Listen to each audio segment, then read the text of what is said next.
It survives.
It survives. Where say family, big up yourself, large up yourself. Selah, Shalom in the building. Get them lights up. 19 people in the building.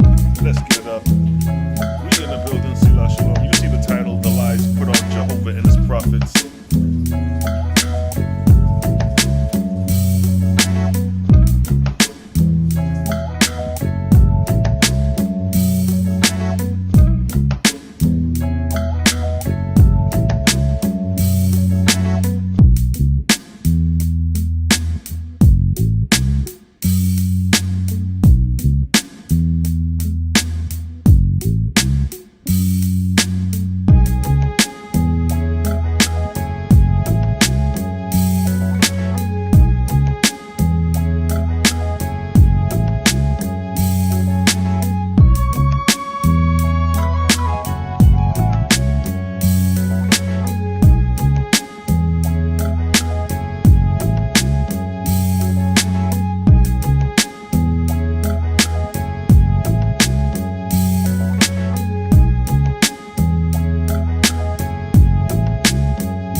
family.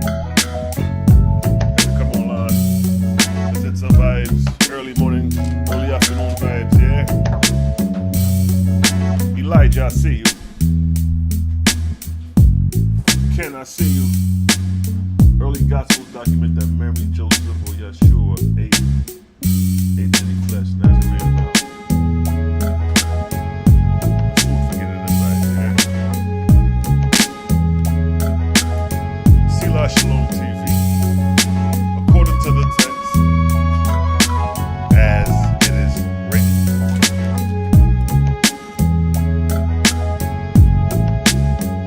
Hit the vibes, VSA family. Your host Selah Shalom chiming in. You know how we do. Liquid aluminum like the T2. Beach from the East Part 2. Come in to see you. Who know them lyrics? Where that lyrics come from? Who a real hip hop head in this rise? Yes, see the family chiming in. You know what I mean? Decided to get online, me, Cal P, and God daggone Malachi been talking, dropping some gems in the inbox in the chat. We just getting it in, man. Beautiful knowledge. First, let me promote my business. For those looking for those bittersweet herbals. Bittersweet Herbals, where the taste is bitter, but the results are sweet. Bittersweetherbals.com. Bittersweet Herbals, where the taste is bitter, but the results are sweet. Bittersweetherbals.com. Now you done know, you did get your bitters purified Jehovah's temple. The temple is the most important thing you got. Your physical body is your vehicle. That's your car, that's your motorcycle, that's your bicycle. And the same way you would take care of a bicycle, the same way you would take care of a motorcycle, and the same way you would take care of a car, is the same way you need to take care of your body. Purifying your body, eating good foods, healthy foods, fruits, vegetables, grains. You know what I mean? The Creator created the human body. The blood of the human body is the life force. Everything you eat and drink goes into the blood. Now, the blood, no, like the pH scale. Let me pull up that pH scale real quick, right? Drop some knowledge. Prove that the Creator never designed you to digest meat. So this is the pH scale. This is the balance of life, right? Now on the pH scale, the alkaline side is what would be considered healthy. The acid side is what we would consider unhealthy. So now, the pH scales determine the concentration of acid and alkali on a cell. So now the question is, if food and liquids go into the blood, what is the pH of the blood? The pH of the blood will determine if man was designed to eat flesh or not. So, with that being said, when you do a little research about the human body or the blood, you're going to find out that the blood has an alkaline of 7.34. You can look it up. The alkaline, what is the pH of the blood? And you're going to find out it's 7.34. So what does that mean? 7 is the number that starts alkalinity. And your blood being 7 in return is alkaline. So if your blood is alkaline, that means the foods you eat, the drinks you drink, shall coincide with the pH of your blood, which is alkaline. So if you eating strawberries, if you eating berries, that falls on the alkaline side, which is good for your blood. But if you eating meat, like chicken, beef, pork, fish, that falls on the acid side. So with that being said, if you eat those things, it'll make your blood acidic. And when your blood becomes acidic,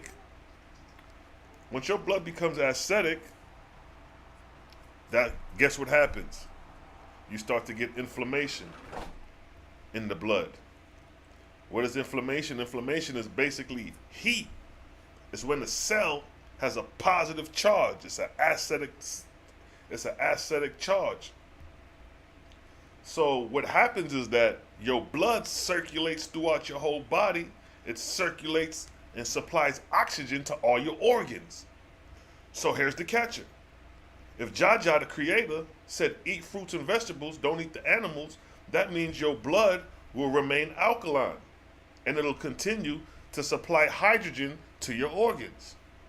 But when you start consuming flesh and blood and acid and inflammation start increasing in the blood, what happens is that your blood starts to circulate this acidic charge in your blood to your organs. So now, if your bones starts getting this oxygen that is acidic from the blood, guess what's going to happen to the organ?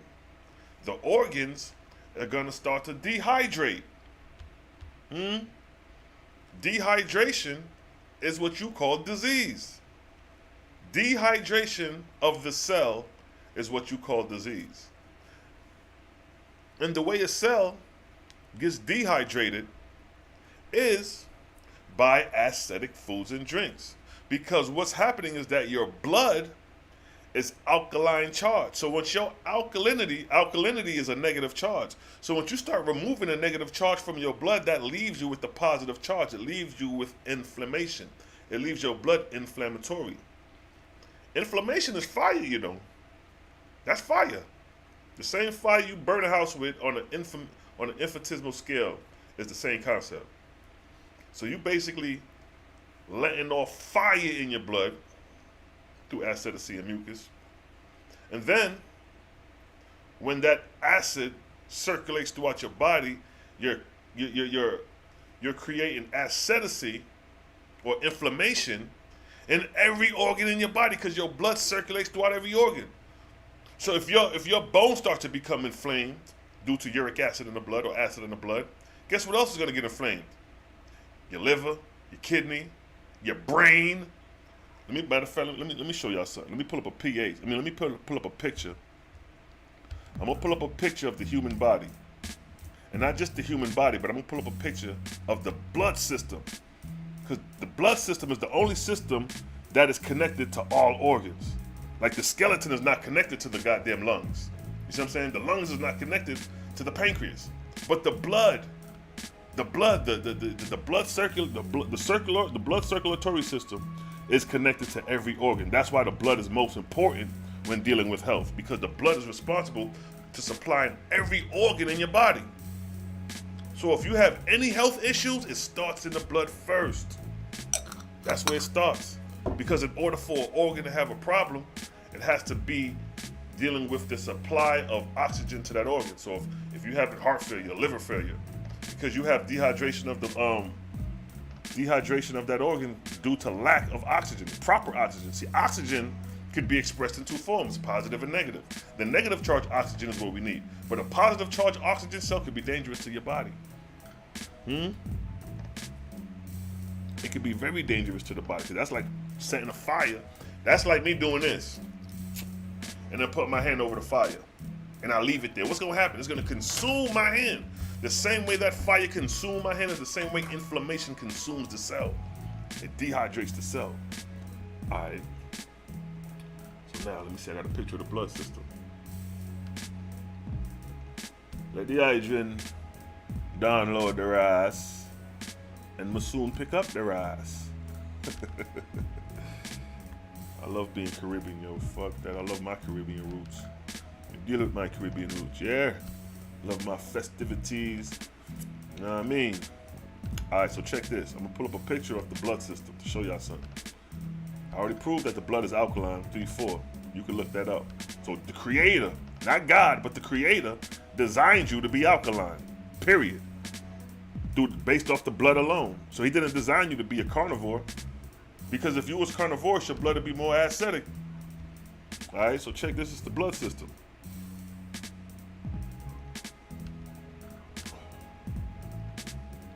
All right, hold on. Let me make sure I fit the screen.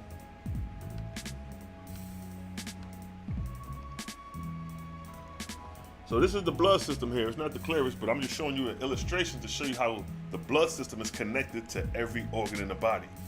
See that? Look how the blood goes to your head, through your arms, through your body, your legs. Everywhere you find the blood. Now you have the veins and arteries. The arteries, blood flows away from the heart. Veins, blood flows towards the heart. And veins are smaller than arteries. Arteries are larger. So now, this is the key to health, the blood system. Now you got 12 systems to the body. Let me see if I can pull up a picture of that. See, a lot of people don't know that. A lot of people don't know that the body has 12 systems. They talk about the 12 tribes, the 12 zodiacs. Nigga, the body got 12 systems. Let me see if I can pull up a picture of the 12 systems so I can show the relevance in their ass clouds. Because a lot of people don't know these things. They don't know that the body has 12 systems. Just like your 12 tribes of Israel.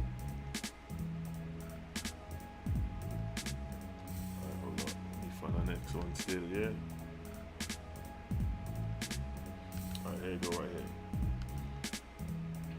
See, when I started dealing with health, I had to go into the body, and when I realized, oh, the body got 12 systems, it's systematically set up. I said, interesting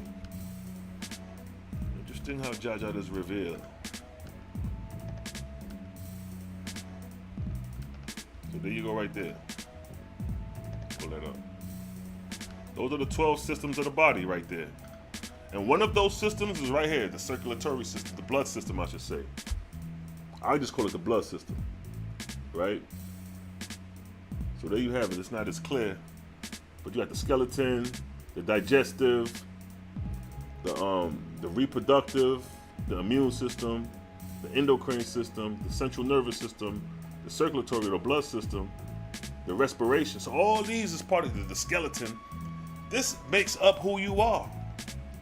That's why I say we deal with science. We don't get caught up in nationality and religion because we know that every human being shares the same minerals, that shares the same minerals on the periodic table of elements. So you hating a white man, you hating carbon. Because carbon is what makes his skin pale. Carbon is what makes your skin black. So if the white man hates black people, he hates carbon. If the black man hates the white man, he hates carbon. See how silly religion sounds or racism sounds when you're dealing with actual science?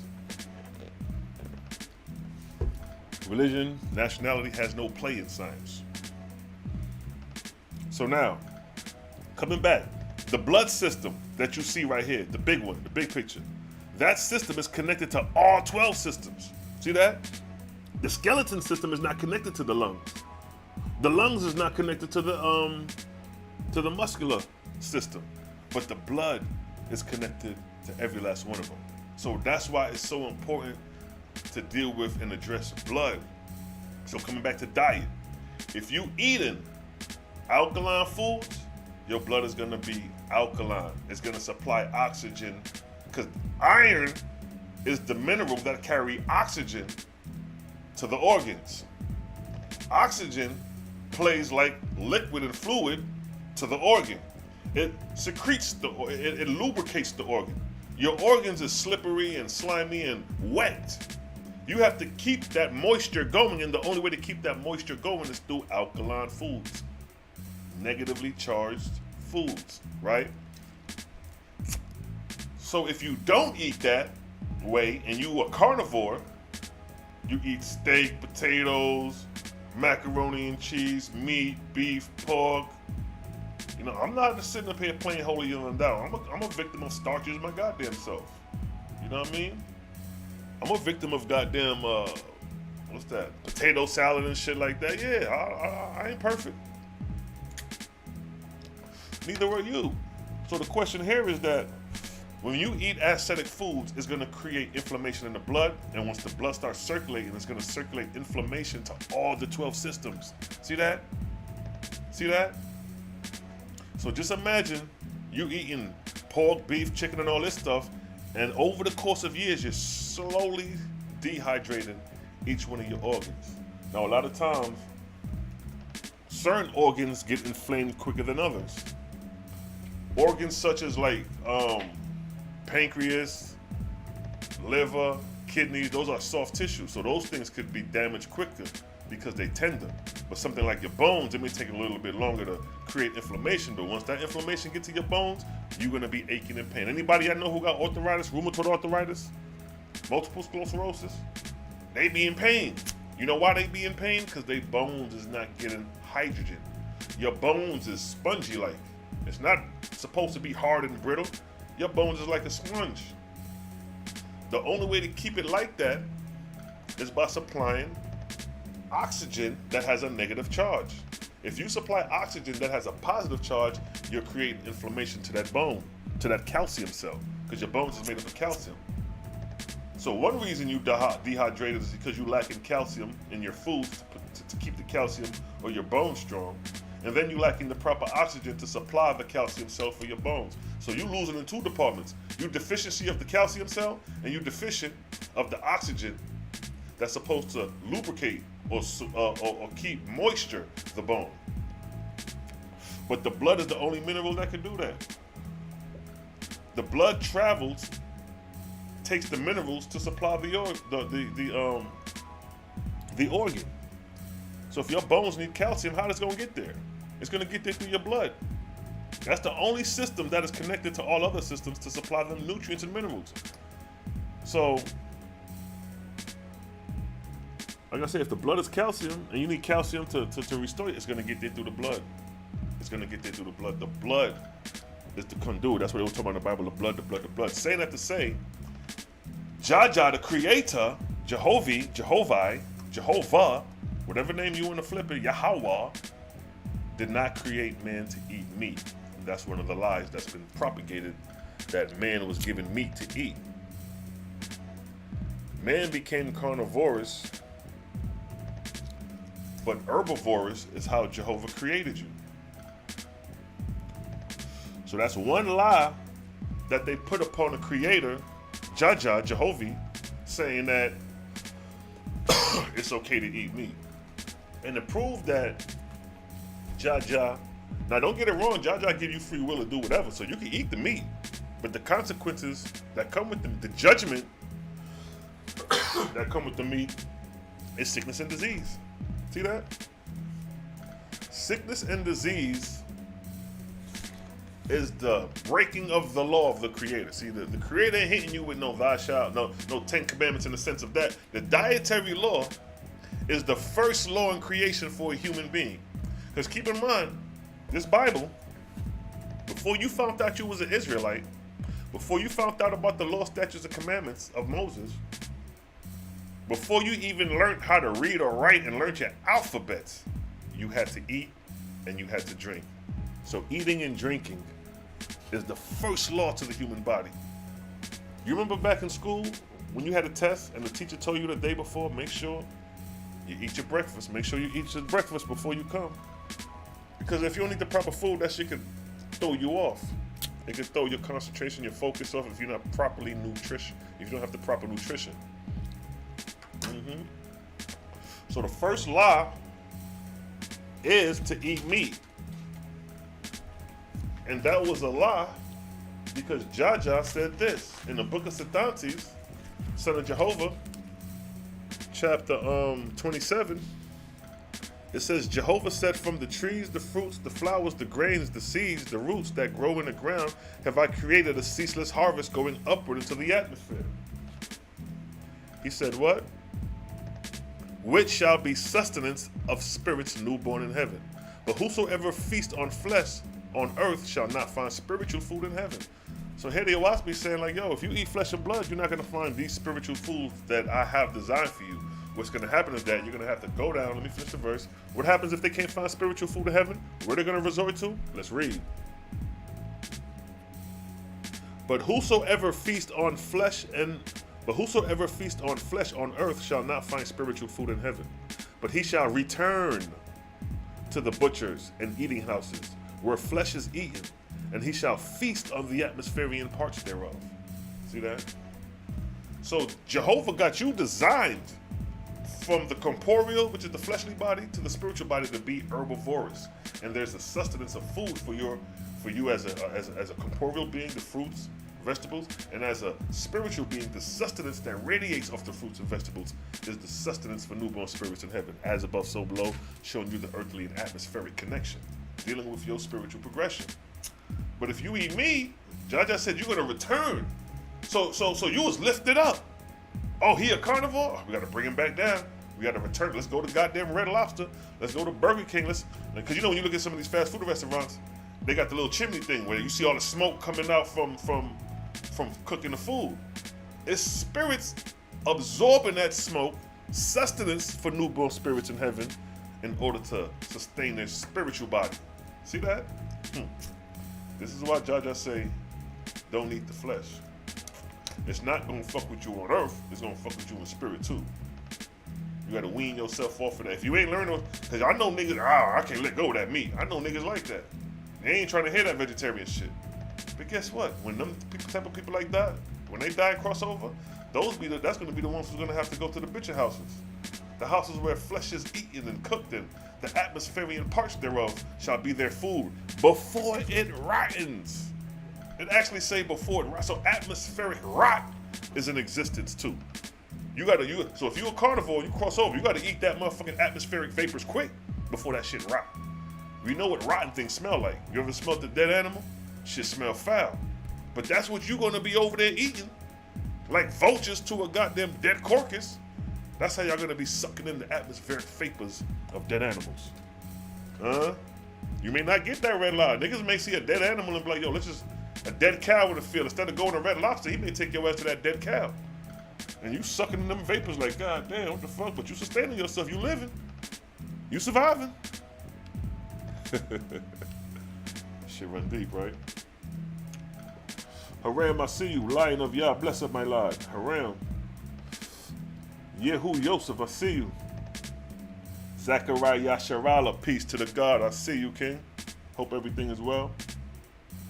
Gregory, what's good?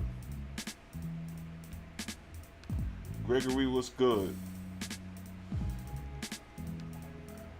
Heru, smoking weed, talking about the Bible, confounded. Nah, not confounded, beloved. Ain't no confusion over here. No confusion over here. Don't let the messenger throw off the message. See, that's where you niggas fuck up at.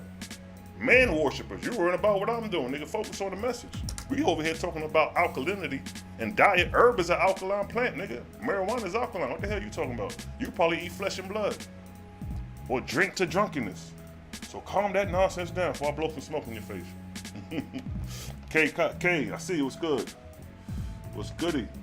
Harriet, what's good? Shalom to the fam. Man, don't come in here with that energy, bro. We're gonna get you up out of here.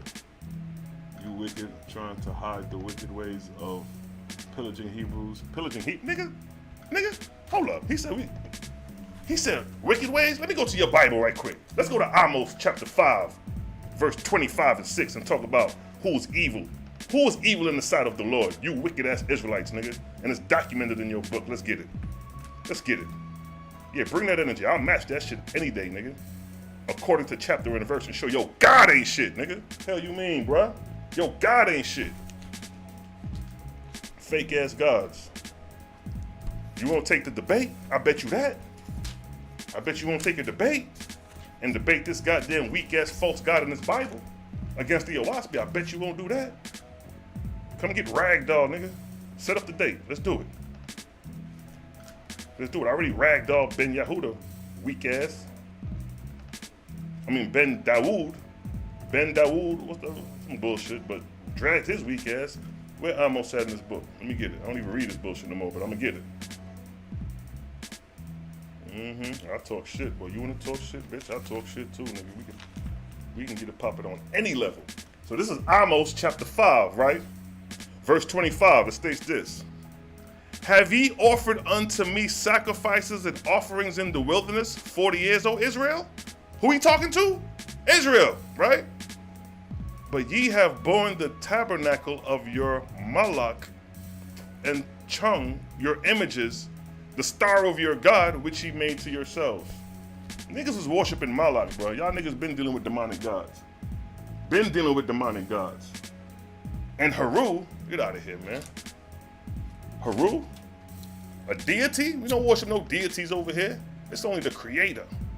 You don't know what you want to follow. But enough of that, though.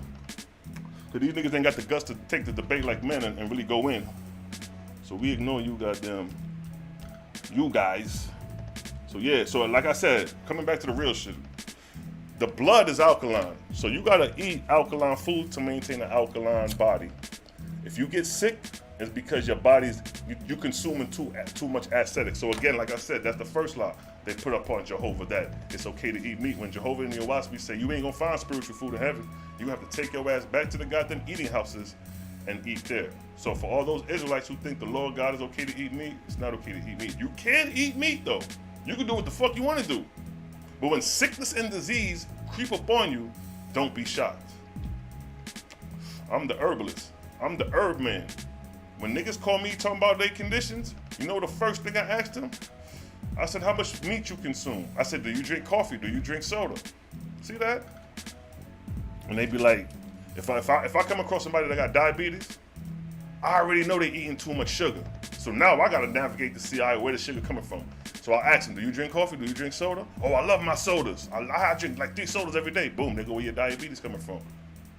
That's where your diabetes coming from. You like candy? Like, oh, I eat my candy, my sweet, do. That's where your diabetes coming from. It's dehydrating your pancreas. And it's dehydrating your ducts where insulin's supposed to be produced. So now you can't produce insulin. With your return now, you gotta go take goddamn, what's that shit they take when they can't take insulin? I'm tip of my tongue, dialysis, you see?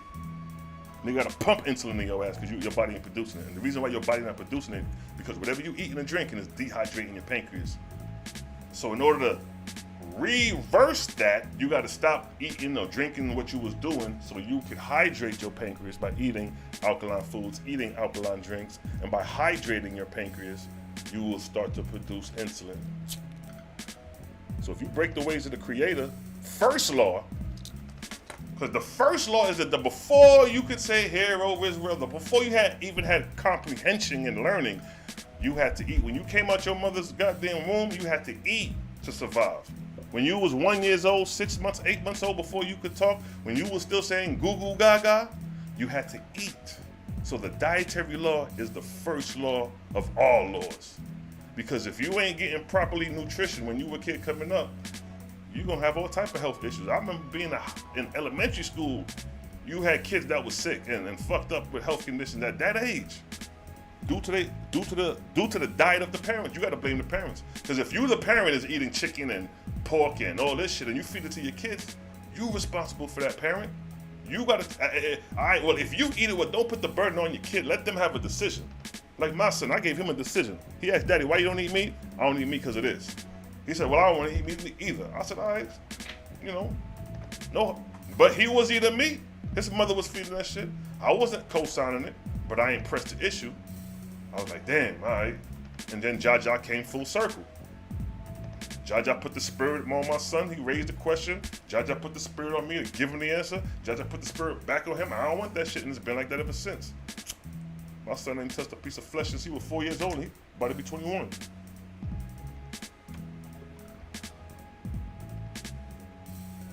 Nigga, you got Heru El Ra.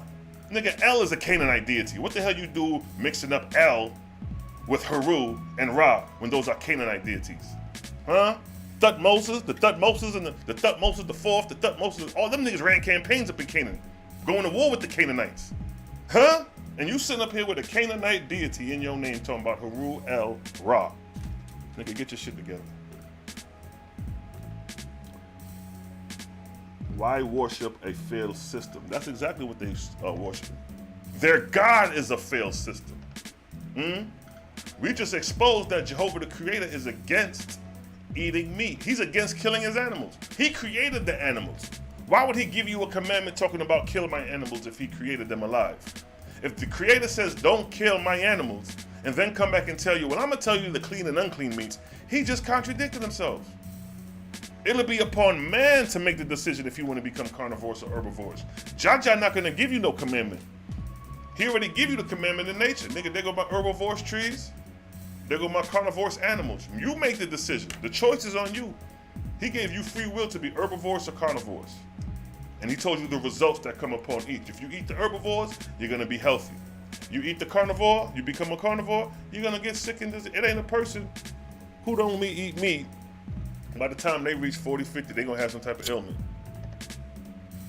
Diabetes, prostate cancer, colon cancer. For females, polyps, fibroid tumors. You know what I mean?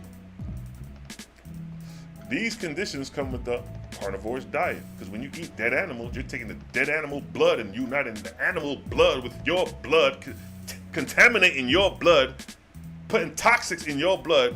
Can you imagine? Would you niggas drink blood? If you eat meat, you might as well say you drink blood. Because meat got blood in it. I don't give a fuck how good you clean it.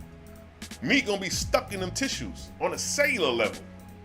So when you consume meat, nigga, you consuming blood. Some niggas like they meat medium rare. Some motherfuckers take the bread and dip it in the blood of the steak and eat it. How the fuck you niggas talking about y'all don't eat blood? If you eat meat, you eat blood. If you eating medium rare steak, nigga, you eating blood. And anybody who eats blood or who eats meat will become a cannibal. Your ass will be a cannibal. You will eat human flesh. If there was a motherfucking famine right now, and motherfucker, it was a food shortage on a whole nother level, the meat eaters is gonna start eating people. Don't get it twisted. Don't think that shit far-fetched, nigga. Some niggas ain't never felt what hunger pains feel like. You be at work, you know, typical American.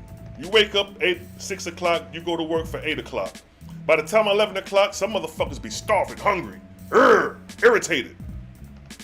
Now that's just a couple of hours, knowing you're gonna go to the store and get your food at 12 or 1 o'clock when your lunch period comes. But just imagine, nigga, ain't none of that shit. Ain't no McDonald's, ain't no Burger King, ain't no nothing. You niggas is gonna see dead carcasses and feast like vultures that feast off of dead carcasses.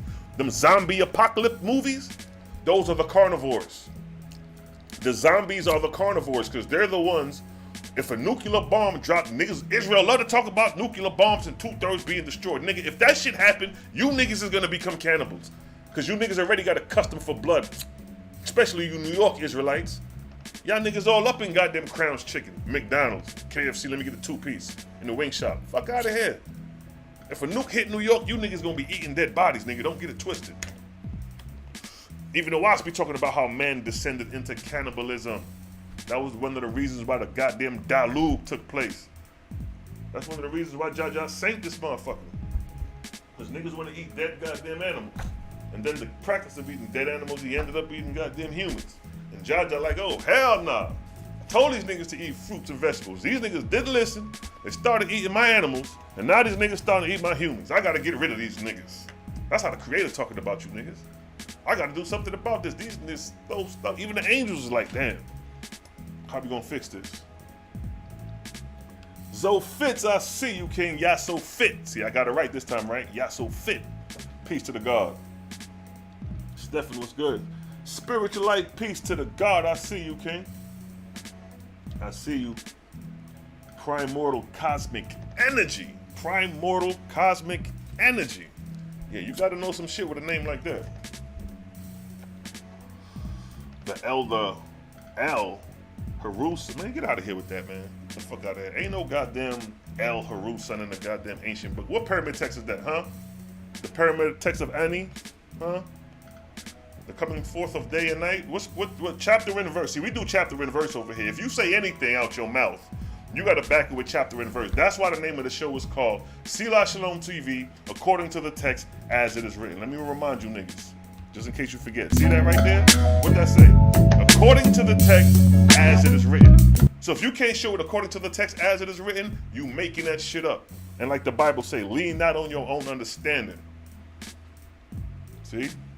You ain't come to saying anything over here. We checking that shit at the door. El has never been the son of no goddamn Eru. El was the chief deity in the land of Canaan among the Canaanites. Then the Israelites fell under the inspiration of El and Baal, Canaanite deities. It ain't got nothing to do with Egypt. The dominant deity of Egypt was Osiris, Asar. And the proof of that, let's prove that Osiris was the dominant deity of Egypt with the judgment hall of Ma'at. Huh? Huh? Where we at? Look at Baal. Let's get Osiris. Huh? Let's get Osiris. Let's get Osiris. There go Osiris right there. Look at Osiris.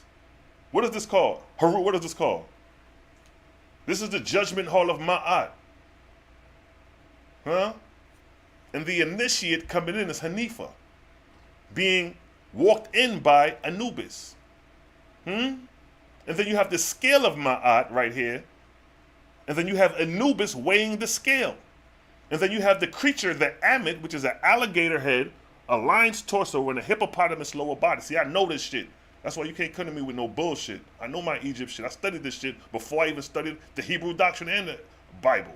I started out with this shit. So you see, Haru, the Amit, the Amit, which is that creature I just described, that's the equivalent of Christianity's Satan. And then you have, who you have right there? Who's that? Who's that jotting that down? That's Tahuti. That's Tahuti. He's writing down. What is he writing? You know what he's writing? He's writing the deeds of Hanifa.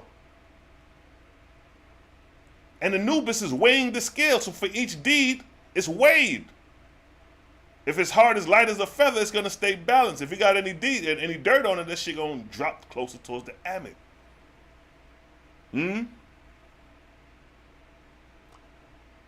And then when you look at the top, those are the judges. You know when you go to court, you got the jury. Those are the jury. Look at Hanifa pleading with the jury. He got to convince them niggas that he ain't do wrong. And the judge who presides over the whole courtroom is Osiris. He's playing God. And then when you see Hanifa pass all the claims against him, you see him with, who you see him with? Haru. The same fake nigga who claimed to be Haru in the chat. The real Haru. Ain't no L in the, where L at, Haru? Where L is in this depiction? Ain't no L here. Where this dude? Wait, let me pull up L. This L right here. There go L right there. That's L. Where L fits in the equation of this Hebrew proceedings? Nowhere. So once Haru, and if you notice, Haru is like saying, come in, like he passed to Hanifa. So Hanifa walks in to Osiris, and he becomes one with Osiris. He could sit on the right hand of Osiris, like God. When they say Jesus sits on the right hand of God, sitting on the throne, that's Osiris sitting on the throne. And being that Hanifa passed the judgment hall, he gets to sit with Osiris. This is the breakdown of the judgment hall of Ma'at, family. This is where the whole judgment day comes from. It came from ancient Egypt first through Osiris. And Osiris was with alliance with who? Who Osiris was with an alliance with? Baal. Osiris and Baal was cool at one time. That's why they wear the same dress code. Look at Osiris. Look at Osiris' cap and look at Baal's cap. It's the same thing. You know why? Because they was in unison at one time before they fell out. But Baal is a deity of Canaan. And he's not even shown in the judgment hall of Ma'at. But that's that. Showing and proving on minute things. Because it's a vibes.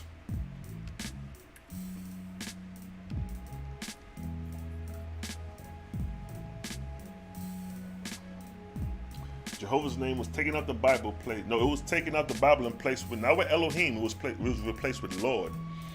Because everywhere you see Lord in the Bible, if you translate it back to the Hebrew, it's going to say Yahweh. It's going to say Yahweh Elohim or Yahweh God. Because I had the Jerusalem Bible and had the Tanakh. Been there, did all that works in the past. Selah, you should go on Killer Priest podcast one day. No doubt. All that's coming. That's coming full circle. That's where the debate's coming at. See, the debate is going to set the platform for these other cats to hear about it. It's like a boxing match. You know, you got this new boxer coming up. He beating everybody. Eventually, the word going to get out like, who this new nigga? But he had to be in a boxing ring to do it first. That's what the debate's about. Chapter and verse. I don't care about who Moses' mother was and what Herod Jesus was. And I'm more concerned about the gods, because the gods got niggas acting the way they acting. The gods got niggas going crazy.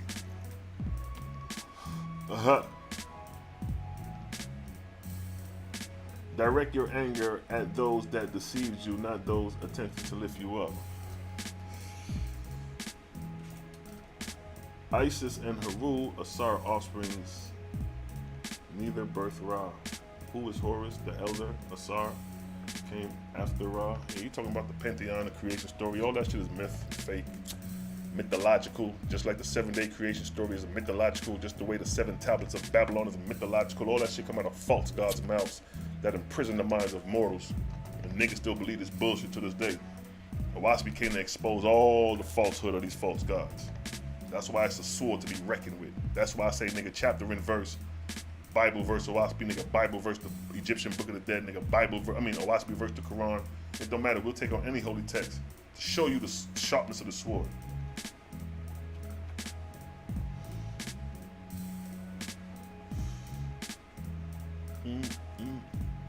Malachi Maccabee, what's good? Yeah, body the false god. See, we on top of this, man. These fake ass false gods, yo.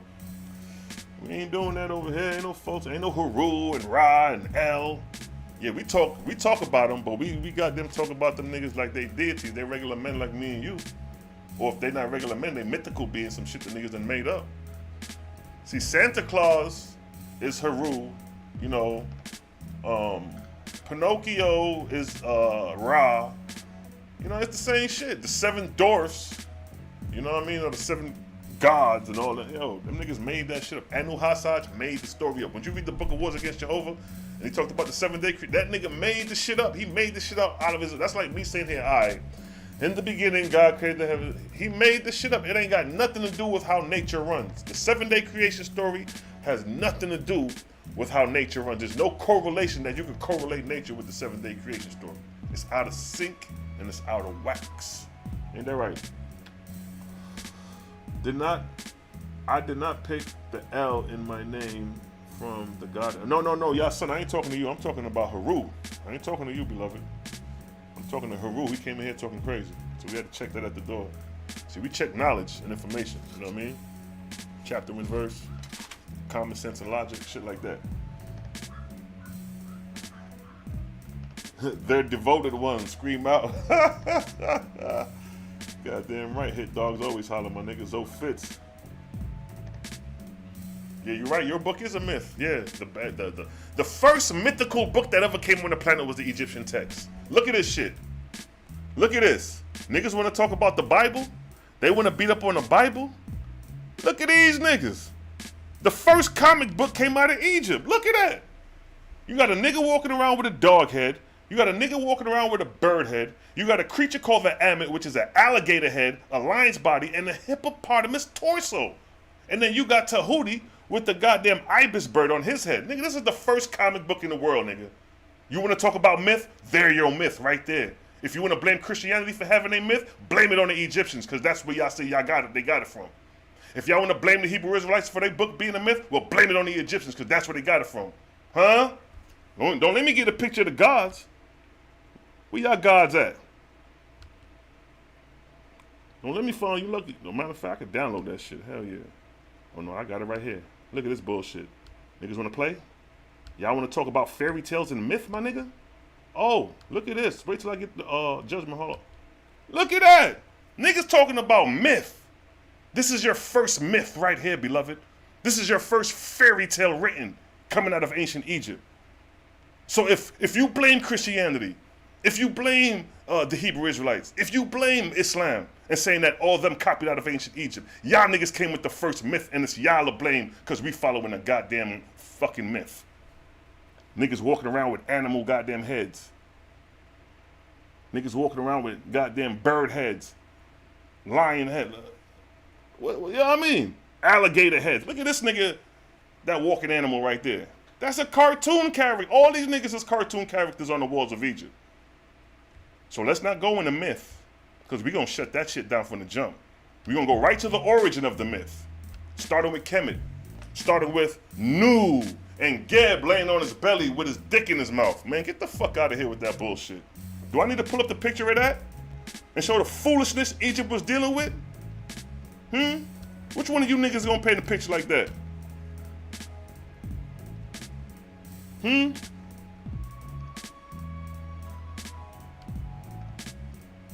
The first myth, the first fairy tale ever given was given in goddamn Egypt. Prove me wrong, nigga. Prove me wrong. Show me a fairy tale that came before Egypt, nigga. Hebrew Israelites are the savages? Let me show you who the savage is. Let me show you who the savage is. See, we on your ass, nigga. I just proved to you that the first fairy tale and myth came out of Egypt, so you knocked in the head with that. Now let me show you who the first savage was. This nigga right here. This nigga right here. You see that? Who's that? That's Narmer. That's the first goddamn savage, nigga. And what do Narmer? Hold on, let me get rid of these fake ass Egyptian gods real quick. Let me get rid of that bullshit. Now we got Narmer, nigga. Narmer, nigga. This nigga. There go your savage right there, beloved. You want to talk about savage? That nigga's about to hit a goddamn man that has no weapon in his hand. He's taking advantage of an unarmed man. You want to talk savagery, nigga? There go Narmer, your first goddamn pharaoh over the old kingdom, and he over here taking heads. That's savagery. What happened to Ma'at? Where is Ma'at in this, man? Where is the justice of Ma'at? Ma'at say thou shalt not strike and kill a man. But this nigga, Narmer, is striking and killing men. Don't let me find the other palettes where they show this nigga with the chopped off heads between his feet. Who the savage? You niggas were savages long before Israel. You niggas were savages long before Christianity. You niggas were savages long before Islam. So while you want to sit there and knock Christianity, Islam, and the Hebrew Israelites, you niggas set the tone for this bullshit. Get the fuck out of here with that. We shut down Egypt over here. We shut down that bullshit.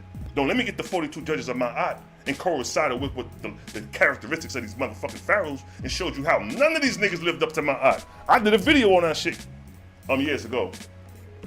All I gotta do is pull that bitch back out and revamp the lessons and bring it forefront. Shutting that shit down. So now I'm done with him. We done shut that nigga down. Whoever he is, we shut down Haru El Ra. We shut you down. We proved that the first fairy tale did not come out the Bible. It came out of Kemet.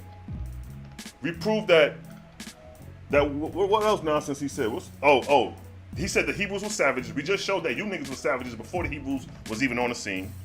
So where did we learn it from, nigga? If we borrowed everything from you niggas, we learned it from your bitch ass. We learned the fairy tales and the myth from your ass. We learned the fairy tales and the myth from goddamn the Egyptian Book of the Dead, worshiping these false gods. So now, fire burn a weak heart, man. Fire burn, fuck with that.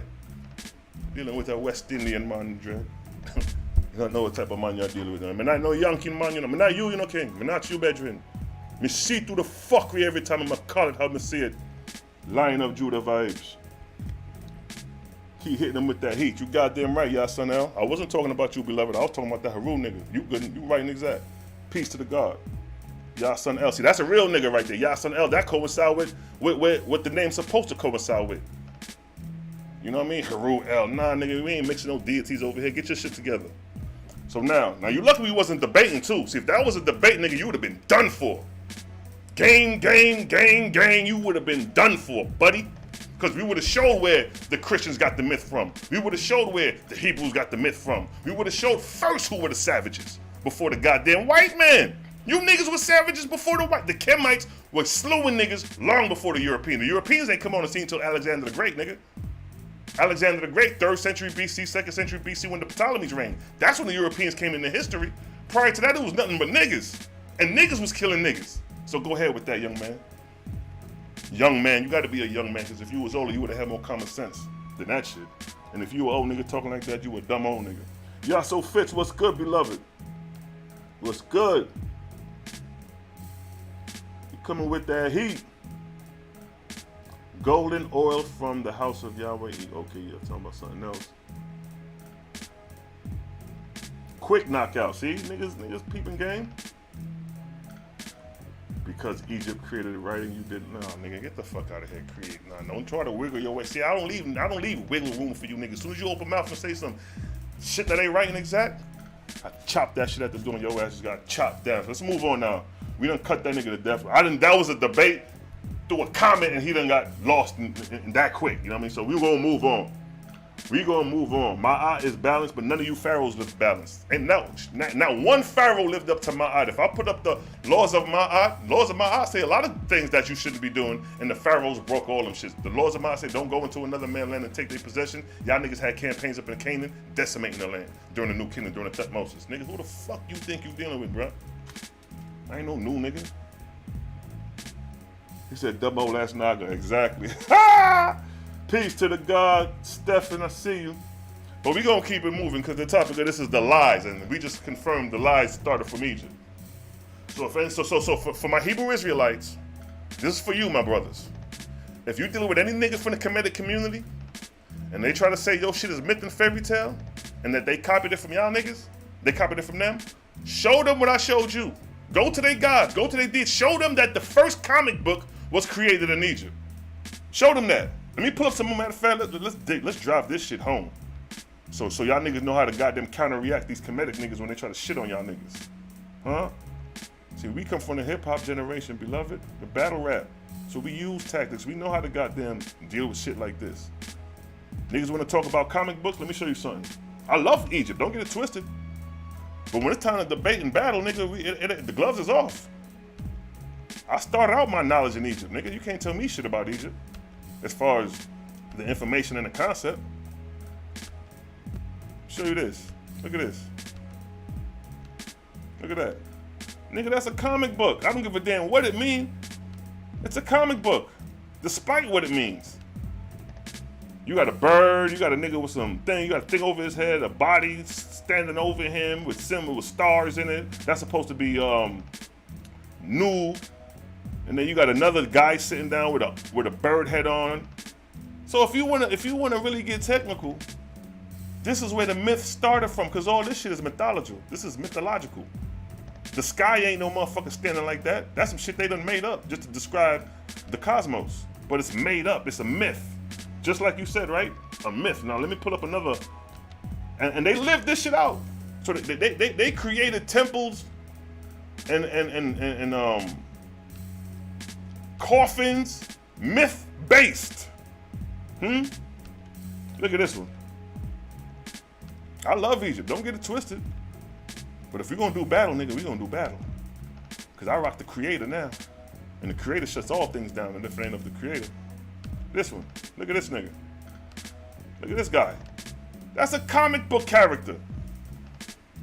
Nigga, that nigga in Dragon Ball Z. Huh? They made a cartoon out this nigga. They looking like, yo, let's go to Egypt and make some cartoon out these niggas. That shit fairy tale, that shit fake.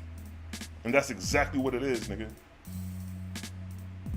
The ideology and theology of Kemet is myth and fairy tale at its best. You can't show me no shit like this coming from the Bible. The only mythical creature in the Bible for the most part is that goddamn serpent. Everything else, niggas, is human beings and shit. Y'all niggas walking around with goddamn dog heads on.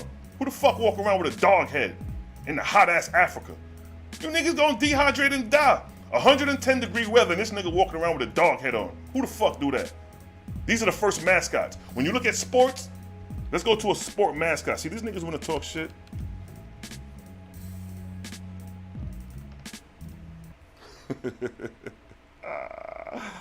Oh man, this shit is hilarious, man. Y'all niggas better not, y'all leave me alone, yo. I'm technical with this shit, Jake. I'm technical with this shit, Jake. I leave niggas in their feelings, pissed, when I get done with your ass. Fuck that, nigga. We gonna drop this bullshit to the dirt now. This is where the mascots come from. See the mascot? See that? See that? We know that's some fairy tale shit. That's some play. That's play. Hee-haw. This is the same shit. Play. Nigga walking around with goddamn mascots on. Now just imagine if it was 110-degree weather. How long you think them niggas gonna have that mask on before they start dehydrating and losing goddamn consciousness because it's too fucking hot? See that? That's your ancient Egypt right there. Fucking mascots. Alright, so now that we're done with the foolishness, now that the foolishness has resided, see, I got everybody in the chat cracking up. Because they know it's bullshit. It's just somebody got to put that shit in perspective and let motherfuckers know it's bullshit. And I'm your man to do it. So when any nigga come to me with that comedic shit, nigga, I'm gonna go right back to these goddamn mascots to show that you niggas was clowns in ancient Egypt. Now I'm speaking on a debate tactic form, on a battlefield form. That's what we dealing with. But just information, Egypt is the shit. Don't get it twisted. I fuck with Egypt. That was my first knowledge information at 14, 15 years old in 1994, 1995. I was studying Egypt. You look at my high school picture in 1996, I got the unk on. Been on it from back then. So that's why I could break these niggas down and build them back up. So coming back to these guys, that's why the name of this shit is called, what's the name of this shit? The Lies Put on Jehovah and His People. So all that shit that we just showed about Egypt, all that shit is lies.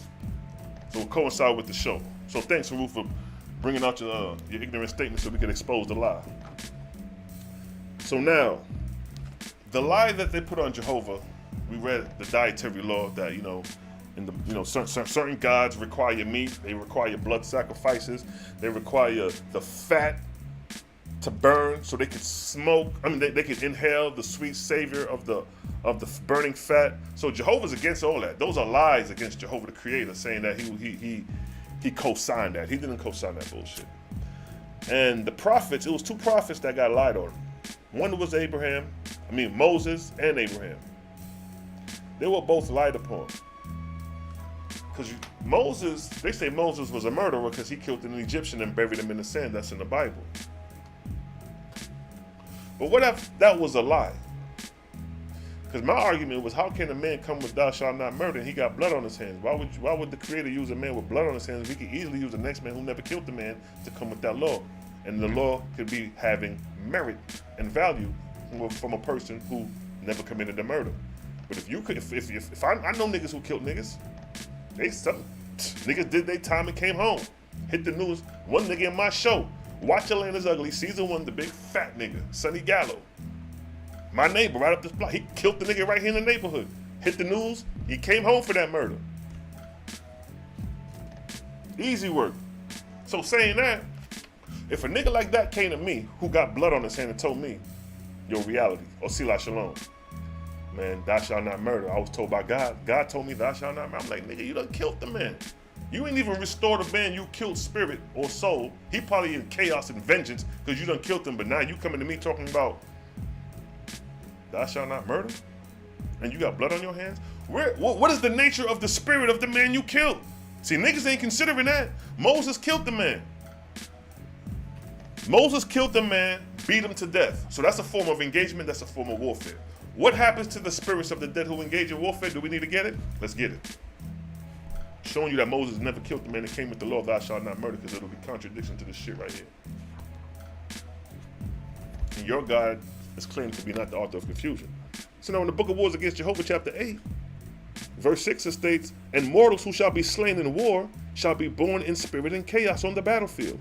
In chaos shall such spirits enter the spirit world, and they shall not know they are dead as to earth life, but shall still keep fighting right and left. So when Moses killed the man, right? So Moses strangling this nigga to death, and he fighting for his life. And he died. He's still fighting in spirit in chaos. He in spirit doing this shit. Moses done killed the nigga, buried the nigga, he's still doing this shit. Moses done fled 40 years, came back, talking about, come on, we going to Exodus and thou shalt not murder, but the nigga in spirit still doing this shit. He telling the Israelites, thou shalt not murder, but the nigga he killed still doing this shit in spirit. Because the spirit was born in chaos. Moses was sent to redeem Pharaoh, so he ain't gonna redeem the nigga he killed? Fuck out of here. Fuck out of here with that. So that was a lie by the Egyptians to stigmatize the Exodus, saying that Moses killed the man. The Egyptians did that. And we're gonna read it right now. No, you know what? We're gonna read it right now. In the book of the Ark of Bond. In the book of the Ark of Bond, if you got your Oahspe, in the book of the Ark of Bond, chapter 15, verse 33, it clears up the fact in the Oahspe that Moses was not a murderer. Verse 33. In order to stigmatize Moses, they said, who is they? The Egyptians. The Egyptians said he fled away from Pharaoh's palace, because he had seen two men, an Egyptian and an Israelite, fighting, and that Moses slew the Egyptian and buried him in the sand. And the recorders thus entered the report in the recorder's house. See that? The Egyptians lied on Moses. They recorded the lie and put it and preserved it in the records. And that's what you got in your Bible. But listen to verse 34. Moses was of tender heart, and he inquired of the great spirit Jehovah, saying, will ever a voice of justice speak on my behalf? Because this is an innocent man who's been committed, a crime has been committed, and he has been innocently charged. How many niggas got locked up and got exonerated 20, 30 years after to find out that they didn't do the crime? So Oahspe is showing you that these niggas lied on Moses and said that he slew a man, and Moses is pleading out, who will speak in my behalf? This is why the Oahspe is a deadly sword, because it reveals the truth about these things hidden. Because that was a lie, that was hidden. If I conspire against you and do something and say you did this and nobody knows, nigga, that shit been hidden. But the Great Spirit has a way of revealing things, the Creator. So again, and Moses was of tender heart, and he inquired of the Great Spirit, saying, will ever a voice of justice speak in my behalf? Jehovah through his angel answered Moses, saying, suffer thy enemy to put on record what they will, for the time will surely come when the truth shall be revealed unto men.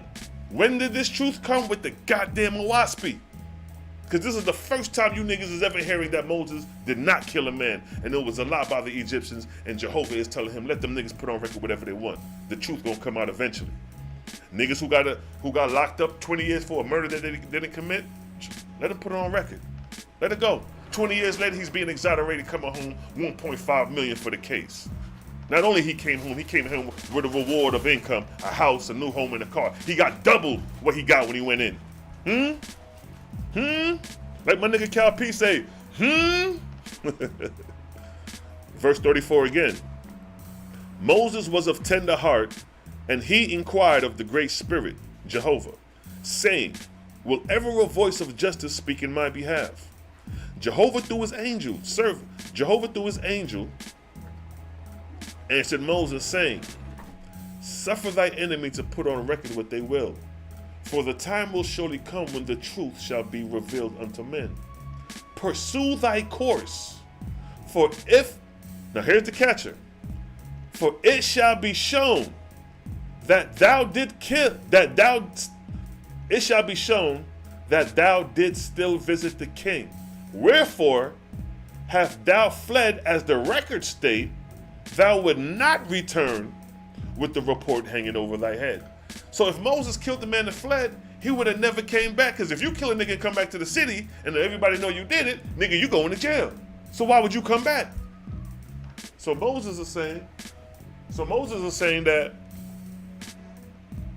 he was innocent, and it was a lot by the Egyptians to stigmatize the goddamn Exodus. And that's what's going on.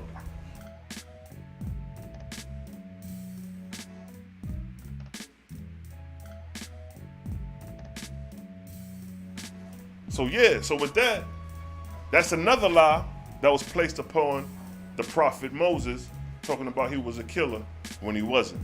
So we clearing that up. So let me read that from verse 33 again.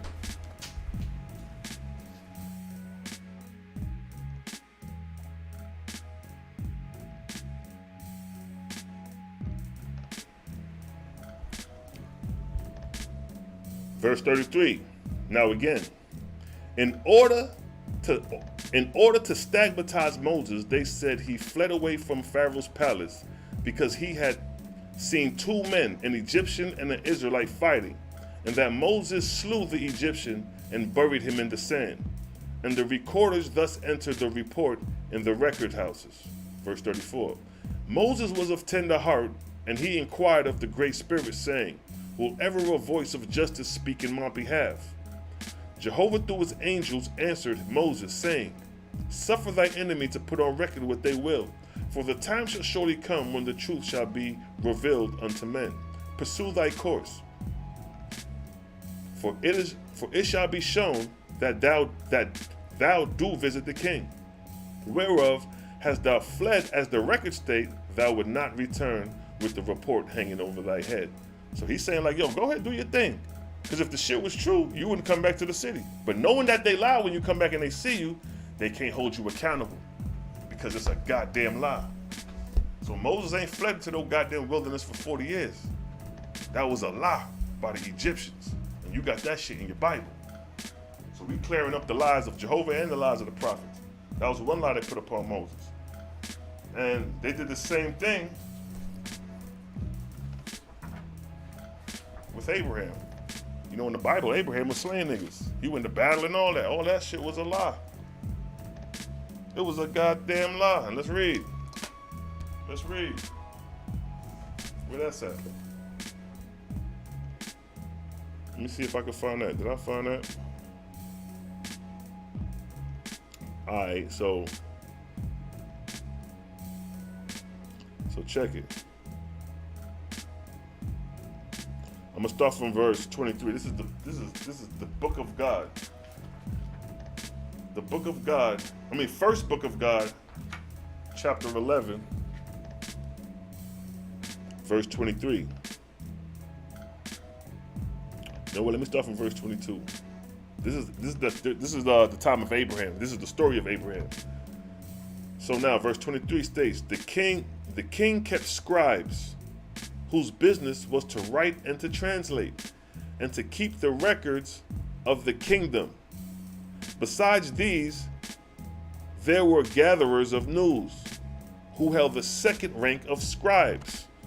So these are media niggas right here, niggas this is like the media today. They just cover everything. Verse 23. Now when Abraham and his people came into Arabia, especially into that part now called Egypt, the matter was entered in the records of the different kingdoms, with special reference to Abraham's professing to hear the voice of God, for he had not a flat head, and moreover had good judgment of his own, quite unlike the Ejanes in the temples. The Ejanes was like the Magi, those who communicated with the spirits. Verse 24. But because Abraham gave no counsel as to war, see that? It says, because Abraham gave no counsel as to war or to earthly gain, he was not favored by any of the kings and suffered to go his way unmolested. So Abraham said, what? Because he gave no counsel as to war. So these niggas they at war. So, yo, what can you give me about war for the kids? Ain't got nothing to do with that. So if Abraham was about war, like in the Bible, Abraham went to war, Abraham would have counseled these niggas about war because he had blood on his hands too, according to the Bible.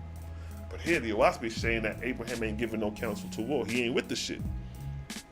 So again, verse 24.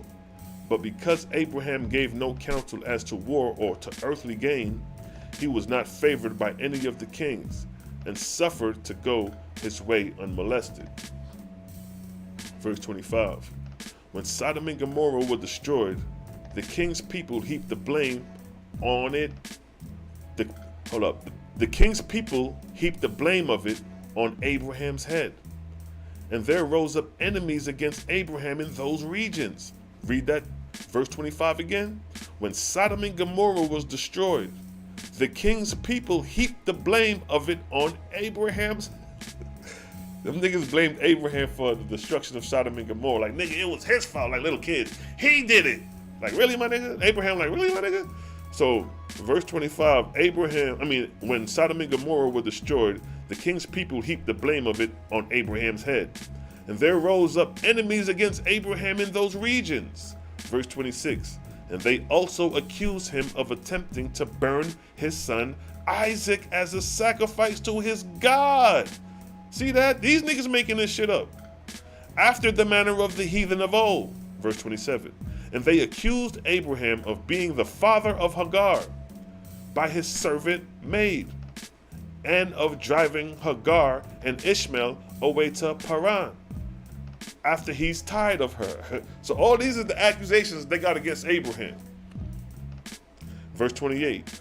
And these accusations and many more of like wickedness were heard by the news gatherers, the scribes, And they wrote them down, not knowing of a truth what they were doing before God. So the record you have in your Bible about Abraham being a killer is what these niggas wrote down, the lies, that the rumors that they heard. They didn't even validate if this shit was true or not. They just heard the rumor and wrote it down. See that? So again, verse 28, and these accusations and many more of like wickedness were heard of by the news gatherers, the scribes, and they wrote them down, not knowing of a truth what they were doing before God. And so their records were entered in the libraries of the kings of Arabia, especially that part now known as Egypt. Verse 29. Abraham perceiving these matters, the same way Moses perceived the matters, now Abraham perceived these matters, and he wept before God. After hearing all these allegations and lies placed upon you, he wept before God. He like, damn, boom. And look what? He wept before God, saying, let me start that again so you can be clear. Verse 29. Abraham perceived these matters, these lies, and he wept before God, saying, Alice, O God, would that I had great learning and could write my record truthfully before men. So Abraham is saying, like, man, I could write I could write my own record and let these niggas know I ain't do this shit. They lying on me. That's basically what he's saying. Verse 30. Thy faith being in Jehovah, it is well with thee. So he said, nigga, no matter what them niggas do, when your faith is in the Creator, nigga, fuck what they talking about. That's why we say, nigga, our power is with the Creator. So we ain't business what the fuck you talking about, or what they talk about, or this God or that God, nigga. We rocking with the Creator. We don't fear nothing in heaven or on earth, because the Creator's with us. So just like what verse 30 states, thy faith being in the Creator Jehovah, it is well with thee. In thousands of years, one, Ezra, shall send his scribes into these countries to gather news, even as do the kings of this day. And so this is Abraham's time. This is Jehovah say, yo, it's going to be a nigga named Ezra that's going to come up in a couple thousands of years. Jehovah, like, he know the nigga name from back then. Abraham ain't even going to live that long to see it, but he's still telling them. I'm like, wow. So again, where we at? Okay, the faith is, he says, verse 30, thy faith being in Jehovah, it is well with thee. In thousands of years, one, Ezra, shall send his scribes into these countries to gather news, even as do the kings of this day. And his scribes shall translate from these records with all their errors and falsehood. Yo, Tanakh got errors and falsehood. That's what Malachi Maccabee been trying to point out for the longest. That's what we, Selah, Shalom, Kazman, Cal, and the whole Faith is Family created gang team been trying to show y'all niggas that your Bible has errors and faults. God's all through the shit, and you niggas is ignorant and don't want to face the facts. And here the Oahspe is saying the same goddamn thing, putting Merrick on the book. So again, it states what? Even as do the kings of this day, and his scribes shall translate from these records with all their errors and falsehood. And Ezra shall publish the matter as the history of the deliverance. Basically, he's talking about the Tanakh. Verse 31. Abraham, hearing this of God, bowed down his head and wept. He wept more like, damn, saying, thy will be done. And God comforted him, saying, I am the light and I am the life. Verse 32. The God of heaven and earth will come afterward and render up the record of thy life. Where is this record found? In the goddamn Oahspe. He said after Ezra. He said what? The God of heaven and earth will come afterward and render the record of thy life. This is the only place you're going to find this in the Oahspe about Abraham not being a killer, not doing the things that they accused him of in the Bible. Huh? Boy, if they would have had, the God of heaven and earth will come after and render the records of thy life, which are not dead, but of life everlasting. Since then thy people shall be honored by even that which shall come from their enemies. How much greater will be the glory when God of heaven speaketh for thee and them. See that? See the glory? The glory is here. We clearing this shit up that Abraham wasn't a killer. We clearing up the fact that Moses wasn't a killer. Those are two main prophets for the house of Israel, and none of these niggas was killer, the Oahspe is saying. But in the Bible, it got Abraham over there slewing niggas going to war. It got Moses burying niggas in the sand and running for 40 years. These were the lies by their enemies written in the Bible. And Ezra, what did it say about Ezra? What did it say about Ezra?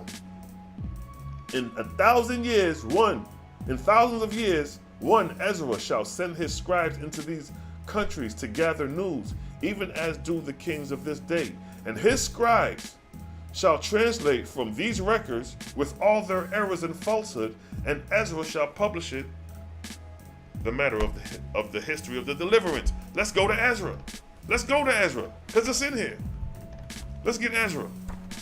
And then come back to this as a precept, huh? Because it said Ezra and his scribes. And how many scribes did Thought employ? Was it 700,000? Some crazy number? Let's get it though. Where's Ezra at in the book of Ezra? Yeah. I gotta be before your shoe. See, this Oahspe ain't no joke, boy. You gotta know. See, I'm displaying the wisdom of the book. So if you ain't got it and you get it, you gonna be on top of your shit. Let's forget Ezra. Matter of fact, let me get it in the other book. Let me get it in the beat up book. Go straight to it in the beat up book. See, damn, that just opened the bitch up and went straight to it. Let me see. Gonna get Ezra. Show y'all something. Precept upon precept, here a little, there a little. Niggas always like to say that, right? Well, goddamn it, we got a precept for your ass right here. We got a precept for your ass right here, shawty. Like niggas saying the A. My niggas. And, you know, I'm just speaking on behalf of the house of Israel. I can go into Confucianism, I can go into Sanskrit and display the same shit like I'm displaying with the Sanskrit. I could debate some Vedics and some Brahmins. We could debate them niggas too. So now check this. We just read that the lies that was told about Abraham was going to be written in the Ezra Bible with their errors and mistakes. Do I need to get it again? It says, in the thousands of years, one Ezra shall send his scribes into these countries to gather news, even as do the kings of this day. And his scribes shall translate from these records with all their errors and falsehood, and Ezra shall be published, and Ezra shall publish it, the matter as the history of deliverance. But notice this, it said the scribes shall translate, because keep in mind the Tanakh is in Hebrew. So they had to have a knowledge of them goddamn them scripts, them Coptic forms. That was probably before Coptic, but the Egyptian hieroglyphs, they would have to have an understanding of it, unless there was a variety of languages, which they probably was. But for long story short, the scribes translated from the records that was in error. Now, when we go to the book of Ezra, chapter 41, verse 31, it states, verse 30. Jabril thought, did this. Matter of fact, let me go up one more verse. Verse 29. No, go up to 28. Yeah, 28. So Luamung. So this is the time of Abraham and the Oahspe that God's telling Abraham in 1,000 years, or a couple of thousand years, Ezra gonna come. Now Ezra is the 4th century BC, so this is definitely a couple thousand years after Abraham. So now it states, verse 28. So Luamung falsely assumed to be the God, the Lord of heaven and earth. Verse 29. And he said to Jabril, thought, go tell mortals I am the same as who wrought wonders for the Israelites, and forsooth the Israelites will fight for me. Verse 30. Thought Jabril did this. And furthermore, Luamung inspired one Ezra to gather all the records he could to be proof of his labor for the Israelites. So Luamung is inspiring Ezra to gather all the records he could. What did it state right here? In 1,000 years, one Ezra shall send his scribes into these countries to gather news, even as do the kings of this day. And the scribes shall translate from these records with all their errors and falsehood. And what did the Oahspe say further on during the time of Ezra? Thought Jabril did this, and furthermore, Luamung Now we got the guy, the false deity, inspired one Ezra to gather all the records he could to be proof of the Israelites. To accomplish this, Jibril employed 700,000 angels to be with Ezra and the numerous scribes whom Ezra employed. So these numerous scribes had to translate from these records that are in error and falsehood. These niggas wasted all that time translating some bullshit. That's like niggas translating Mickey Mouse and Santa Claus and Spider-Man and gave your ass the goddamn Tanakh. And only to find out 1,000 years later, all that shit was fairy tale.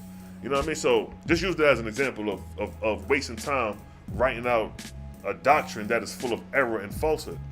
So again, it states, to accomplish this, Jibril employed 700,000 angels to be with Ezra and the numerous scribes whom Ezra employed. And by the inspiration were the books of the Ezra Bible written and compiled according to the commandments of Luamung. And they were thus collected, 72 books, and they were put on file in the king's library in Jerusalem, after the manner of which the ancients preserved important records of events. And these books were named by Ezra the Holy Library, or the Holy Bible. See that? Of which, so it's telling you that Ezra, Luamung inspired Ezra. Ezra gathered all the records he can, which were full of error and falsehood. His scribes translated from those records into Hebrew, and then from there, he compiled and gave you niggas the Tanakh, the Old Testament.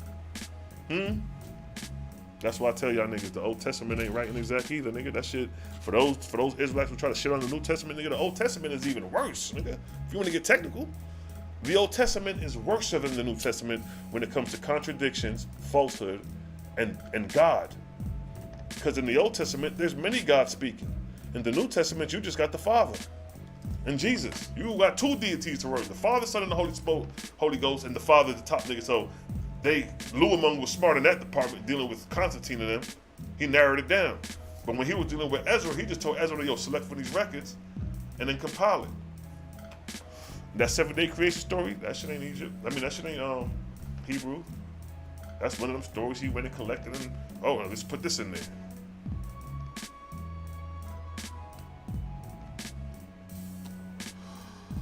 Sharice, what's good? I see you, sister.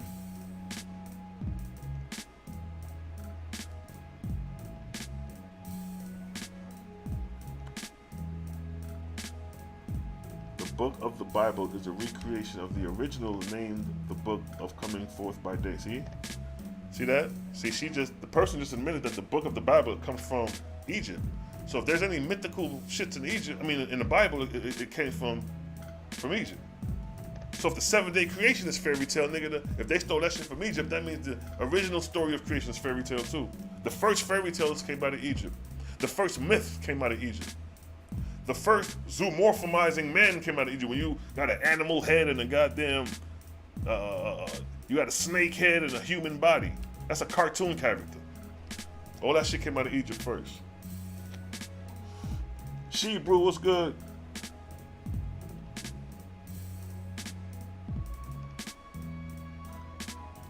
We got another contradiction. Vengeance is mine, says the Lord.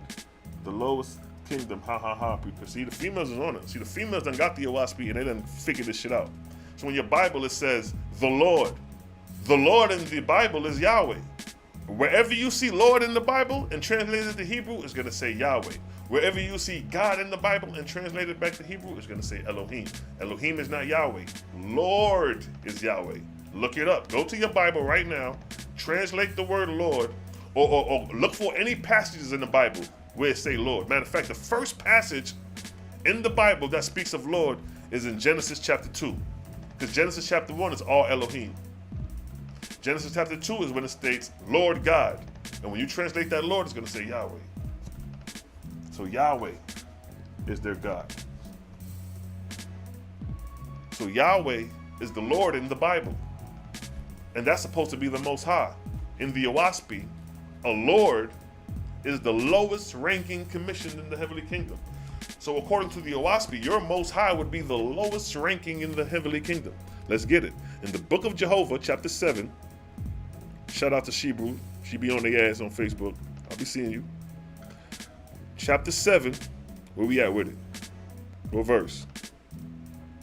Verse 13. The book of Jehovah, chapter 7, verse 13 is the definition of the Lord. So now it states, and God shall appoint chiefs under him, who shall go down and dwell on the earth with mortals. This is why they call Yahweh your tribal God in your Bible, because what did it say? Who shall go down and dwell on the earth with mortals. And such chief labor shall be with mortals for their resurrection. And these chiefs shall be called lords. Lords, for they are gods of land, which is the lowest rank of my commissioned gods. So a lord is the lowest rank of my commissioned God, while Lord in your Bible is the Most High. Your Most High is the lowest rank in the commission of gods over here. Your Most High is the lowest over here. Good one, Hebrew, because you brought that out a couple of days on Hebrew. Good one. See, the sisters are on point.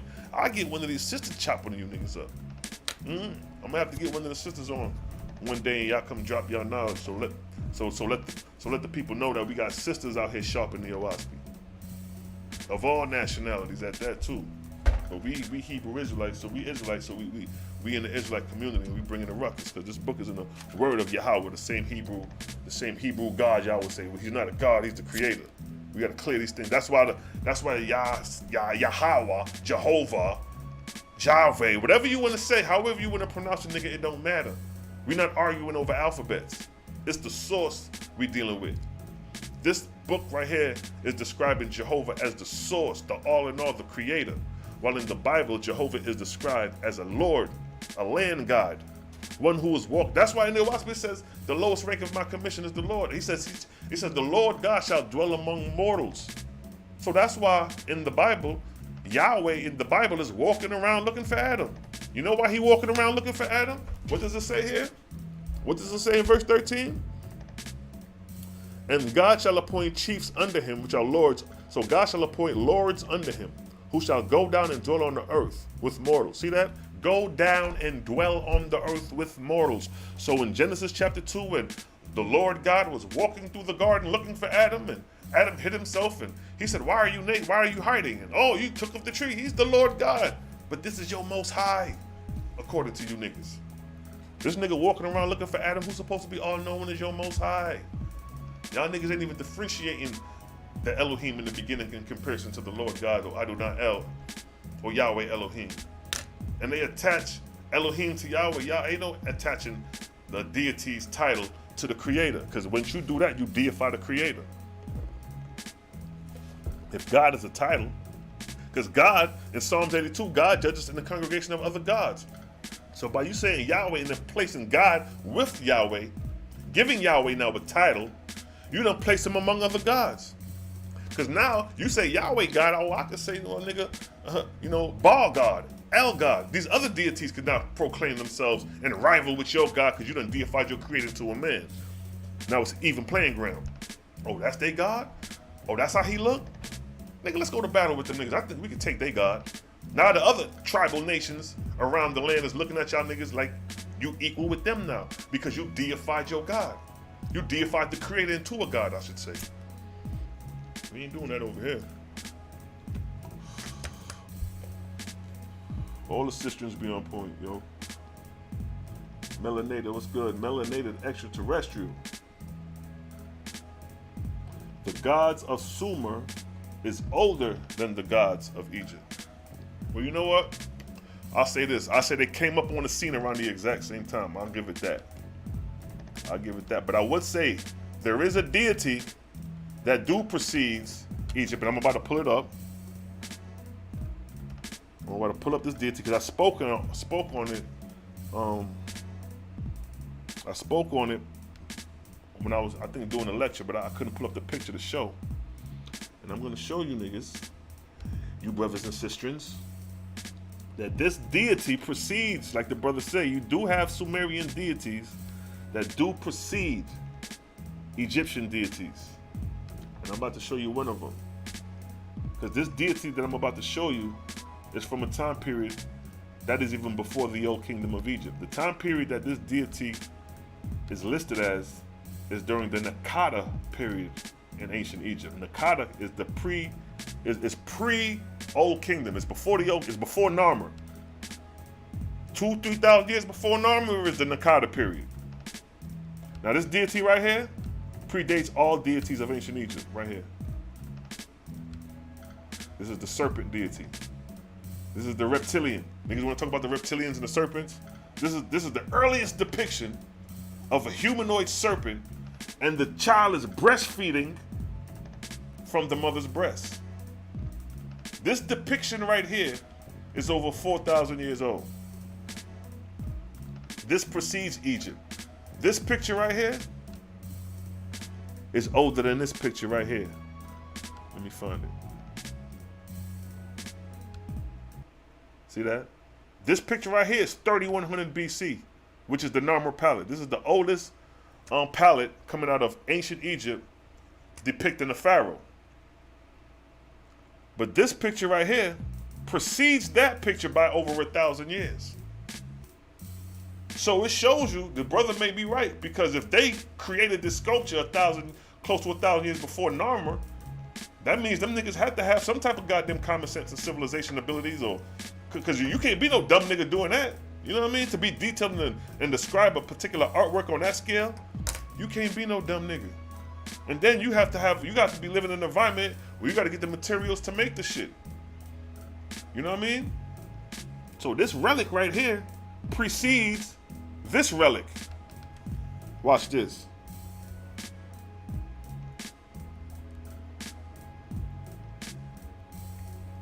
Watch this. Watch this. No, I'm not saying these niggas got it from here. I'm just saying this shit is older than this, what I'm about to show you.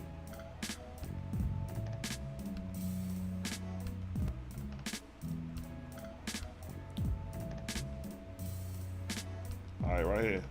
Bam. See that? Who that? Who that right there, family? Who know who that is? Who was that? You know who that is? That's Aset. And you know who's sucking on her breast? Haru. But guess what? The serpent picture is the exact same depiction. The child suckling on the breast of the mother. But guess what? The reptilian one is older than the Egyptian one. But it's the same depiction of breastfeeding. So the brother may have a point when he says Sumer came before Egypt. Because this is the stuff, so let me match the same time period that this picture right here is depicted in. This is the Ubaid period of ancient Egypt. Of ancient Sumer. U-B-A-I-D, Ubaid period. You look that up and you're gonna get this, you're gonna get sculptures from that period. Now at that same time period, the Ubaid period, it was called the Nakada period in ancient Egypt. And in the Nakada period, you have illustrations and civilizations going on as well. Like this right here. This is from the Nakada period. So like, you know, the brother do got a point, but at the same time, it's up for argument, because we do have civilization in Egypt simultaneously with Sumer at this same time period. And like I said, we talking 4,000 BC, 5,000 BC. You know what I'm saying? This is the time period we dealing with. Let me pull that up. This is the same time period. And we find this. We find this in ancient Egypt in the Nakada period, pre-Narmer. See that? So there was shit going on before Narmer, and there was shit going on before the Babylonians and the Assyrians in those two lands. And this is some of the pottery. Because I remember I broke all this shit down in my lessons years ago. That's why I know this shit the way I know it. I can just spew it off the top of my head, because I've been did the homework on this shit. And now y'all seeing the fruits that come with research and studying and just staying proficient at something. It becomes second nature. It's like martial arts. Once you practice martial arts for a long time, you see some of them grandmasters, it's second nature to them niggas. This is the pottery. And then this is ancient Egypt pottery. And the Nakata period is 4,000, 5,000 BC. See what I'm saying? And that same time period with the Suba. So let me pull up more Ubaid culture.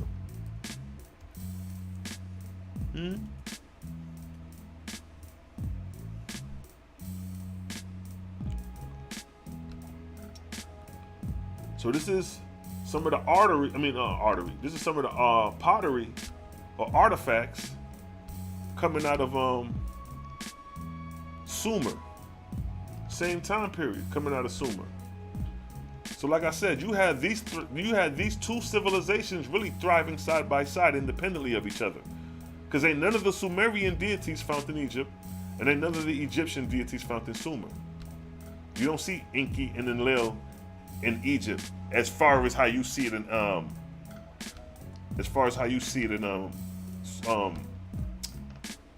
Sumer. Concepts may be similar, but the depiction of the deities is not there. So I just want to clarify that. So this is another depiction or another artifact coming out of the same time period of ancient Sumer, the Ubaid period. See that? And here goes some pottery, another artifact. Now this is before your Moses, this is before your Torah, this is before the Egyptian pyramids and before the Egyptian Book of the Dead, and this is before all that.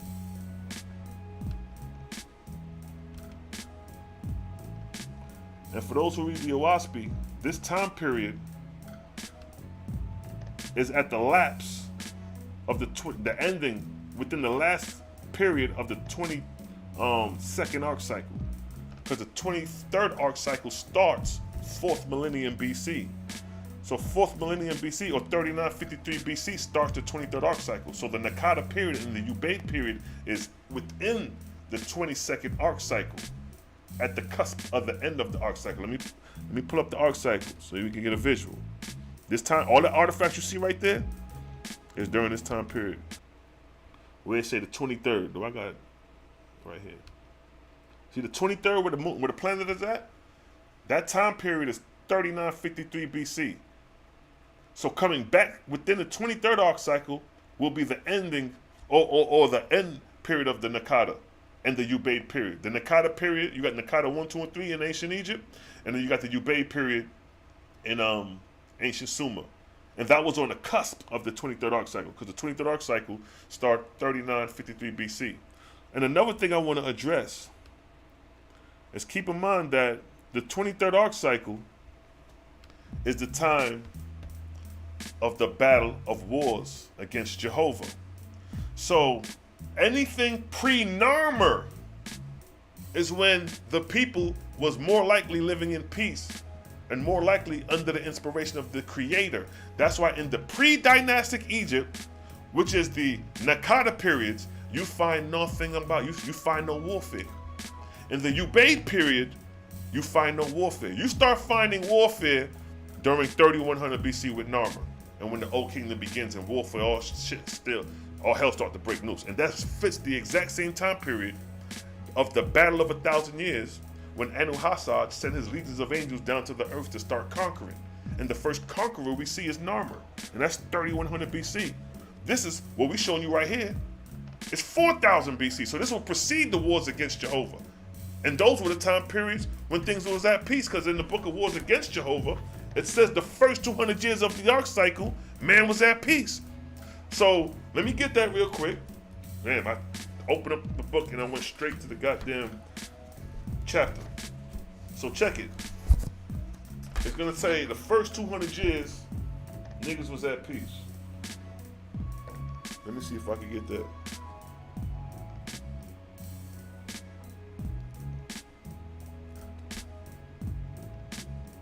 All right, here we go. There you go, right here.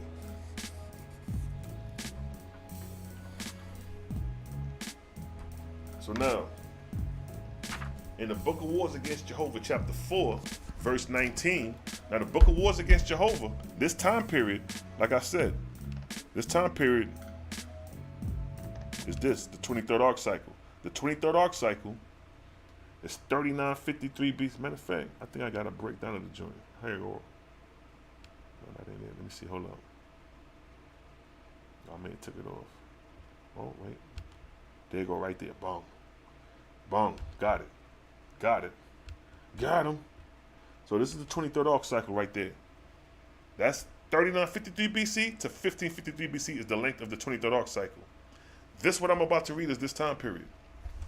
It's stated, verse 19. This is in the Book of Wars against Jehovah, chapter 4, verse 19. Such then were the chief of the divine laws made in heaven in the cycle of Sepin Amaj, daughter of Jehovah, during the first 200 years. And all the kingdoms of Atmospheria was established and officered. And all the people in these heavens became organic as soon as they passed the Isaean age, which is 5 to 8 years. Nor were there any dissatisfaction among the gods, or lords, or officers, or any of the colleges or hospitals. And never since the foundation of this world had there been such prosperity in the resurrections of the inhabitants of heaven. So the first 200 years, which is from 3953 BC to 3753 BC, it was rain, it was peace on earth. It was peace on earth. And this time period, because like I said, 4th millennium BC is on the cusp of the 23rd arc cycle. And which precedes Narmer, because you see Narmer right there, I put minis, but if you got Narmer, that's 3100 BC. That's during the time of the wars against Jehovah. That's when this influence of Anu-Hassad started on earth with Narmer. They started slewing niggas, but instead the first 200 years, it was peace on earth. And now when we come back to the customary cultures of that time period, because that's 4th millennium BC, 3953, mine was 4th millennium BC. This is the artifacts. There is no evidence of warfare as far as artifacts in that time period. You just got pottery. There was at peace. It's only when you come to here, 3100 BC, is when you start seeing this. Prior to this, niggas was being industrious doing this. And the Oahspe validates the first 200 years after the cycle, man, was at peace. So you're talking about 4th millennium BC. So you're talking 4th millennium BC to 3700 BC. It was peace in Egypt.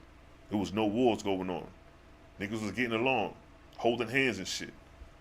But then when Anu-Hassad rose, because Anu-Hassad rose around 3700 BC in the heavens, established himself in the heavens, and by the time 3100 BC came around, it's war on earth.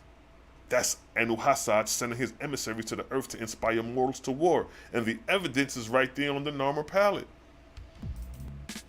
The evidence is on the Narmer palette when they started going to war. Prior to Narmer, 200 years before Narmer, niggas was goddamn making pottery and sculptures, and now they making sculptures depicting their goddamn war generals. And this is the 23rd arc cycle after the creation of man. So Oahspe goes in and show you these things. First, they lied on Jehovah. Talk about the Lord told niggas to eat meat, and that's why niggas out here sick with diabetes, colon cancer, prostate cancer, and all type of other sicknesses that come with that shit.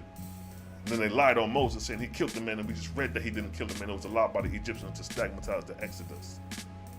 And then we read that Abraham wasn't a killer and he wasn't sacrificing his goddamn son to no God, because it was lies by his enemies. And they wrote the records down and the scribes reported it. And then he said Ezra came along and we got those records that was full of errors and falsehood and wrote it and compiled it tonight. And that's what you got today. A book full of error and falsehood, and the Oahspe is here to clean up all that shit. That's just real, bro. Like they say, keeping it real, nigga, that's real. So that's how we show and prove over here. Ain't no mysteries over here. The God show and prove over here.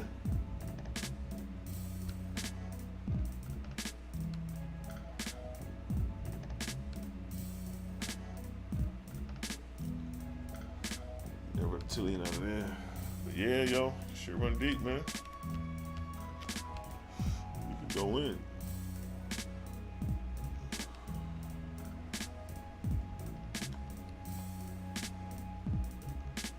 We got issues. Peace, beloved. Be safe on your journeys, yeah? Servant of the Most High, what's good? Michael, I see you. Michelle or Michael, how you pronounce it? I see you.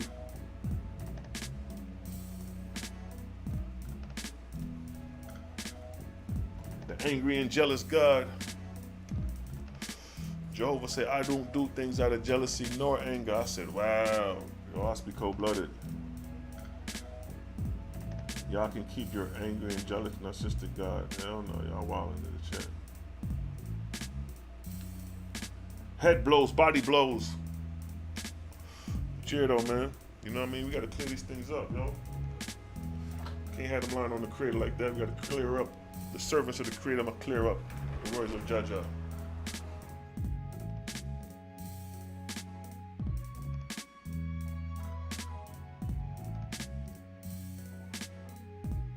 Let's survive. Let's take a break for a few, yeah?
We ain't going nowhere, family. Matter of fact, let me raise the music from here so you don't feel like I'm gonna leave you.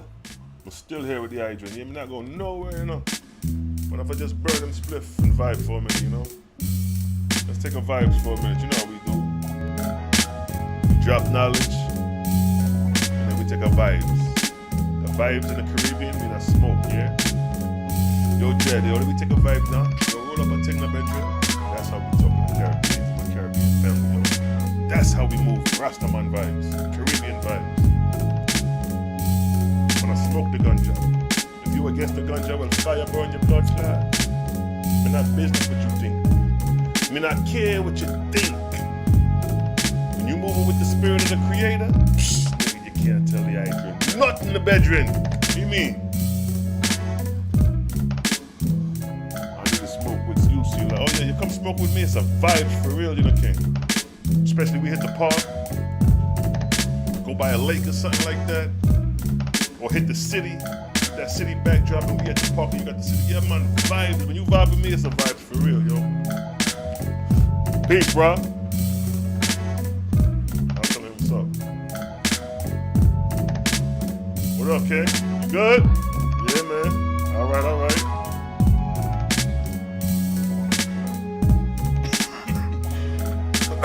Yes, I have family in the back there, you know.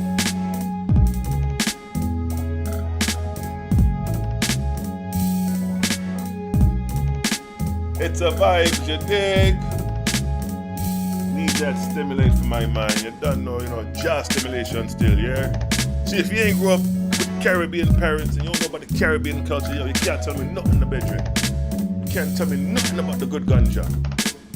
Ganja is a plant that grows right there in the bush. I'm not justifying nothing, I'm telling you the facts of ganja. Ganja is an alkaline plant. Ganja is more healthy than your goddamn Passover lamb, nigga. Cause it survives. Everybody has habits. Your habits may not be smoking. Your habits may be drinking. Your habits may be eating. Your habits may be goddamn, whatever the case may be to calm your body. Or you may not have no habits. You may have mental goddamn habits. you may think you better than a motherfucker because you don't smoke and they do. So you feel ego hits in and he smokes, they smoke, let's get away from it. See that? Ego. So you may not have a physical habit, but you have a mental habit. It's the vibes. You large up yourself, big up yourself, family. Francis here saying, see ya. Francis in the building. Jasu. I missed that ganja with the seeds. Well, you know, female, what is it? The female plants don't have seeds. It's the male plants that have the seeds. But me, I see what y'all say, yo. Back in the 90s, you have seeds in your weed, you know. Big 20 cents. Big fat $20 bags or $10 bags was fat back in the 90s. They used to stuff it in the yellow envelopes with the goddamn thing. For my niggas who know what I'm talking about, know exactly what I'm talking about. Cal P, you know what I'm talking about. Cal P, you wanna call in and drop some info? You wanna call in, hit my line, nigga, you can get on. I ain't tripping, yo. I dropped my jewels for the day. Cal P, let me know in the chat. Hit me. Say something.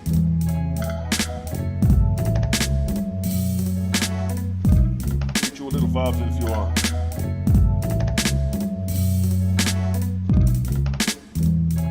What strat you talking on, my brother? Man, I talk about them goddamn gelato with them things there. Some purple. Different vibes me I choke on, you know? Different vibes me I burn spit too, depending on what the eyes you having, me go pick up. You dig? But all this shit is what they call out here loud, my nigga. Zaza, gelato, and the other names they be having. But I like the fucking gelato. I like how that shit tastes.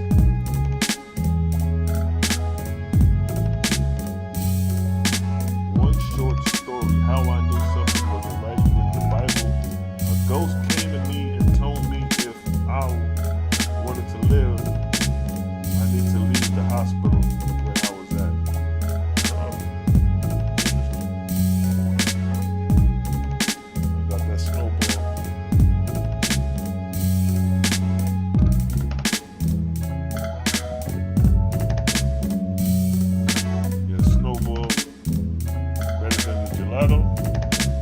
I gotta goddamn be a judge of that one.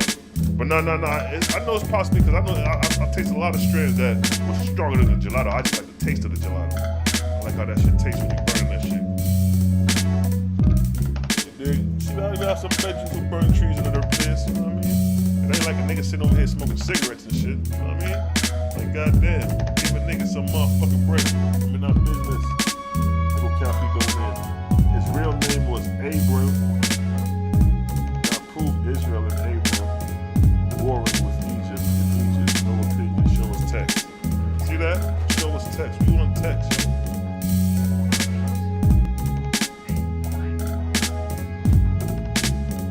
Cause it's the vibes.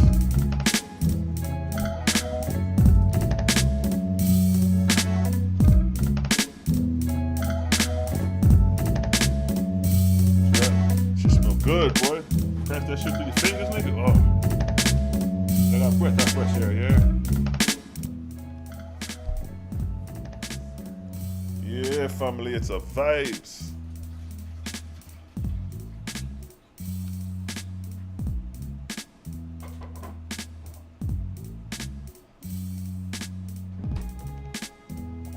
Hey, I ain't mad at you if you smoke cigs, my nigga. I'm talking to those motherfucking hypocrites. Shit. I got people around me that smoke cigs. I ain't no hypocrite ass nigga. Only thing I say, if you smoke them cigs, nigga, get you some detox and detox your body so them cigs won't give you cancer. That's what I got to bring to the table. I ain't no hypocrite. I ain't gonna say, nigga, stop smoking cigarettes. You shouldn't be smoking cigarettes. The Lord is gonna get you for smoking cigarettes. Or if you will fake this, well, you know, smoking cigarettes, you know, is gonna have drudges. You're gonna have drudges, nigga. Everybody got drudges around them, nigga. Stop it. Stop acting like you holier than thou. Everybody got motherfucking skeletons in their closet. Stop it.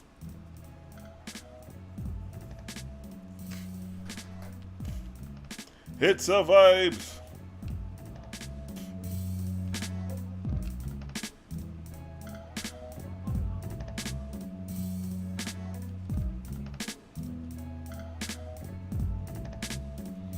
I need them detox, yo. I'm gonna put the goddamn bitter sweets in the chat, so whoever wanna get them detox, hopping on them detox, yeah? Hopping on them detox. Because we're living at a time of pandemic. So get your detox. Strengthen your immune system, your immunity. By strengthening the body, you're strengthening the spirit, because the spirit resides in the body. If the body is pure or impure, likewise will the spirit be impure. You dig? If the body is strong and holy through purity of diet, likewise will the spirit be holy in purity of diet. It's a vibes.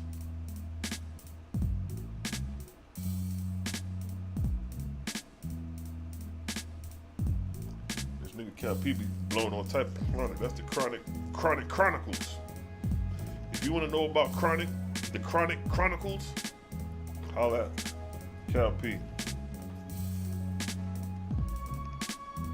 We burn it down over here, right in front of you niggas. I don't hide this shit. You know why I don't hide this shit? Because I don't care.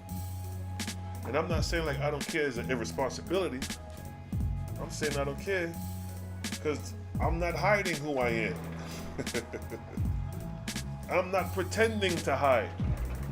I'm not gonna wait till I finish or wait before the smoke when I ain't got nobody to motherfucking be held accountable to. I don't got no supervisor that may look at my videos and say, oh, this nigga smoking weed, we gonna fire him tomorrow because he's smoking weed. I ain't got no overhead. The only overhead I got is the creator. And that's the only overhead you got is the creator. If your overhead is anything other than the creator, you in danger. You in danger of deception. You in danger of a motherfucker coming to you saying, I am the Most High, the Lord thy God. Bow down and worship me. And then he throw on his light body and show you his glorious hair like wool and all this shit. And you like, damn, that gotta be the Most High. Shoot. You just bow down. You just bow down. And the nigga got your ass hook, line, and sinker. And he looking at you like, hey, I got this nigga. I got this newborn spirit. I told this nigga to bow down and he believed it. He ain't of the creator. We got one here. But if your ass cross over and spirit a nigga come you saying that shit, you be like, nigga, I don't recognize nothing but the creator. He may just fly off like, damn. Because you back with the creator. Anything, if you against the creator and you come across the force of the creator, you can't conquer that, yo.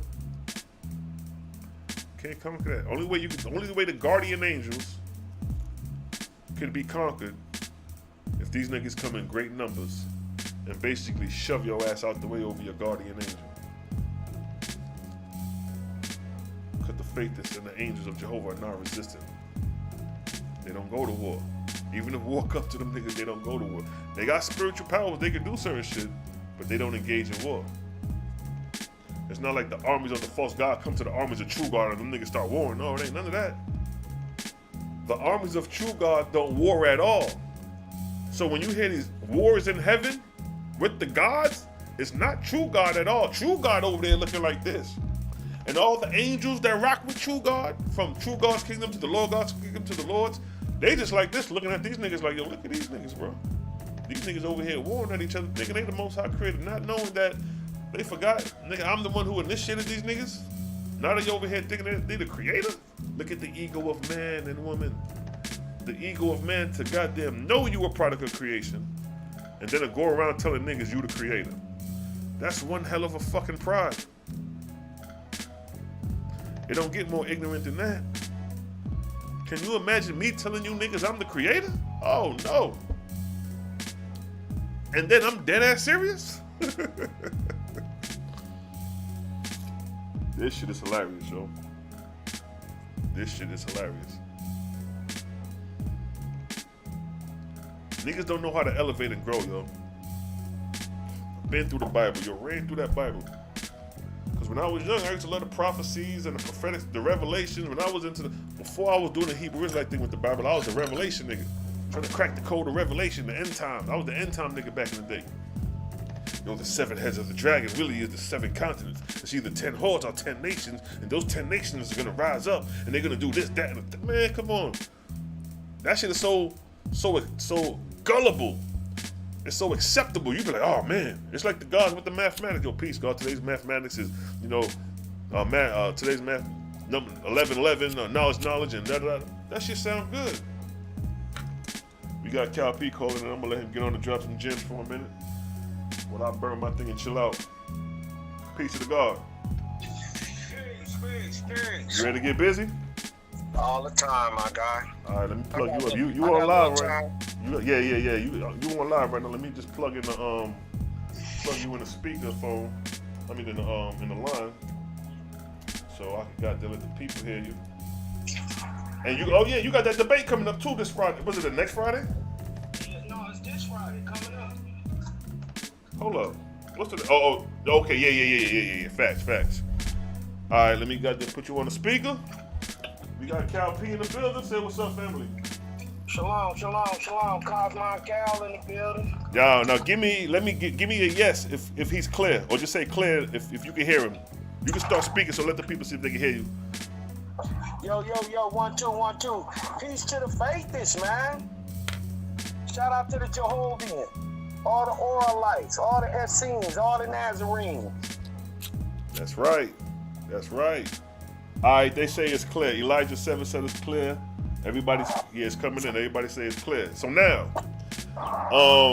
man, me and you, Malachi, had a great build earlier today, but we ain't gonna touch on that right now.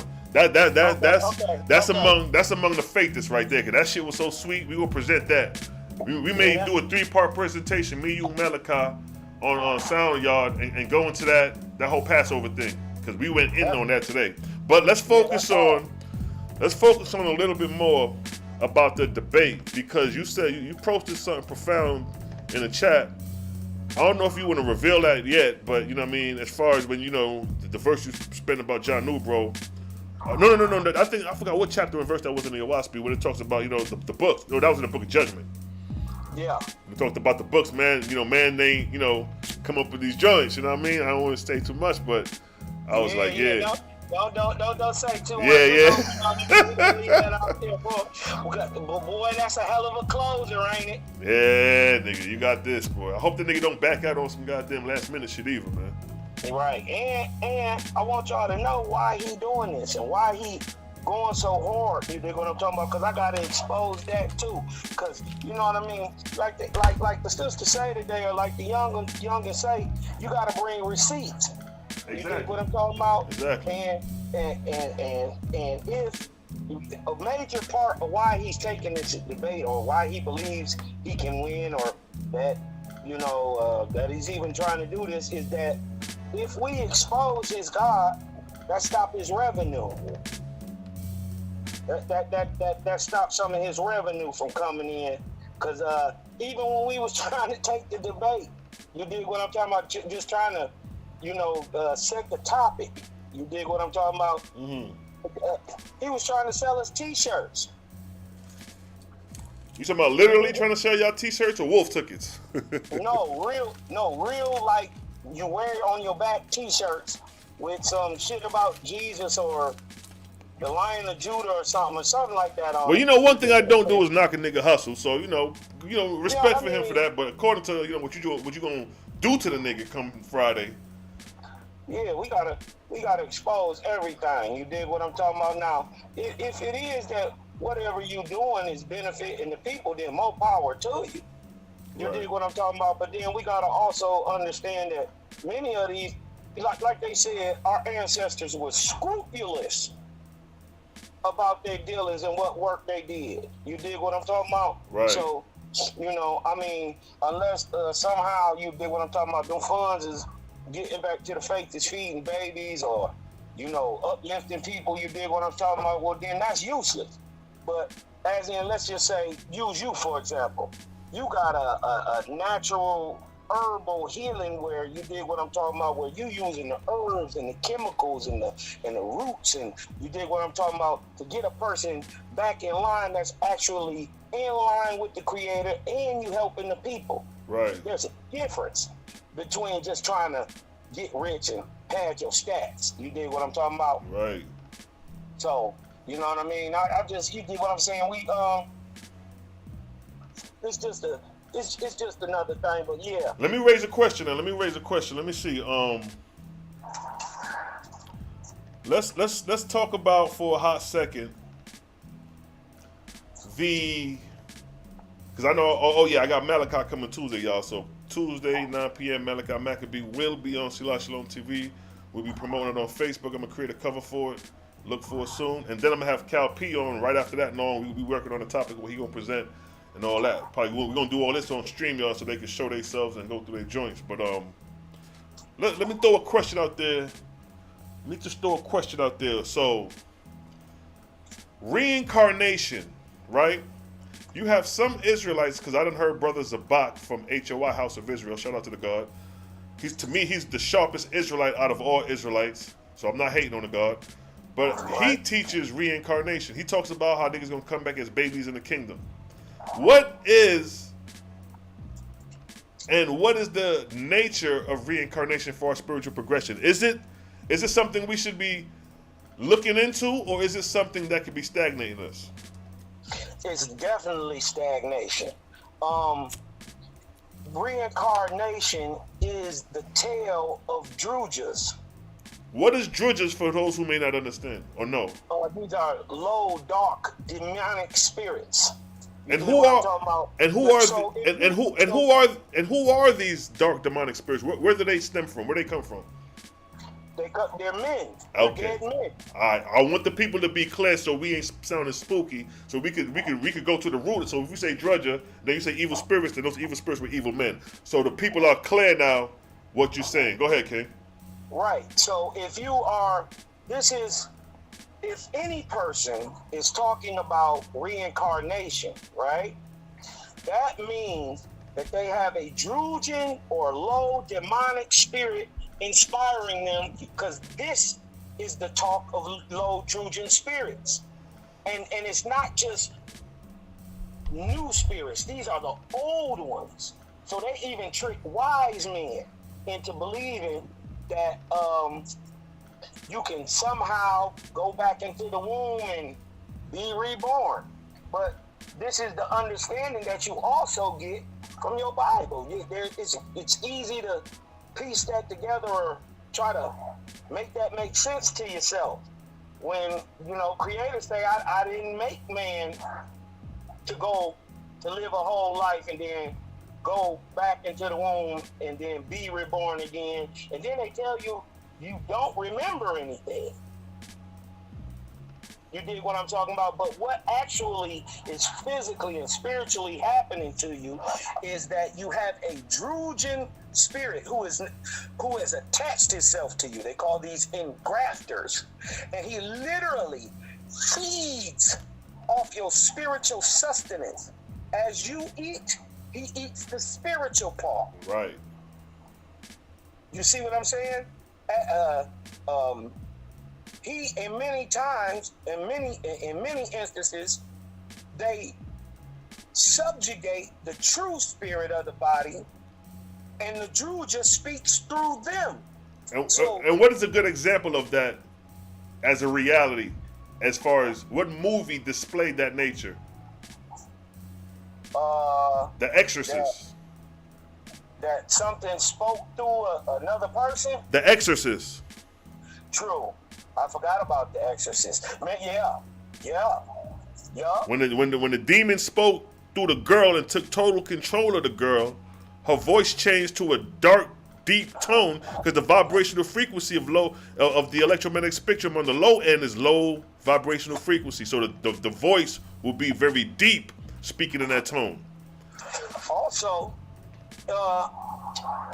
many people don't look at it this way. They look at it in a friendly way, but this can also play this way. In the Bible, it says, be conscious of how you treat people, because you could be entertaining angels. Right. But that goes both ways. There are low angels and dark and high-raised angels. Correct. Who come to you and speak to you and can speak through you. But this is a time where Creator said, I'm going to give the liar, the deceiver, as well as the good man. You dig what I'm talking about? Right. Druid lying spirits, so they can do signs and miracles, and they gonna talk fantastically to y'all. You dig what I'm talking about? Right. Get y'all to try to believe something. Now, this is the difference between the level of information given by the Creator and those given by the gods. Right. The God will have you try to believe a thing because his inspiration is still, even if it's right on you, second hand. Right. You see what I'm saying? It's indirect. Now, let me ask you this. Why is reincarnation a stagnation in comparison to the scope of our destiny? Because it leaves you trapped here on earth. It doesn't. It's a. Smoking on that Super 7, nigga? Oh, you know, I just roll me up a split a ting. You know how we do in the bedroom. You know, you done know, Star. But yeah. By the way, I'm blowing on that truffles for all y'all that want to know. Right. You got truffles and Wanna gelato talk going about right that now. And because it bounds you to earth. The doctrine bounds you here. The Creator says, I am going to lift you up, upwards and outwards forever, and that your inheritance is the Etherian world. So that means after you're done here, you on to the next. Correct. But the doctrine of Drujas keeps you in a bound loop where you're stuck here. You're always constantly coming back here, and it is the same doctrine in practice, or not in practice, but in theory, that the Christian and the Israelite have, because they after the 1,000 years or whatever are supposed to come back here to earth. And you know what? Let me interject, because during the time of Jesus in the Bible, you had a couple people saying that, wasn't they saying like he was Elijah, or John the Baptist was Elijah, or they were speaking of people in the form of engraftment into a degree, because they're saying that these ancient men came back embodied in John the Baptist. I think one of them, somebody was saying like one of them was Elijah returned, was Jesus or John the Baptist, one of the two.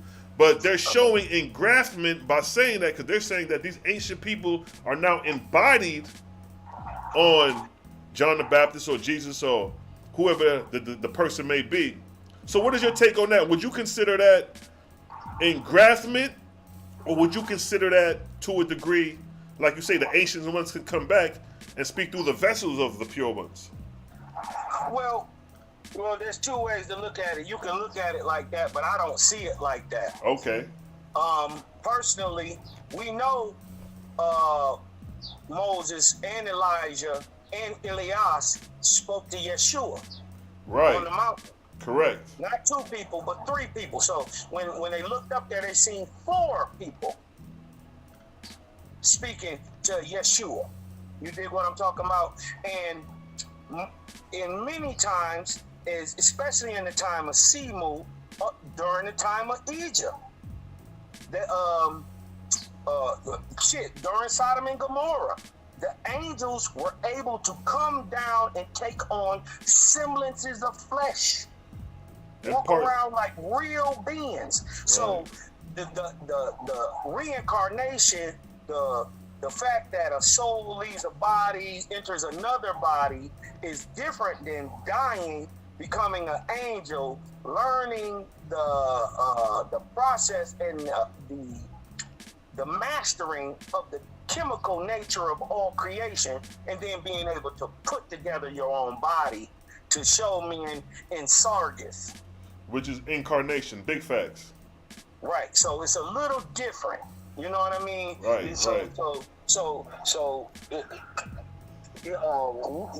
As in reincarnation, what they're saying is you would never know that this is somehow a different being, because he doesn't even know that he's somehow a different being. Now, what I'm saying? What about the people who claims that they remember the past life? It may be a person who may have died, let's say, 50 to 75 years ago, and they looked that person up and kind of found out that it was true. What do you say to those reincarnated factors? That just proves that the spirit is actually there. Right. That he has been engrafted upon. Right. You know we sharpen the sword. You know we doing that Q&A. We sharpen the swords right now. That's what I'm throwing these questions out there and shit. So show me anything in nature that dies and rebirths and takes on another body with different overall, what's the word I'm looking for? They have a different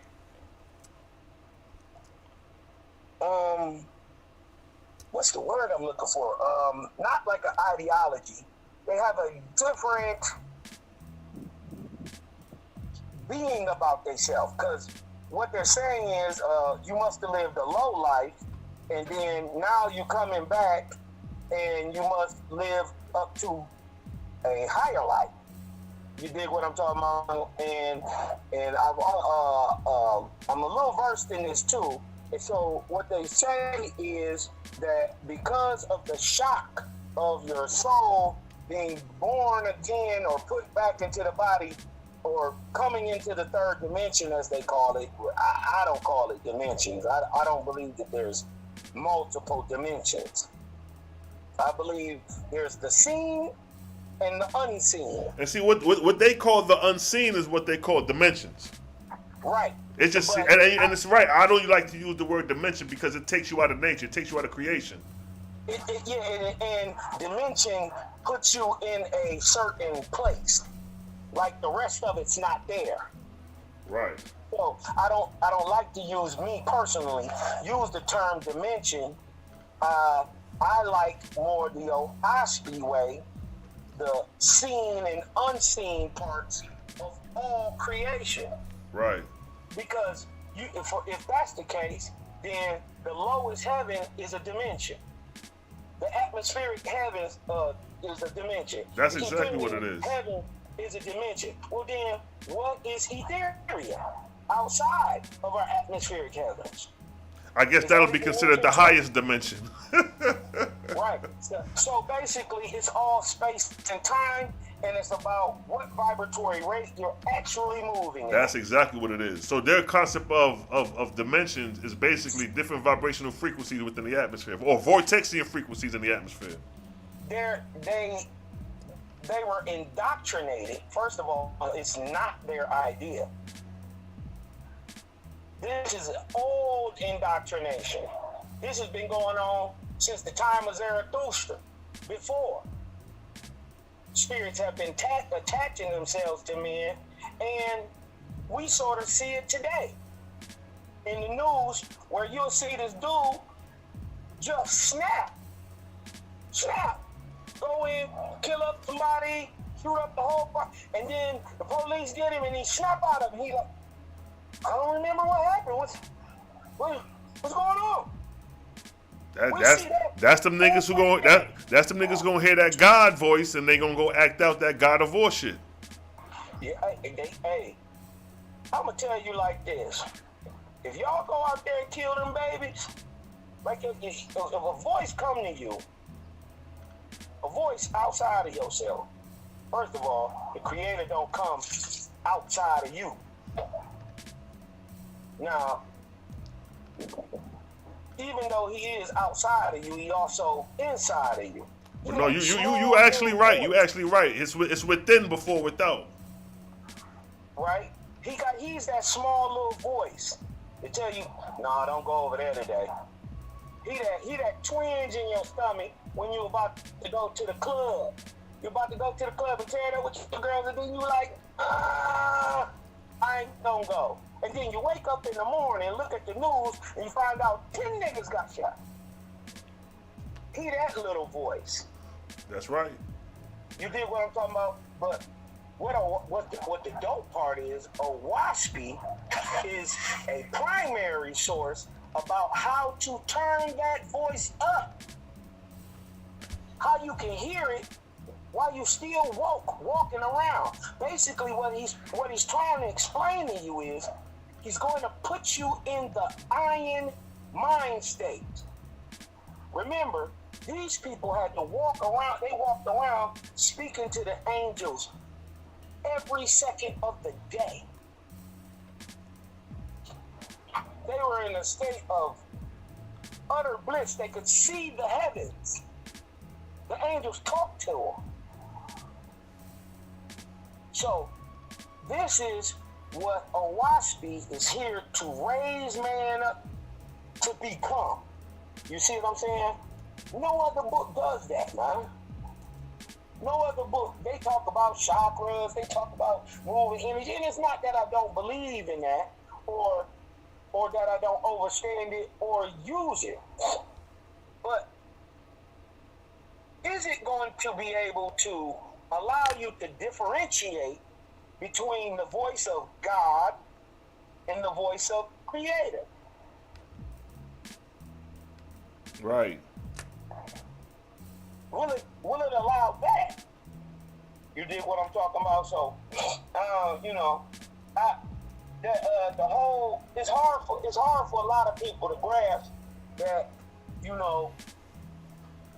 but people know people who are different people at different times. You dig what I'm talking about? Everybody knows somebody like that. Right. They cool as hell when they get around you. You dig what I'm talking about? But if y'all go out somewhere, they are a total different person. And I know people who got best friends who won't go nowhere with them because they ignorant as fuck. When they get to drinking, them niggas get to turning up. Right, and that loosens the bonds. You dig what I'm talking about? Of mental constraint. And it's easier for the juju to take over your body. Right. You dig what I'm talking about? You Right. ever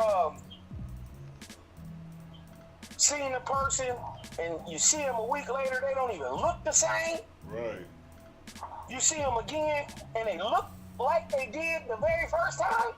You be looking at them like... Let me tell you something, yo, like certain niggas from back in the day, like who caught bodies and shit, you see them niggas after, they look different. Their face looking different.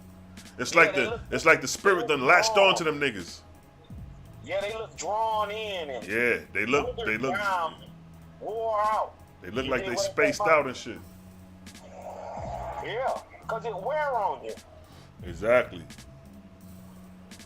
Hey, you know what I wanted to talk about real quick that I heard that was interesting? You brought up the very first 200 years of the Oahspe. Right.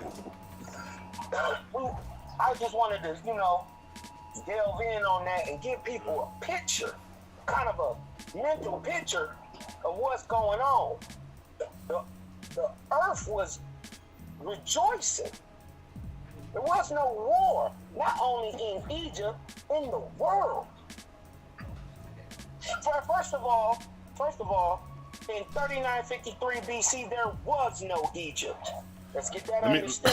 Let me pull that up real quick. Hold that thought. I'm gonna pull up the because I got that arc cycle, and I got a couple depictions. All right, so in the arc cycle, you looking at your phone? You can see the screen, or you just on the phone? Yeah, no, I'm looking at the screen. All right, so I just pulled up the 23rd arc cycle with a couple time highlights of the time period. Okay, hold on, let me see. I think I got a little lag on it. Yeah, it's definitely gonna be a lag from where you at. Yeah, let me hold on, let me look at it, cause you ain't pulled it up yet. No, it's on the screen. It's on the screen. It just probably didn't pull up on yours. Okay, I got you now. All right. I got you now.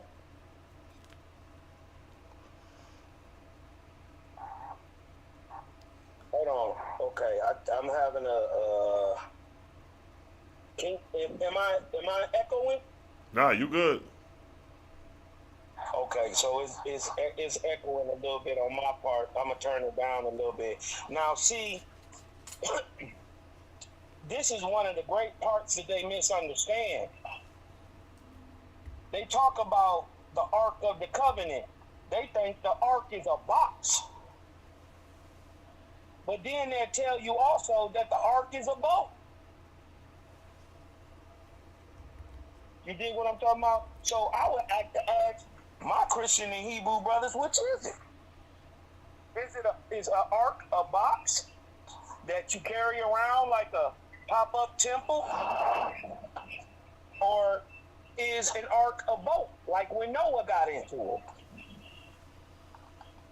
It is revealed only through Oahspe that the 23rd ark cycle after the creation of man, or the ark of Spita, the 2,400 year period, is the ark of the covenant.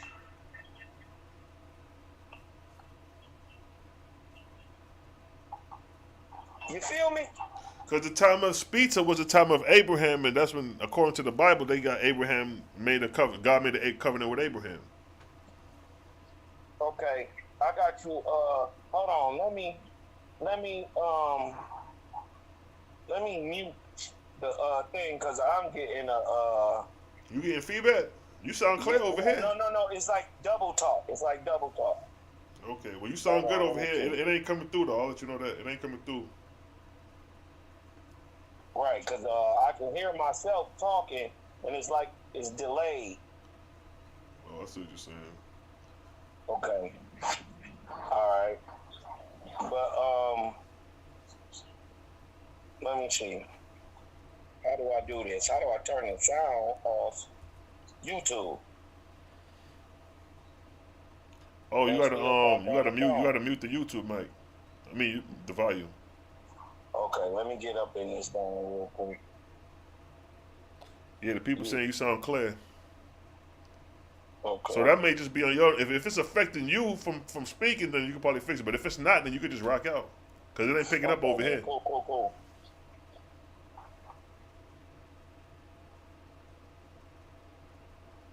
Okay. All right. Let me get this together. I still got the picture up with the 23rd ark cycle. I got the first 200 years, that was a reign of peace from 3953 BC to 3753 BC, or 4th millennium to 37th millennium BC. So, and then after that, I got the depictions of the Urukka period. We got like the Shepherd King looking dude. Yeah. We got Narmers and Khufu. I ain't got it all detailed like the other charts I got where I got the whole history laid out of that cycle. Right.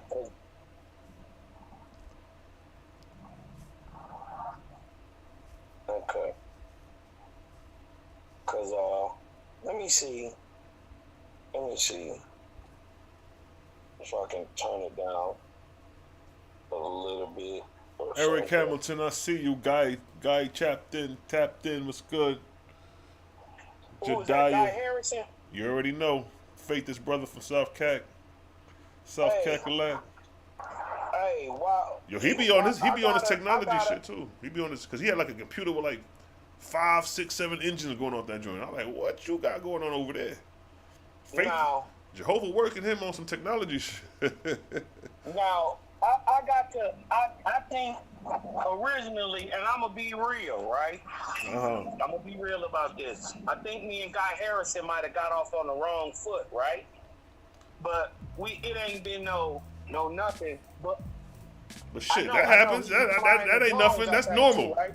That's normal. Niggas don't always bump heads and come back. It's about the comeback. You know what I'm saying? Yeah. But what I wanted to do was give Guy Harrison his props.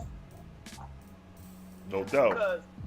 Because I see a lot, I just don't say a lot. Right. You did what I'm talking about now. I got to.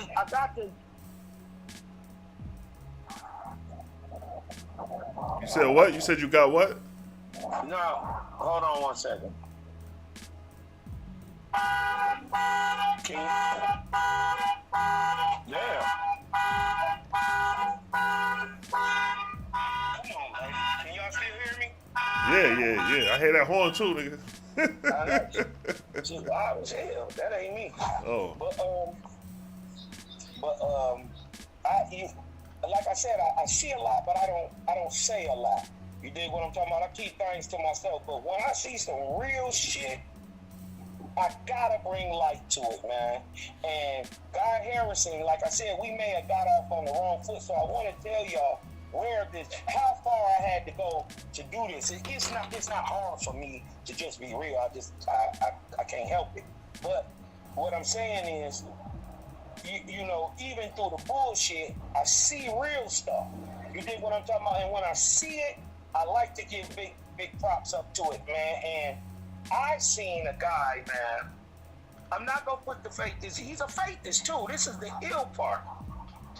Who was bagging on the Seventh Era faithist? I mean, and bagging on you too, Selah. I know you talking about. That's old news right there, though, man. Right. You know what I mean? Them niggas old news. Really, that nigga apologized. He emailed me personally and apologized some years back. You know what I mean? I ain't saying that shit. Dude did. Yeah, that's why I said that's old news. Because that came out in 2020, and then they reposted it about a week ago. Yeah. And that's how I seen it. I seen it in 2020. But yeah, that's what I said. I ain't take that shit serious. Yeah, I knew it was hating. You did what I'm talking about, and I knew the spirit that he was speaking through was Drujan, because the whole time he was saying, I, me. I feel this. Because like I said, see, let me tell you something. Hold up. You know what it is? It's because, see, the Oahspe is classified among the Europeans. It's the faithist organization are Europeans, majority. So when I came across the Oahspe, a nigga from Jamaica gave me the book. So you know how you receive it is how you take it. So I'm looking at this shit like black people, because the nigga showed me Abraham first. That was the first thing he showed me in the book was Abraham. So I'm like, damn, nigga, the Abraham in this, I'm on my Israelite shit. Abraham in this joint, what's this about? And then I investigated the book before I even knew anything about anything about a faithist community and the whole universal faithist. I ain't know nothing about that when I was reading the Oahspe. It's when I started doing my YouTube videos and I created the email, and it's when I found out about the other groups. And when I found out, I was like, damn, these old white people. I'm like, these are elderly white people who's involved in this information. So when I first came in the Yahoo group, I came in banging on my Israelite shit. The same way these niggas was banging is the exact same way I was banging on them faithers in the Yahoo group. If them, I bullshit you not. I bullshit you not, King. The emails are still up there. They got them over like 10 years ago, but they up there. But yo, I was banging on them. I was talking about the enslavement of the black man, the 400 years in this motherfucker. And I was doing the whole shit these niggas doing now. That's why I can't be too upset with these niggas, because I was in that same light. So, then, it kind of simmered down when I really started, digesting the book in its fullness, you know what I mean? And then that's when I found out about the European side of this shit, you know what I mean? So I'm like, oh, okay, they got a whole goddamn organization with this shit. I'm like, I ain't know that.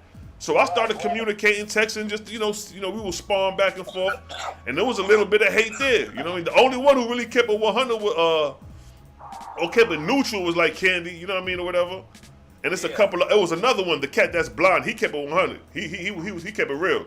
I forget, I think it's Peter. He blind, I think. One of them niggas blind. And he used to live out in the Bronx.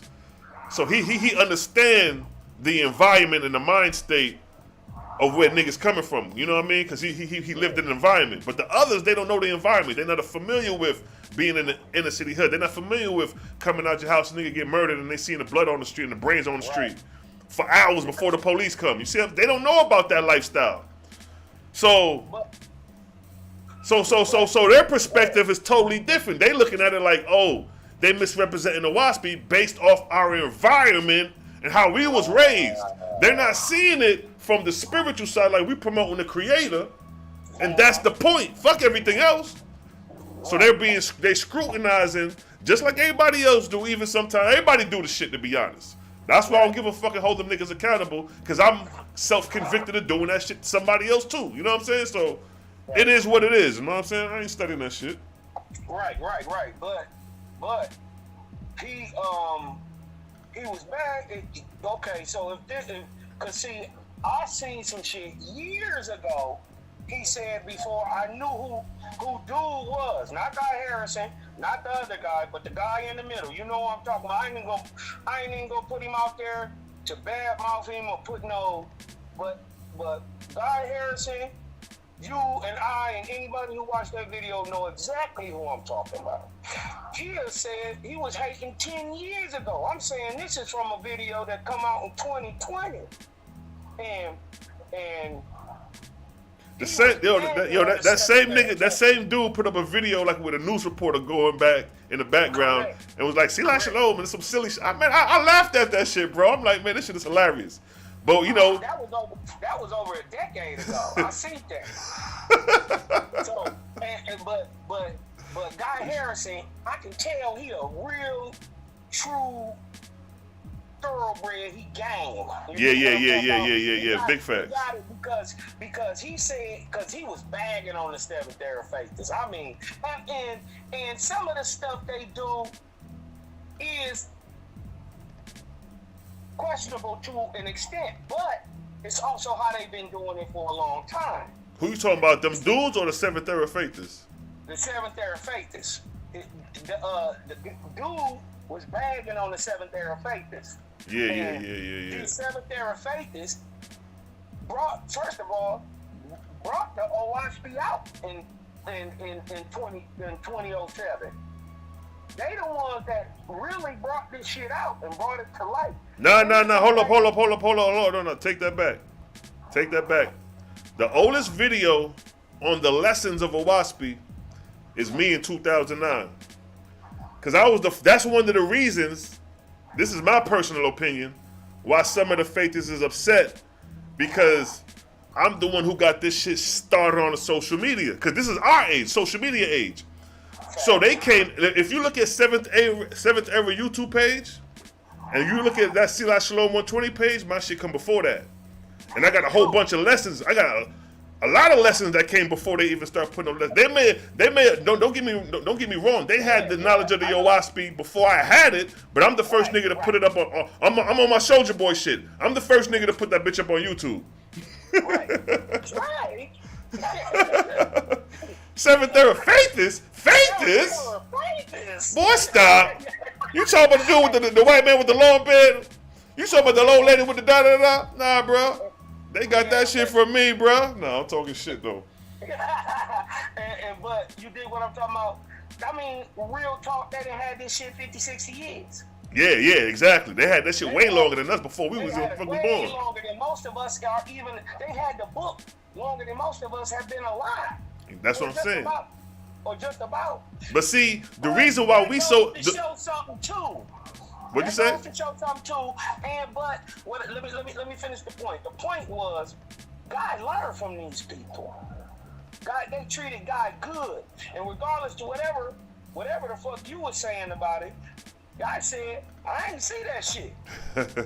Right. And for the issue with the, you know what I mean, with the priest shit, you did what I'm saying, and the sea chief and all that. You did what I'm saying. I understand that, but I can overlook that. I was like, shit, I'm not turning down none of this information, because what they giving me for real is truth. Whether how it look on the inside, on the outside, once you looked at it on the inside, it wasn't nothing but Oahspe. Exactly. I used to watch their videos too, because it was like, oh, this is another set dealing with the Oahspe. Let me see their perspective, where they coming from. You know what I mean? And I spoke to them before. And if you being honest, they come from a very technical. But you got to keep in mind, they elders in this shit. You know what I mean? It's levels to this shit. So they dealing with, you know what I mean? They dealing with the tapping into the prophecy as far as dealing with the diet and being out in nature and things of that nature. We still up in the cities. We just nigga, we out here trying to bang heads for the goddamn Jehovah in debates to let niggas know how sword the sharp is. But then by the time me and you reach our 70s, we ain't gonna be doing the shit we doing here. We gonna have the land settled up, and we gonna be on the next level. You know what I'm saying? So it's levels to this shit. We gonna actually be doing what the Seventh Era Faithers doing. So you know what I'm talking about? You can't hate on them, and God backed them. Facts. He stood behind his mans. Right. Listen. I understand that you feel the way you feel, but I ain't seen none of that. Right. Yeah, Guy's a stand-up dude. I ain't never had no issues with Guy, man. He always been a stand-up dude, Joe. He good people. You dig what I'm talking about? So shouts out to you, Guy Harrison. You dig what I'm talking about? Shout out to you. You dig what I'm saying? And I ain't even gonna say we ain't gonna get on dude. Fuck dude. Nah, that's why I said that shit lightweight, man. But what I was saying was about not bringing the Oahspe to the information agent, to the metaverse or whatever, the internet. You did that. You the first dude to do that. Nobody. Yeah, cause let me show you. This is what I knew. I'm talking about the 7th Era Faithist edition of Oahspe. Right. They brought that out. Oh, you talking about the book, the re-edition, the rendition? Oh yeah. They put that. Yeah. I gave them credit for that. Big facts. Oh, big fucking facts. I thought you was talking about the social media part. I ain't thought you was the first one to do that. That's why I clarified that. I thought you was talking about the social media. You talking about the text? Yeah, they put that together. Yeah, big facts. Plenty of times I don't. Yeah. I got that version of Oahspe too. I got one of them. I got the 7th Era copy. Hey, I'm a fucking niggas fuck around and make a recopy and goddamn put Yahweh in that motherfucker for the Hebrews so they be happy. Listen. They see the Yahweh, they be happy because they see Jehovah. They start talking about the tribal God. They start going into the false gods concepts, not knowing that shit is motherfucking the false gods are not the creator and shit. Right. You dig what I'm talking about? This is why I'm not gonna get into the tearing down of Oahspe. That's not what I do. You know what I mean? I'm gonna build it up. What I would express people, once you get a full grip of this Bible, you're gonna understand how your Creator is, what He thinks, what does He do. You dig what I'm talking about? You're gonna get just like you get a feel for your father, your physical father, or you got a feel for your man or your woman. You got a feel for them. You know what I mean? You know what they're going to do before they do it. You see what I'm saying?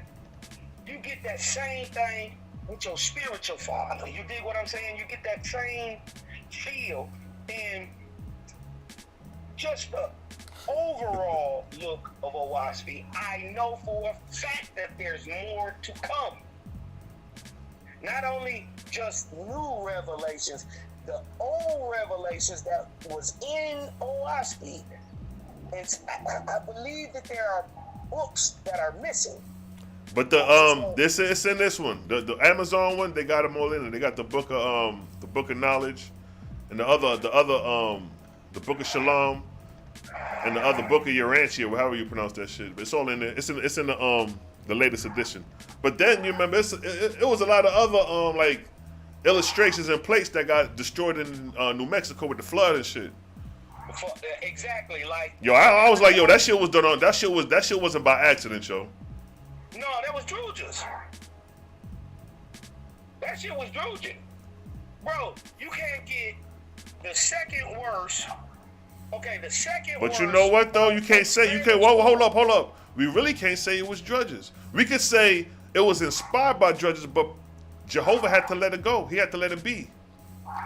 Listen, with a light that bright, there was gonna be that. Just like we shine in light, we attract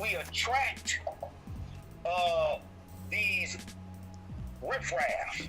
You dig what I'm talking about? Right. These low people. You know what I mean? The violent people. The people who are just tear us down of things. You know what I mean? People who speak ignorantly without knowing the thing. We attract them. They come to us. Right. You dig what I'm talking about? We don't even have to talk to them. They speak to us. Facts. So you dig what I'm talking about? Okay, first of all, the second worst.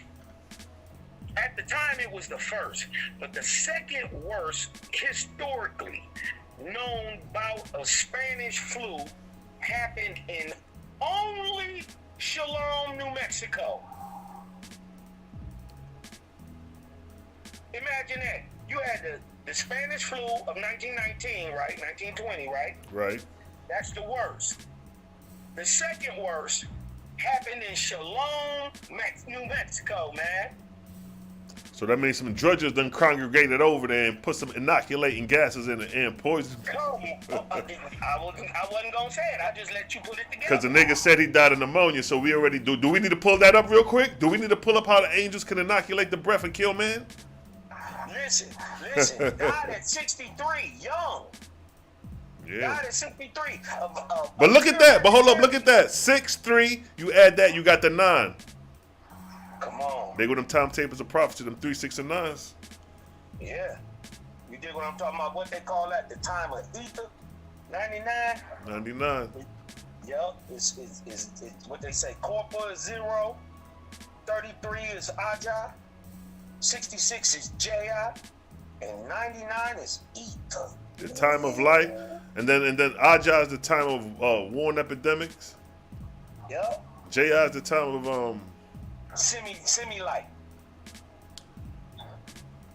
You dig what I'm talking about? J.I.'s war. J.I.'s war. High, yeah. Advanced warfare.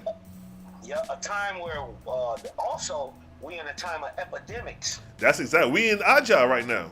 Cause the we in J.I. with the pandemic. Yep, we in J.I. and we have been in J.I. since April 19th, 2019. Go look on your calendar. I'm not gonna tell you what happened on that day. Y'all should know. And that's the day of the COVID. If anybody is in the center for or in the chat, that's in the center for progressive faithism. You did what I'm talking about. They already know. I told them 2 years in advance it was about to happen. And they Haram said the Russian flu killed John Newbro, 1891. So that nigga had some Russian drudges over there and shit. And it's the second worst bout of flu in the U.S. history.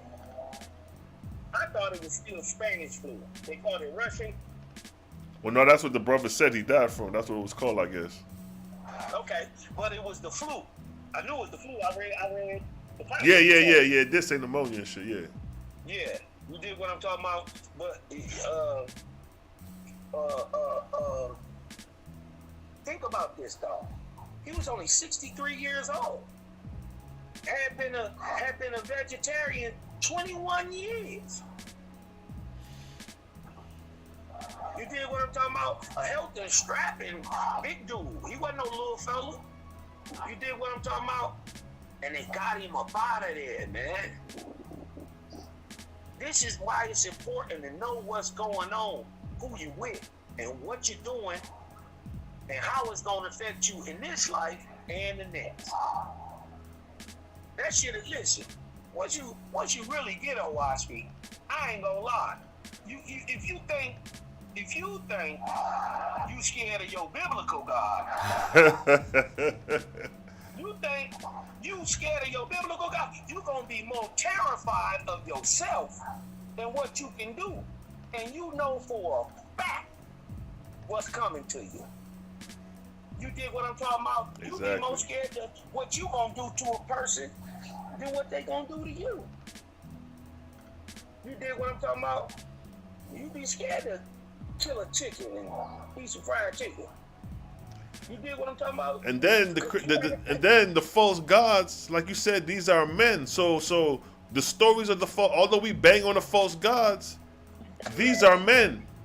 You very much have the possibility of becoming a false god. You may say you're dealing with the Creator. All these false gods before there was false gods was rolling with the true God in the heavenly kingdom.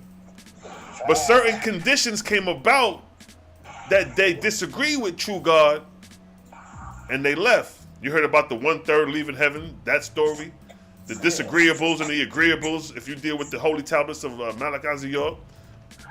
Long story short, a group left and they started their own thing. But instead of sticking to the script as far as them being men and not telling niggas they the creator, they went ahead and told niggas they was the creator. Yeah. And then told mortals that they were the creator. Every false god. Everybody, think about this. They ain't changed the script yet. That's every false god that's done the same thing. He got puffed up on self.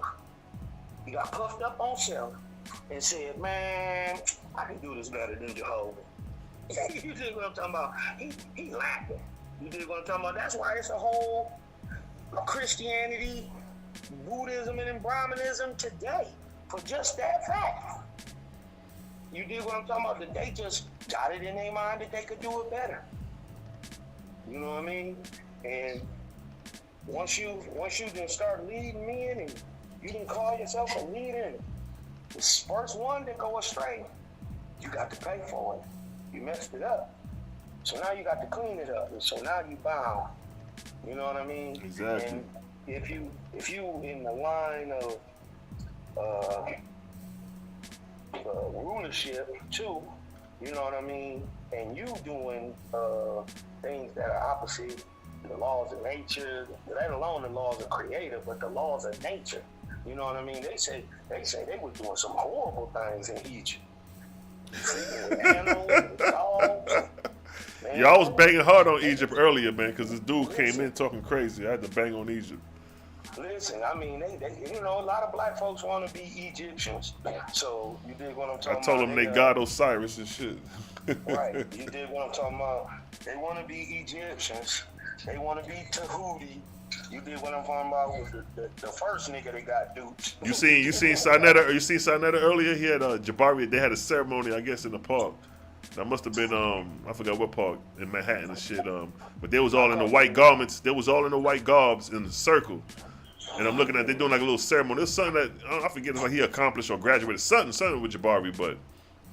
Okay, but look, Osiris told you that I was gonna have the circle representing the sun as the highest form on earth. Right. Osiris told you that. Remember, dog trying to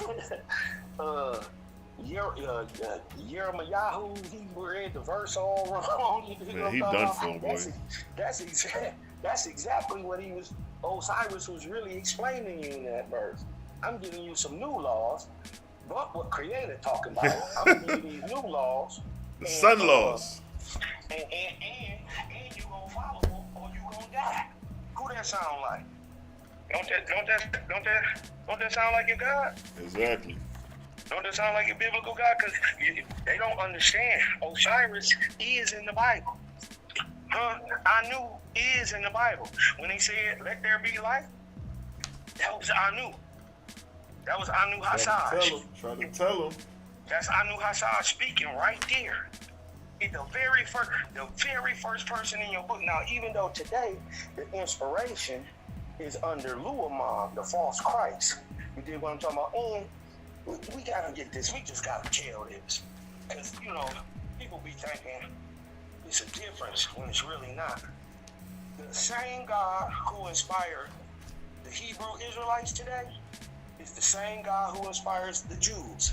Also, is the same God who inspired Christians and the Catholic Church.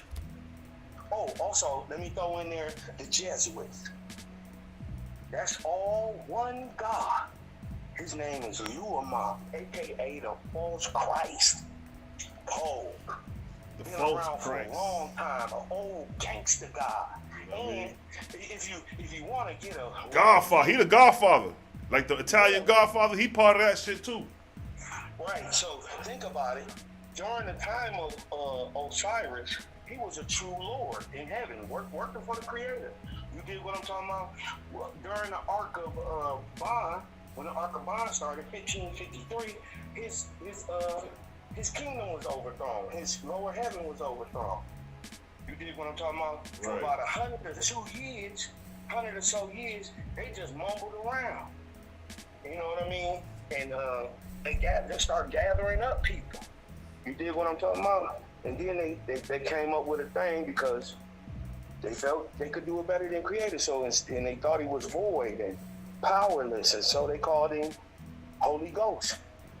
And this is where you get your Holy Ghost from. You dig what I'm talking about? You get it from Luamon, Kabbalactus, and Inochisa, who are Yo ass done figured out how to say them names I see, nigga. Yeah, I'll be on it. I'll be on it. Yeah, That's, you hit me with that Fraggle Patty. I was like, ooh, that's it. Okay. Because, you know, like a lot of Fraggle Patty, a lot of those names is found in the Vedic. You know what I'm saying? In the Sanskrit. Yeah, if y'all want to learn about Prajapati, you dig what I'm talking about, which his name is Prajapati. If you want to learn about Prajapati, go to the Vedic text. If I'm not mistaken, it's not the Mahabharata. It is in the Vedic text. You dig what I'm talking about? Go to the old Vedas and learn about Prajapati. But look, they go on to prove Prajapati. They go on to prove his nature and what he did in Oahspe is written in the Indian text, because the very first God of heaven, right? The very first God of heaven to choose his next God is Prajapati. The true God, the very first true God to pick his own God was Prajapati. And guess what? Prajapati, from the Vedic text, or it's in the Hindu text, is known for. He is known for being the very first succession of princes and kings on the earth. It is from this guy that they say that kingship by blood was rendered, or he was able to pick his successor. Prajapati was the very first to do that, and so is Prajapati in the Vedic text. Okay, dope. And another thing, during the time of Fraggle Patty, or the time of Zarathustra, if you notice, Zarathustra, the same way it describes Moses. I mean, the same way in the story of Moses in the Oahspe, where it describes the son-laws of Osiris. Yeah. If you notice, and during the time of Zarathustra, which precedes that by another 3,000, damn near 6,000 years, it has the exact same thing with the city of Os, and it had the same system as the Sun King, which preceded Egypt, which was in Persia. But look, this the part that's dope, that you can go back and trace that. Cause see, that is a type of rule. In his time, it was called the Baogan God. Right, that's during that time. I'm talking about, and then you come one cycle later, it is the Taogan God under Osiris, and I knew because they ruled in a different way. They ruled by bull, by power and strength, but the Baogan God ruled by blood and murder and war and enforcement. You did what I'm talking about. So their sign, this is why the most ancient of them ancient signs that you see many times, and go look at the Harappians, go look at the ancient Vedics, the Tamils, go look all off in China, go look at Africa. They're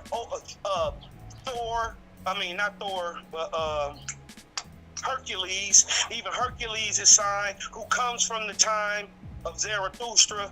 That story, I'm saying, Hercules is actually a representative of the sun. But anyways, that oldest representation of the Baogan God, or the lion man God, you dig what I'm talking about, is what Baogan God means, is always represented as a lion. So go back and look at them old carvings on the wall. And if you notice, back in those times, the kings had lion dens. Yeah, I guess the lion on the earth was equating to the kingship, not only through the man, but they've always told us kings descended from gods. That they, not only did they, that they was ordained by gods, that they were literal children. You dig what I'm talking about? They've always told us that. As God, as men. They've always told us that. Right. You see what I'm saying? So, you go back and you look at that time, right? But right around 32, because I knew Hassad started taking over in what we now know call Egypt, around 3450. Well, his takeover, the takeover was simultaneously done in Egypt, India, and China. Yup. And Africa, because remember Osiris. Yeah. What I say? I ain't say Africa. I ain't say what I say. Egypt. Well, yeah, the whole of Africa, basically. Yeah. And so y'all understand the whole of Africa. When we say at this time, you dig what I'm talking about? We talking about from the Caucasus Mountains in the north, all the way up to Turkey, all the way up to southern Russia, on down all the way through the peninsula, as far east as the Zagros Mountains, and all continental Africa. That's Africa. That is and the continental Africa, it actually in Europe touches at the Alps. When the continental shelf of Europe, well, first of all, when any continental shelf touches another, they create a mountain. Every time. Because they jam together. Anyways, the most northern part of Africa stops in the Alps above Italy. Cisalpine Gaul, all that shit. All the way over to Turkey, all the Middle East, and all continental Africa is Ham, the ancient land of Africa, Ham. Also known as, what do they call it? Vus. You dig what I'm talking about? I think it was Vus. What's that? The ancient name of Africa before it was Ham. You talking about from the Bible? You talking about biblically, historically, or Oahspe? I'm talking about Oahspe. Before they called it Ham, they called it Bohu. Oh yeah. Before it was that. You dig what I'm talking about? Right. Europe doesn't start till after the Alps. This is why the early Russians, early Spanish, French, the Gauls, which are the German, the Celts, who are German also, they're just northern Germans who went to Ireland, but the Druids who from Ireland, the Johans, they all niggas. Black as shit, even the Russians. All of them. You dig what I'm talking about? Because that's not far from Africa. You dig what I'm talking about? Right. So, and Oahspe explained that too. And this is also the misunderstanding of Jacob and Esau for real. The true misunderstanding of Jacob and Esau is that the modern day European and the modern day Hamitic African are brothers. That's the understanding that you're missing. They brothers, they are the same exact people. One breeding way, one admixed one way, the other admixed another way. They are the same exact people. They twin brothers. And does it not say, even in the book of God, the book of God's word, does it not say that Creator called out to his high-raised goddess Europa and brought the people from Egypt and from the Levant and from northern Africa into Europe to civilize the Europeans, because they were still cavemen, barbarians. And this around 4500 BC. This the first time. This the very first time that the Hamitic African comes down to civilize them. It happened 3 different times before we even get to classical Greece. Right. You look up the Solutreans, look up the Basque, look up the Tuatha De Danann, also known as the Twa. Huh? Who the Twa? These are all, they're going to be hairy brown people. People with a lot of hair. And they're going to be, and many of them, check, black. like the Ethiopian, the ancient Ethiopian. This is why they call him the bird face, man. He was real black. You can look at the ancient kings with them big puffed up. You know what, King? Hey, check this out. You know what came across my mind? I was thinking about. You know when the angels during the time of Senthantes came, right? And they interbred with Asu. Right. I wonder if they interbred within themselves without interfering with Asu.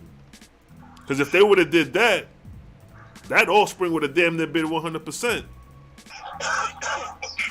Now, I also thought of this, because they give us what Asu times an angel, or Adam versus Eve. They give us that outcome. That's an iron, right?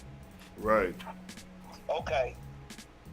And they give us the outcome of an iron reading back to Asu, right?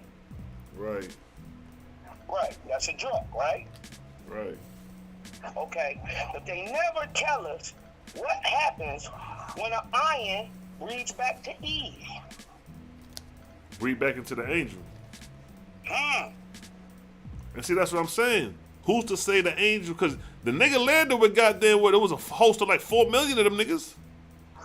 27. 27, right? So you trying to tell me that when they materialize, they ain't look at each other like, yo, all right, they over there humping. Let's try it among ourselves. You know what I'm saying? I like to think of it like this, because you said something earlier, and I'm just like this. I have a real, like, not photographic, but like, I can dream up some shit. Like, I can, like, be there, you know what I mean, in my mind. Right. Imagine this. Just imagine this. Because you're going to feel bad for the angels after this. Think about it, because nobody's ever brought this up before. The very first angels who came down to raise up men were primarily, they were all,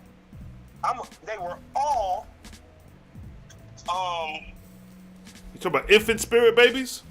Yeah, they were all babies, listen, who had never had a physical life before. Right. And it died as infants and died as, abortions and right. Little small babies to where they couldn't even, you know what I mean? Right. 27 million of them had never had a physical experience in life, period. So imagine this. You are 1 million years older than the earth. So let's say you're roughly 15 million years old. You've been in the higher heavens living as a super god. You dig what I'm talking about? Creator slick. This what they be sleeping on my father about. The nigga slick as shit. He knew this shit was gonna happen. So this how I know he do this all the time. Right. Chess move. That's how I know he slick. The nigga knew these niggas. Listen, you gotta think about it like this. Many of these babies were at least 1 to 2 million years older than the whole entire earth by the time they got down here. Shit, let's just say if they was even 2 million years old. That's enough right there. Come on.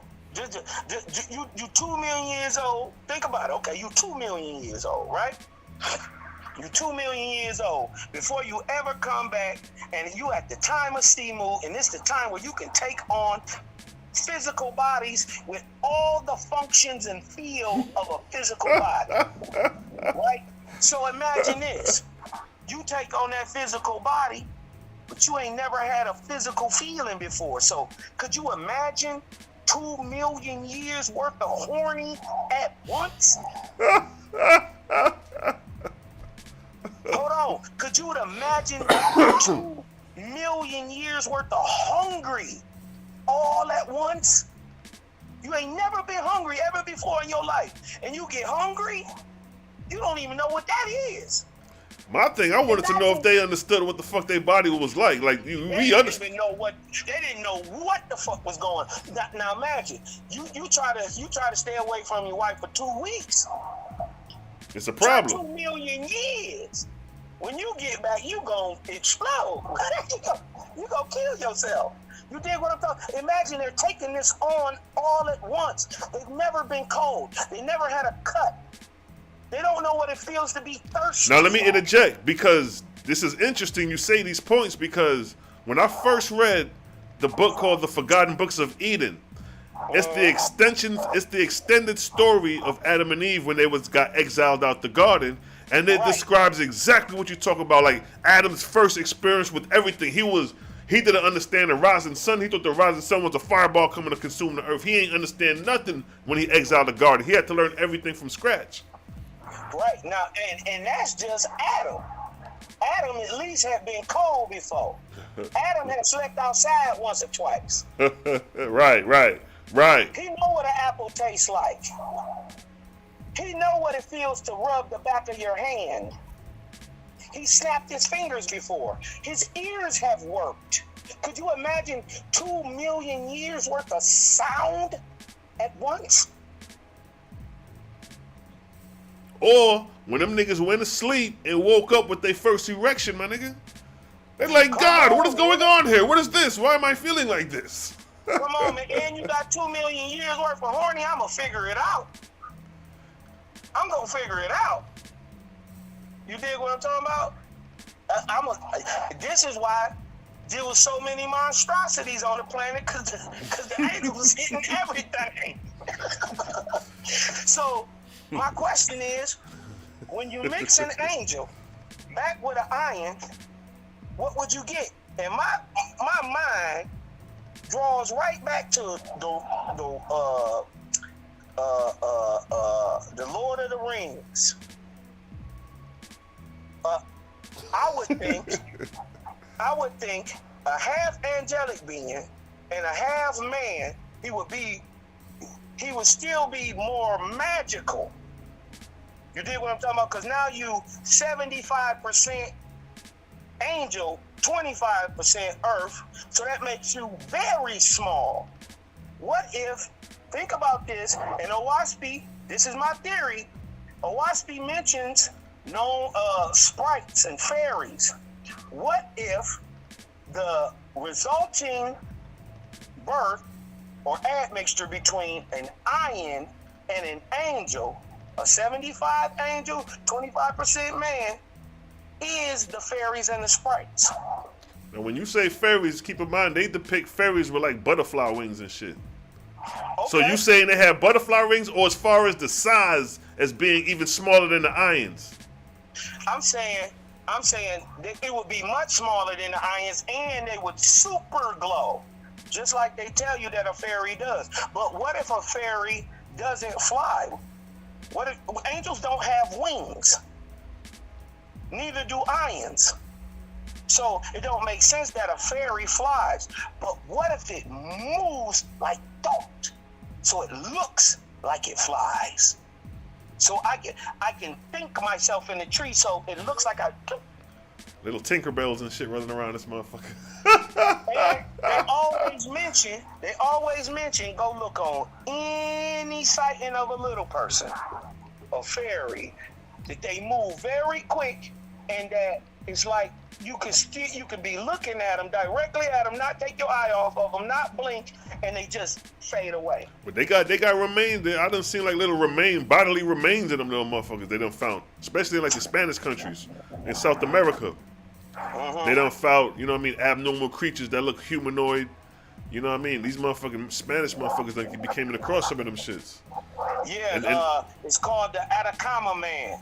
He's got the long type head and the little alien little body. And I know what you're talking about, but I ain't even referencing that. I done seen a couple videos where these niggas was in the woods and they came across a goddamn frog-looking man and shit.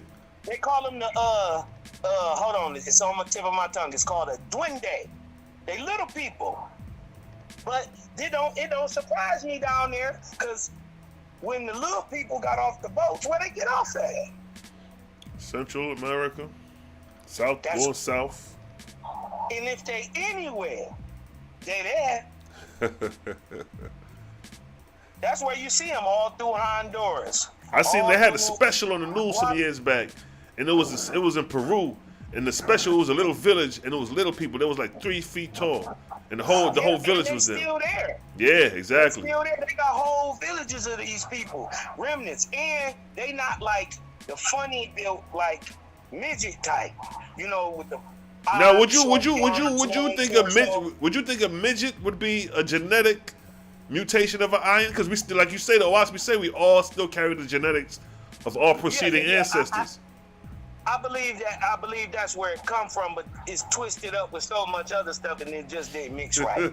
So, because we see, like, when you go to that little village, them is just like literally like a perfectly formed 3-foot man.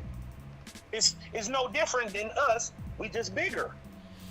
You dig what I'm talking about? They form perfectly with short arms like the Ions. They got a perfect man body, unlike our height challenge brothers. I don't like to say the word midget.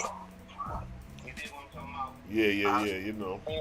You know what I mean? Because we might have some short faithers. Well, we're going to have a whole bunch of short faithers. How much you want to bet that our next gods... Nigga, God on the throne is like 4 feet right now and shit. Little nigga and shit. Little niggas. Eddie a G. And then another thing I was building on, I made a post like last week on Facebook. I said, the angels in the high heavens of this country is the natives, the indigenous people of this land, because they've been here and they've been ascending prior to Columbus and the slave trade and all that. Correct. They're the Indians, but for most people, and it's no coincidence that this knowledge is coming out today. You dig what I'm talking about? If it is that this wasn't true, it wouldn't be inspired. Right. Because it's not hurting nobody. Right, exactly. But the fact is, the Negro, the man who is called the Negro, the Black American, is the Indian. So when you see your ancestor, don't be surprised if he comes dressed up in full regalia. And it's not going to be, and this is one thing you got to know. If one person ever come to you and talk to you, it's not from Creator. He don't move like that. He move like an army. So it's going to be, even if you don't see him directly at that time, it's 4, 5 niggas, 6, 7, 8, 9, 10 niggas around the one nigga who talking to you. Right, it's a band of angels unseen. So when one angel is showing itself, believe you me, and the unseen is a gang of them, calling that because they got that line of communication. They got to maintain the line of communication to the Lord God, whether true or false, whoever they communicating with. It's a gang of them right around you, though. Real Creator don't move shit. Even the false gods move like that. That's what I'm saying. That's what I said. Whether true, like the line of communication is the line of communication, whether it's coming from true God or false gods. The proceeding is the same. Correct. It's just what's being communicated is when you got to go into the text and read it to see if this shit is false or if this shit is true. So when cats say the Oahspe is demonic and never read it, you're making false pretense when niggas who read it could say, like, you know what, we analyzed this book, we read this shit over a decade, and we can say that this was divinely inspired by the Creator, because it's showing how the Creator, we ascend off the planet to the etherian realms like graduation from high school. It talks about purity of diet. It's telling you to beware of false gods and how they became false gods, but how they once served the Creator and their intentions of becoming false gods. It shows you everything. So there is no deception because the deception is exposed. And then, not only do it show you everything, it show you how to prove it. It show you how to prove it. It show you how to prove it, and then it lines up and must match creation. That's the kicker to all proof, because he gonna lead you in the way the line to show you what you want to see, but then you lay back what's commonly known, what's historically provable, empirical data, subjective, objective proofs, you lay that against creation. And when it line up, guess what? It's real. The crazy part is, the brother said the other day, when you aware of the vortex, you start to see it everywhere. Right, Malachi said that. Yeah, the brother Malachi. Maccabee. You dig what I'm talking about? I call him King I call him King Malachi now and shit. King Malachi? Yeah. That's what it is. We kings over here, so we got King Malachi, King Selah, King Calvin, King Cal P. Yeah, I don't think they're gonna like Cal P. I'm gonna put Cal P in the closet. He a gangster. Cosmo Cal. That's Cosmo Cal. You still gotta keep them clips in there, boy. What? Man, better stop. I'm from the Cosmo era. I'm gonna have great spirituality and great physicality at the same time. Same damn time. Same damn time. Now I ain't. You sleep if you want to. Then and think faith is his salt. Go ahead. We ain't salt. Hey, listen. This one thing I believe about the whole story of Jesus. I know it's made up. I know it's amalgamated, but it's one thing I believe that probably, if one thing lead to it, I believe it might be this story that is true about the story of Yeshua. When he went into the money changer thing. Oh yeah, you already know. That nigga was whipping niggas. Listen. It got the breaking boys off, proper like. You dig what I'm talking about? And then you gotta think of it's 4 or 5 money changers in there. They got 2, 3, 4 guards apiece. Some of them 10 guards. He went in there and put hands on everybody, hands and feet. Could you imagine having an angel who was a warrior back in the day just inspire you at that time and protect you? Let me tell you something, bro. Osiris the First, that nigga had to have been a killer in his day. He had to have been a killer in his day, bro. Listen, that's my nigga. If he was immortal, that nigga had to have been a mortal general out here slaying shit. Listen, he was the real Frank Lucas. You see what I'm saying? He was Frank Mad. No, he was Sosa. You dig what I'm talking about? He wasn't Tony Montana. He was Sosa. He was Sosa mixed with a little bit of Mad Max from Shotters. That nigga, That nigga get busy. With me? You want war? Cause when Osiris was like, yo, when he came across that false god, and the false god was talking all that shit, that nigga ain't waste no time. That nigga told us, he told us signals. He was in the middle of talking. He blew past bullshit. Now in my mind, I see it, right? When he walked past him, he punk mugged him, he mushed him. While he was still talking, like, right. Shut up. Right, that's exactly what he did. And he told him, tear this shit down. Them niggas tore this nigga whole kingdom down. And this is Ibis. This is the false god Ibis, who ruled over Japan at the time and a little bit of northern Asia. You did what I'm talking about. This is the god Ibis, where you get your Ibis-headed god. Yo, let me read. I found the verse where Osiris came across from one of the gods and they going back and forth. Let me read some of that shit so the people can see how this shit read, how Osiris is on his gangster shit. Gangster, bro. Yo, check this shit, yo. Hold up. This shit crazy. So this is in the, this is actually in the book of Osiris, son of Jehovah, chapter 2, right? Starting from verse, where we gonna start? All right, I'll start from 11. Hey, just give him a picture though, right? He coming to Earth, right? Okay, yeah. Paint the picture, then I'll go into it. Listen, he's flying in a massive Arabania. You dig what I'm talking about? What's an Arabania for those who don't know? It's a ship of fire. It's a spaceship. You dig what I'm talking about? An etheric spaceship. Like today, you see them today. They go in and out the clouds and all that. The big, I'm talking about the massive one, not the black ones or the triangle ones or the saucer shaped one. Not them. I'm talking about the massive one, the really big one. And they disappeared, and they almost look like cities in the sky. Right, facts. Right, they big man. They got buildings on them, everything. Right. Anyways, right. He literally got a part where he's standing. He can he's at the front of the ship, and he leaning into it, like he looking at the earth he can hear everybody's voice in the earth from where he at. He's trillions and billions of miles away. Because if I'm not mistaken, it took him like a month or so or a while to get there. You dig what I'm talking about? So they was riding for a while, but the whole time he's gritting on the planet. He can read everybody's thoughts. He just at a glance. He can hear everybody's prayer all at once, and he coming back, and it's fucked up on Earth. And he coming back to set this motherfucker off. He about to tear it up. He about to tear this thing up.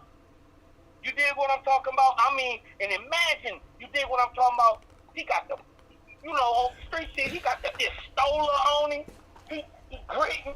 You dig what I'm talking about? He's putting the war paint on his face. He got the murder man gloves on. He's ready for blow. That's Osiris for y'all. Talking about this is Osiris. And we ain't talking about the Osiris of Egypt. No, that's 6,000 years later, and he the false guy. He is flying in a spaceship headed towards Earth. I mean, and he is on his shit. He is with all the shit. Exactly. All the shit. He with all the shit. So for cats. So check this. For cats who say like, the Oahspe this, the weak, and all this weak shit.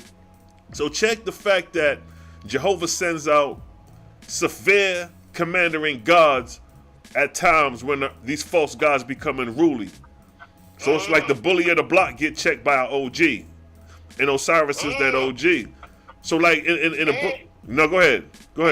Before I start reading. And not only do we get checked by the OG, the OG daddy.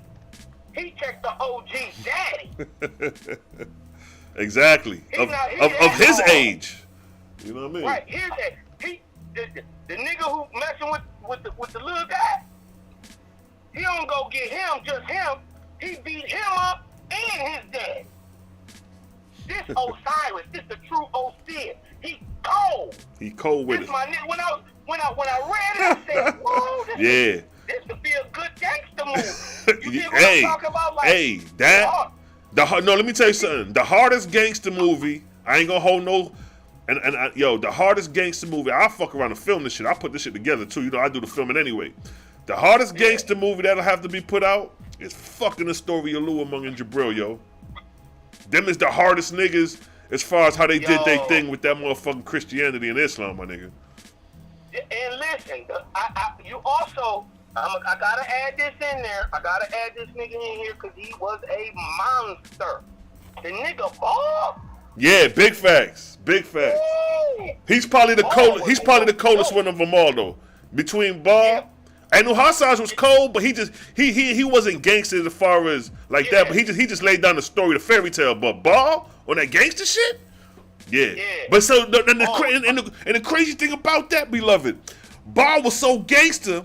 By the time Luamung come, Luamung taking that nigga out. So I'm like, who the fuck is this nigga? So I'm like, yo. This why Thoth and the Islamic movement was so powerful, so quick. Exactly. Cause to beat a nigga like Ball, you had to be the truth. You had to be Floyd Mayweather. Yeah, and then in the Oahspe it says, Ball baffled Luamung. Had the nigga fucked up for a minute. Like, yo, who this nigga? I gotta restrict. But Jabril though, that nigga is a fucking samurai nigga. He in them fields for real. No, he the real Mad Max. Yeah, he the Mad Max. Facts. He's Mad Max from Shatters. Shatters. That's Jabril all fucking day. But Luamung to me, honestly, is the Godfather. Like the movie The Godfather, the head honcho, that's fucking Luamung right there, yo. He the Godfather. He set this whole shit up. All that Italian gangster shit, them niggas is Catholics. All that is Luamung. All of you see what I'm saying? Yo, we gonna have to make this, niggas gonna have to make this movie with Luamung and Jabril as two gangsters. But we ain't gonna say it's Christianity and Islam. We'll put the other twist on it. Right, you already know. They'll put it together. Ain't no they'll, nigga. We putting this shit together. Ain't no they, nigga. We the ones who got the vision. No. I'm talking about the people who put it together in their head. Oh, yeah. I'm like, who are they? I'm like, nigga, you talking about Hollywood, nigga? Fuck no. No.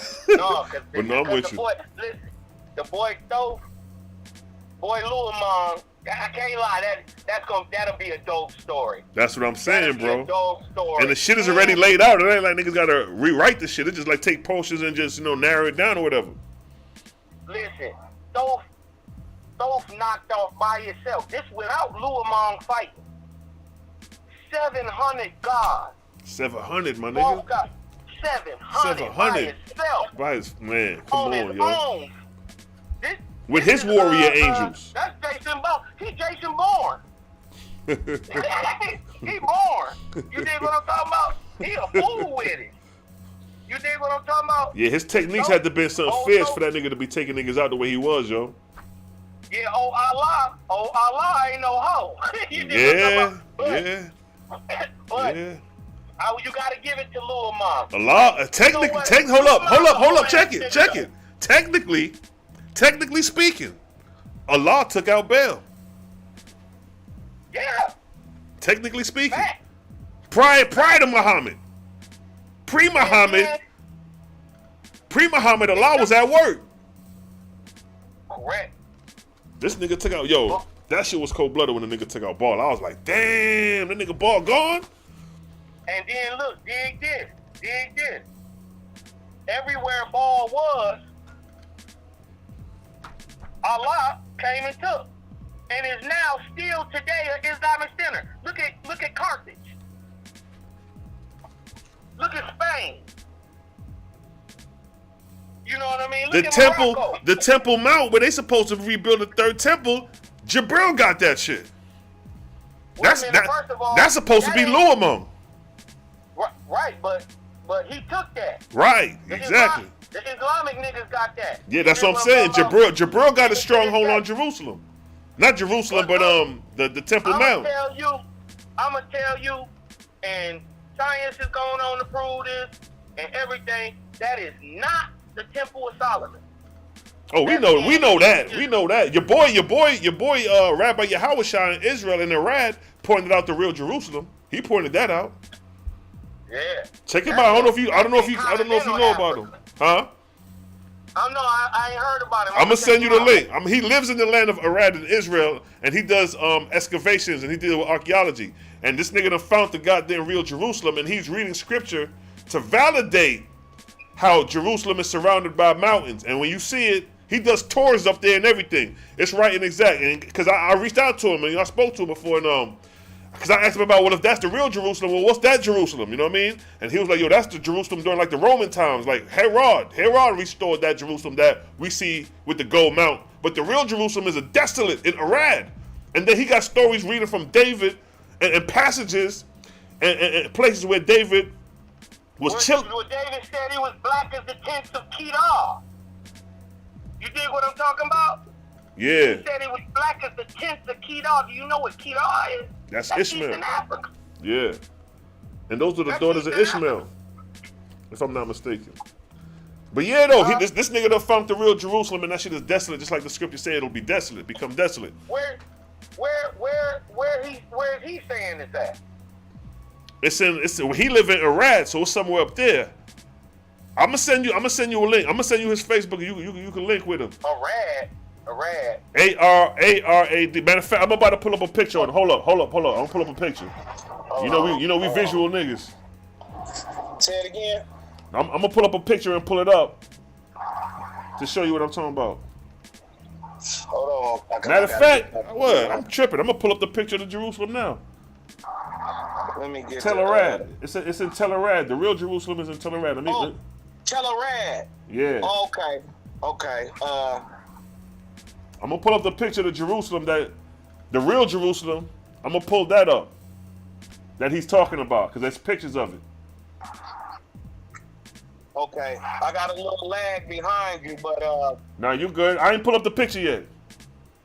Okay. I'm pulling it up now. Well, not right now. I'm downloading it first. Tel Arad. Right.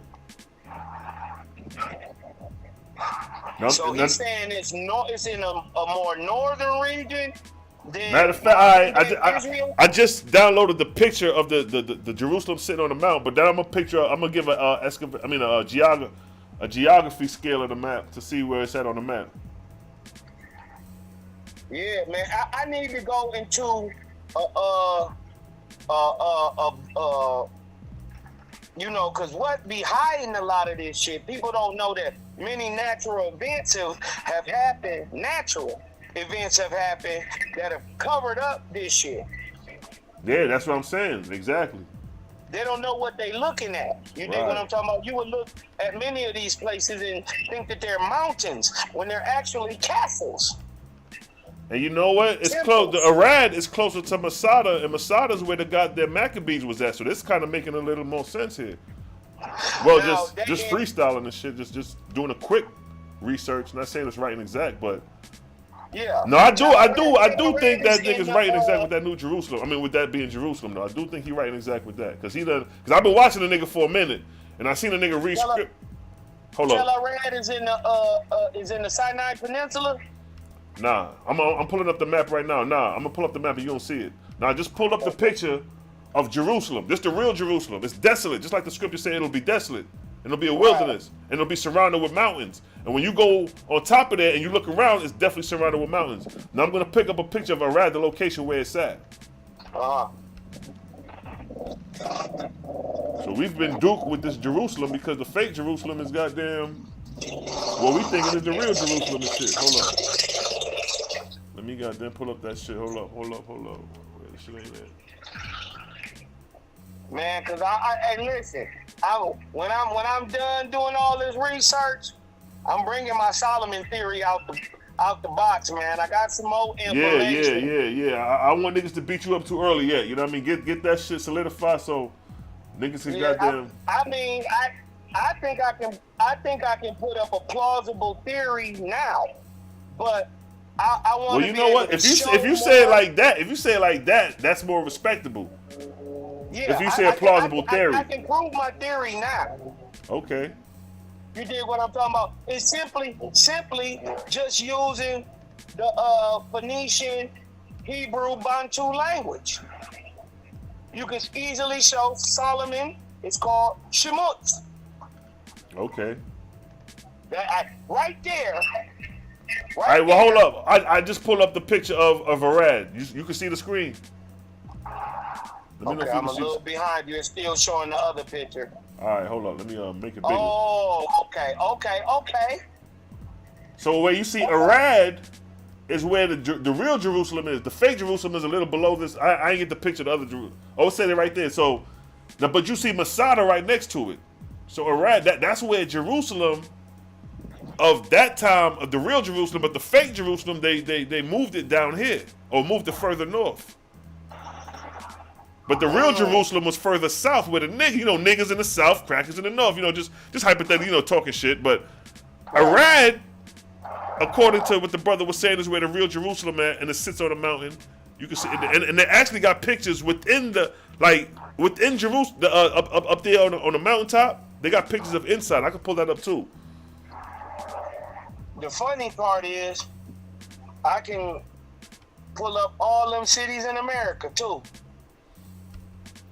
Well, you know, in the Oahspe, it talks about a rich history in Gautama anyway. Yeah. Pre goddamn Abraham, pre Zarathustra, pre Osiris. Yeah. And then you got Iwata that comes down later. So we got the Oahspe got two rich accounts of Native American history, dealing with the cycle of Apollo, 18th arc cycle, and then coming down dealing with the cycle of the 23rd arc cycle with Abraham.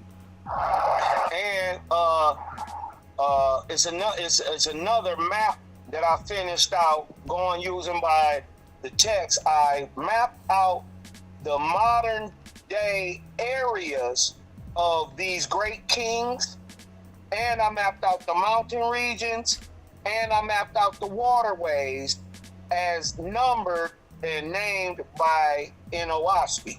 So okay. we know where they at. So check this. This picture I just put up.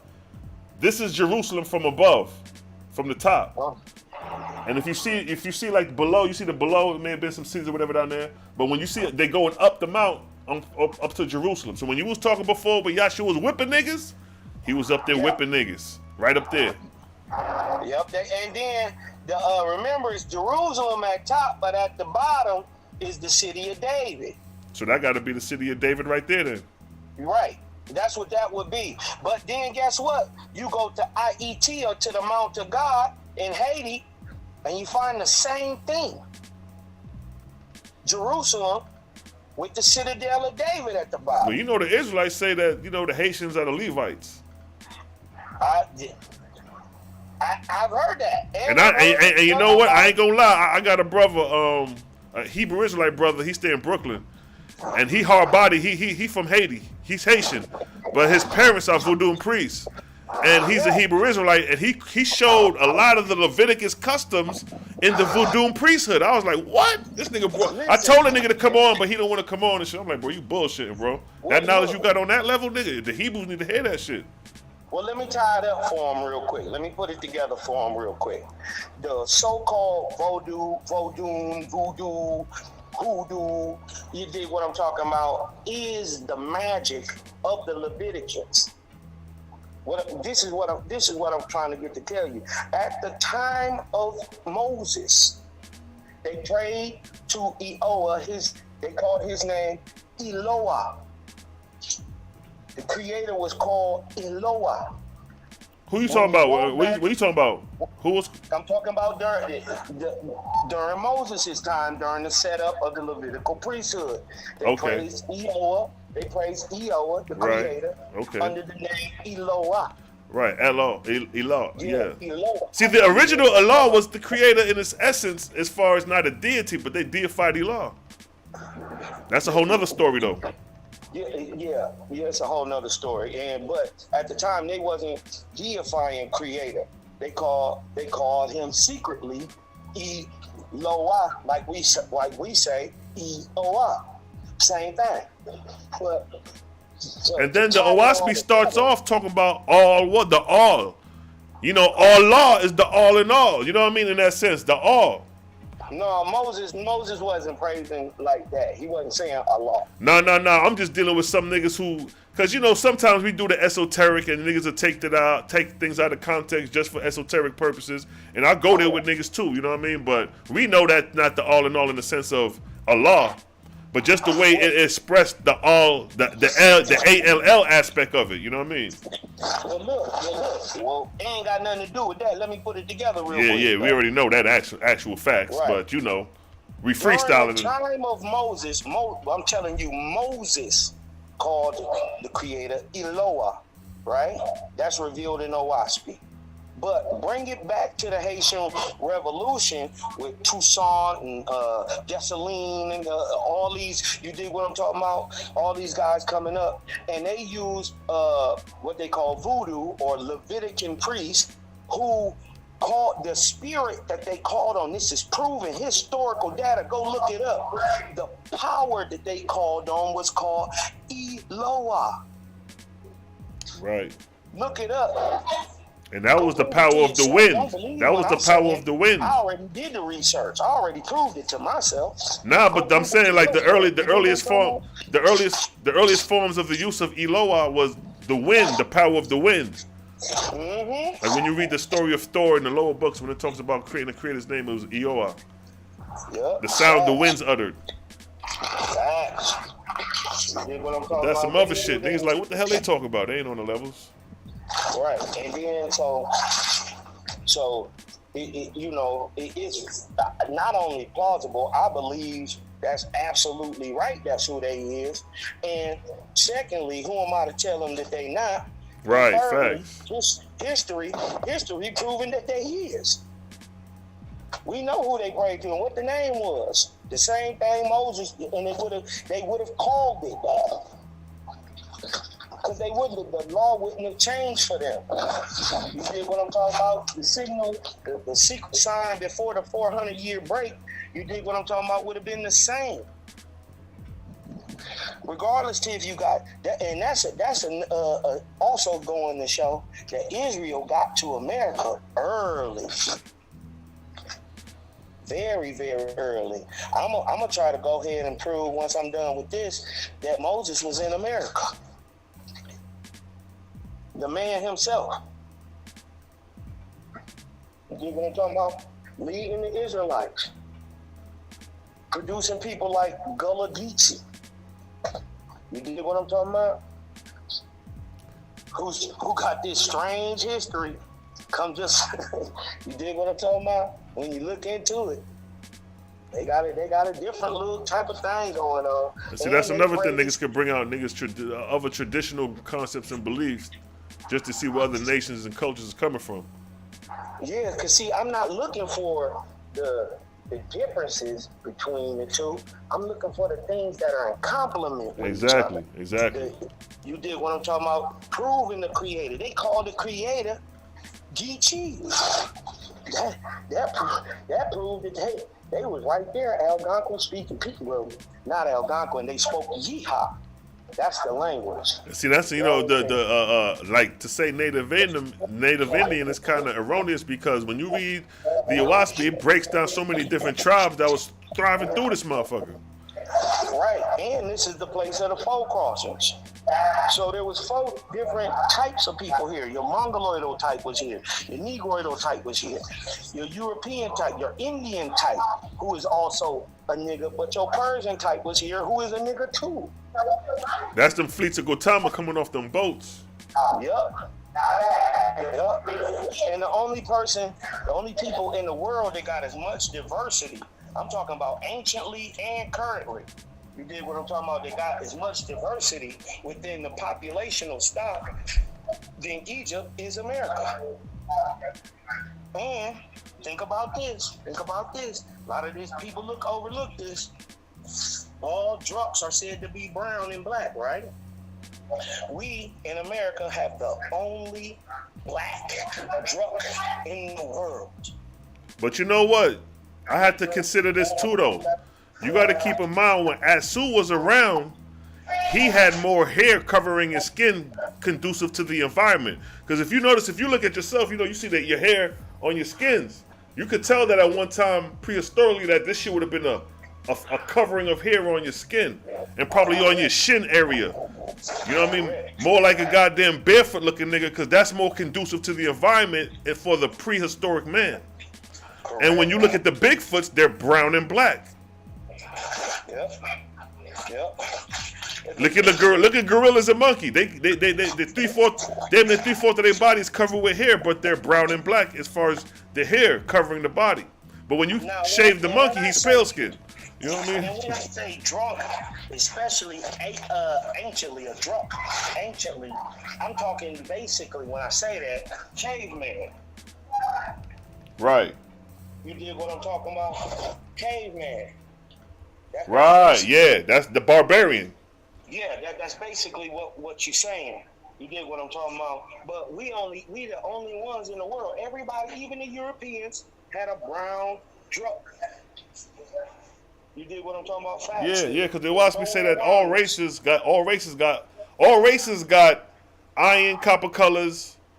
The drunks and the irons. All races got them. Because it's saying the ham had a variety of irons: brown, black, white, yellow.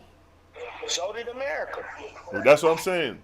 But when you start to mixing white irons with brown and copper colored and black irons, they fade away very fast. You dig what I'm talking about? Right. The white skin tone fades fast. You know what I'm talking about? So people don't get caught up in that because you might have an ancient white ancestor 20,000 years ago, 10,000 years ago, 200 years ago. Right. You know what I mean? 800. You can change a black man to a white man totally in a generation. That's right. That's the whole Yakub theory. You breed out the light gene and shit. The brown gene, I mean. Yeah, but see, they always misquote that like it's a thing. It's a scientific truth that if you did what I'm talking about, just like dog breeding, and if I breed 2 of the same things together that's the same color, I can tend to get the same genetic traits back to back to back to back. To where if I breed 2 white dogs, two black dogs can breed a pure white dog. But see the contradiction in that is that, like the Oahspe say, every man created after his own kind. So a black man would never be a white man. But the way that could happen is by crossing a gene pool. That means that's called admixture. that's exactly. They'll have to do that in order to to seed out the white gene or to seed out the black gene. Because if a white woman have sex with a black man and have a boy, and if that boy grows up and marries back to a white woman, she have a child, another boy, and that boy grows up and married back to a white woman, and then she have a boy, and the same process for, like you say, 33 years. I mean, a couple generations. You will never know that forefather was a black man. Exactly. And vice versa. And vice versa with the black seed. It's the same thing with breeding dogs. It's the same exact thing, no different. I can have 2 black dogs breed a white dog. White dog, I may throw a black pup every now and then, but because the genes are recessive, right, they tend to lock together. You dig what I'm talking about? Right. And keep together on their own. You dig what I'm talking about? And at a certain point of constantly mixing the recessive gene back, it becomes dominant to where it's not albinism. It is in fact neuromelanin. You dig what I'm talking about? The lighter form of melanin. But it's now settled. Instead of it being recessive, it is now dominant. And when you mix with it, it will continue. You see what I'm saying? But like you said, a black and a white girl get together, and have a little mixed baby. They mix into a white person. That baby, that resulting baby, for all intents and purposes, you dig what I'm talking about, by its phenotype, will be white. Exactly. And the same things could work with the white man. A white man could get a black woman, have a son. That son marry back into a black woman, have a son. That son marry back. So by the time the 8th, 10th generation come, you would never know that black man came. Just like Bob Marley is just 2 generations. You'd never know. You see what I'm saying? Look at Bob Marley. Look at Shatters. Look at Kamani Marley and Shatters. Yeah. You would never think his grandfather was straight up white man. No. You would never think Bob Marley's father was a white. We ain't know Bob Marley's father was white till it came out when you grew up and really started researching Bob Marley. Right. So look how the seed of a white man is now dominantly the seed of a black person, of black features. Because if Bob Marley's sons get some dark-skinned women, and they have sons and they get some dark-skinned women, the melanin is going to darken up. But guess what? That shit, they forefathers is a white man, although they black people. Now, to me, This is the reason why in slavery, the European slave masters who had children with the slave, the slave woman, the slave master who had slaves with the slave woman, if they had any boy children, those boy children were sent back into the slave huts. So the mixed boy child of the European slave master is now interbreeding into the slaves, creating boy children with the same hate as slave master. So the concept of black on black crime could literally be the descendants of the seeds of slave master that are now mixed back in looking like niggas. But their forefathers come from slave master if they a boy child, just like Bob Marley. So you know what I'm saying? So the hate on the nigga shit, the slavery, or the black on black crime, 400 years later through the admixture, now you got niggas who come from the descendants of slave master, and they got a hate for niggas, and you wanna know where this hate from black people coming from in America, and it's these forefathers of slave master. But the genes and the features then grafted back into the black community, and now you have niggas among you who look just like you, who forefathers is goddamn slave master.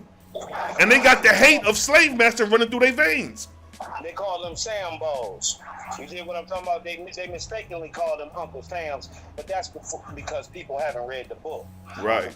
Cabin. But they mistakenly call them Uncle Tom's, but they're historically known as Sambos. But to go back to prove exactly what you're talking about, brother, all you got to do for anybody who is online, go online and just type in on YouTube, type in Cheddar Man. Cheddar, like cheese, Cheddar, Cheddar Man. He is the oldest known European in the world. There is no European, and he was found almost fully intact, perfectly preserved in a bog. I just pulled him up. I'm about to pull him up on the screen. I just pulled him up. Let me. Cheddar Man. I'm Now, up. when you see this man, this is his descendants have genetically been proven to be on Earth, and if you catch the right one, they'll show it to you. They are the modern day European. I'm talking about the white boy. I just pulled up a picture of Cheddar Man. Skeletal remains. That's the oldest known European in the world. Roughly about 10,500 BC. Everybody in Europe descend from that black man right there with that blue eyes, in that good hair. And they got you know they do remodels of them. So I'm gonna show you the remodel, and it's a European who's doing the remodeling. So I'm about to pull that up to show they ain't showing no bias to who they forefather is. Right. You dig what I'm talking about? And they had before they did the computer scan part, that the picture you got now of the black guy, they did just a drawing. That's what I just pulled it up. It's a sculpture. I just pulled up the sculpture of how they depicted how he would have looked. And he is copper skin color, and he got the blue eyes. Hair, but he got blue eyes. You see that? And the blue eyes was a trait that came. The pale skin was the last genetic trait of the European. But like you said, the European was still indigenous with the blue eyes. The blue eyes came, the straight hair, and then the pale skin came later. Yeah, and hold on, I got a book called Lamech of Cain. See what I'm talking about now? You know, Lamech had a son, or Cain, Enoch, Esau, goddamn. Esau had an 8th great grandson named Lamech. So did so-called Seth. They had two almost identical lines. When there was an Enoch for the Sethite clan, there was an Enosh for the Canaanite. The Canaanite, not Canaanite, Canaanite people that went and were on the earth at the same exact time, doing the same, not the same exact thing, but at the same time. You dig what I'm talking about? Anyway, it says that because man rose up and slayed his brother, he was called Cain, but these people start, and that now hold up, let me interject real quick, not to cut your bill.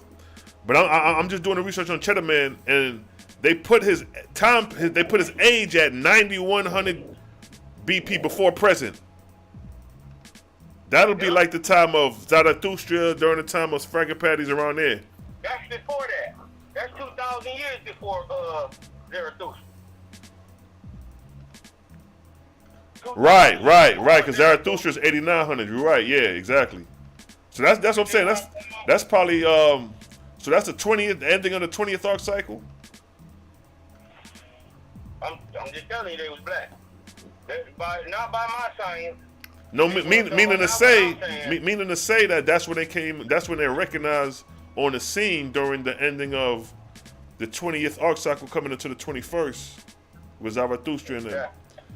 Yeah. But it's interesting because genetically, even the European itself, they'll say that they're about 10 to 15,000 years old on the planet, as far as the pale skin, so they say.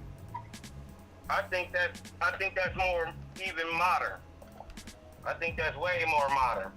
Because if Cheddar Man was 9,000, you did what I'm talking about. I think it come about right about the time that the African was coming to save him, coming to save the European.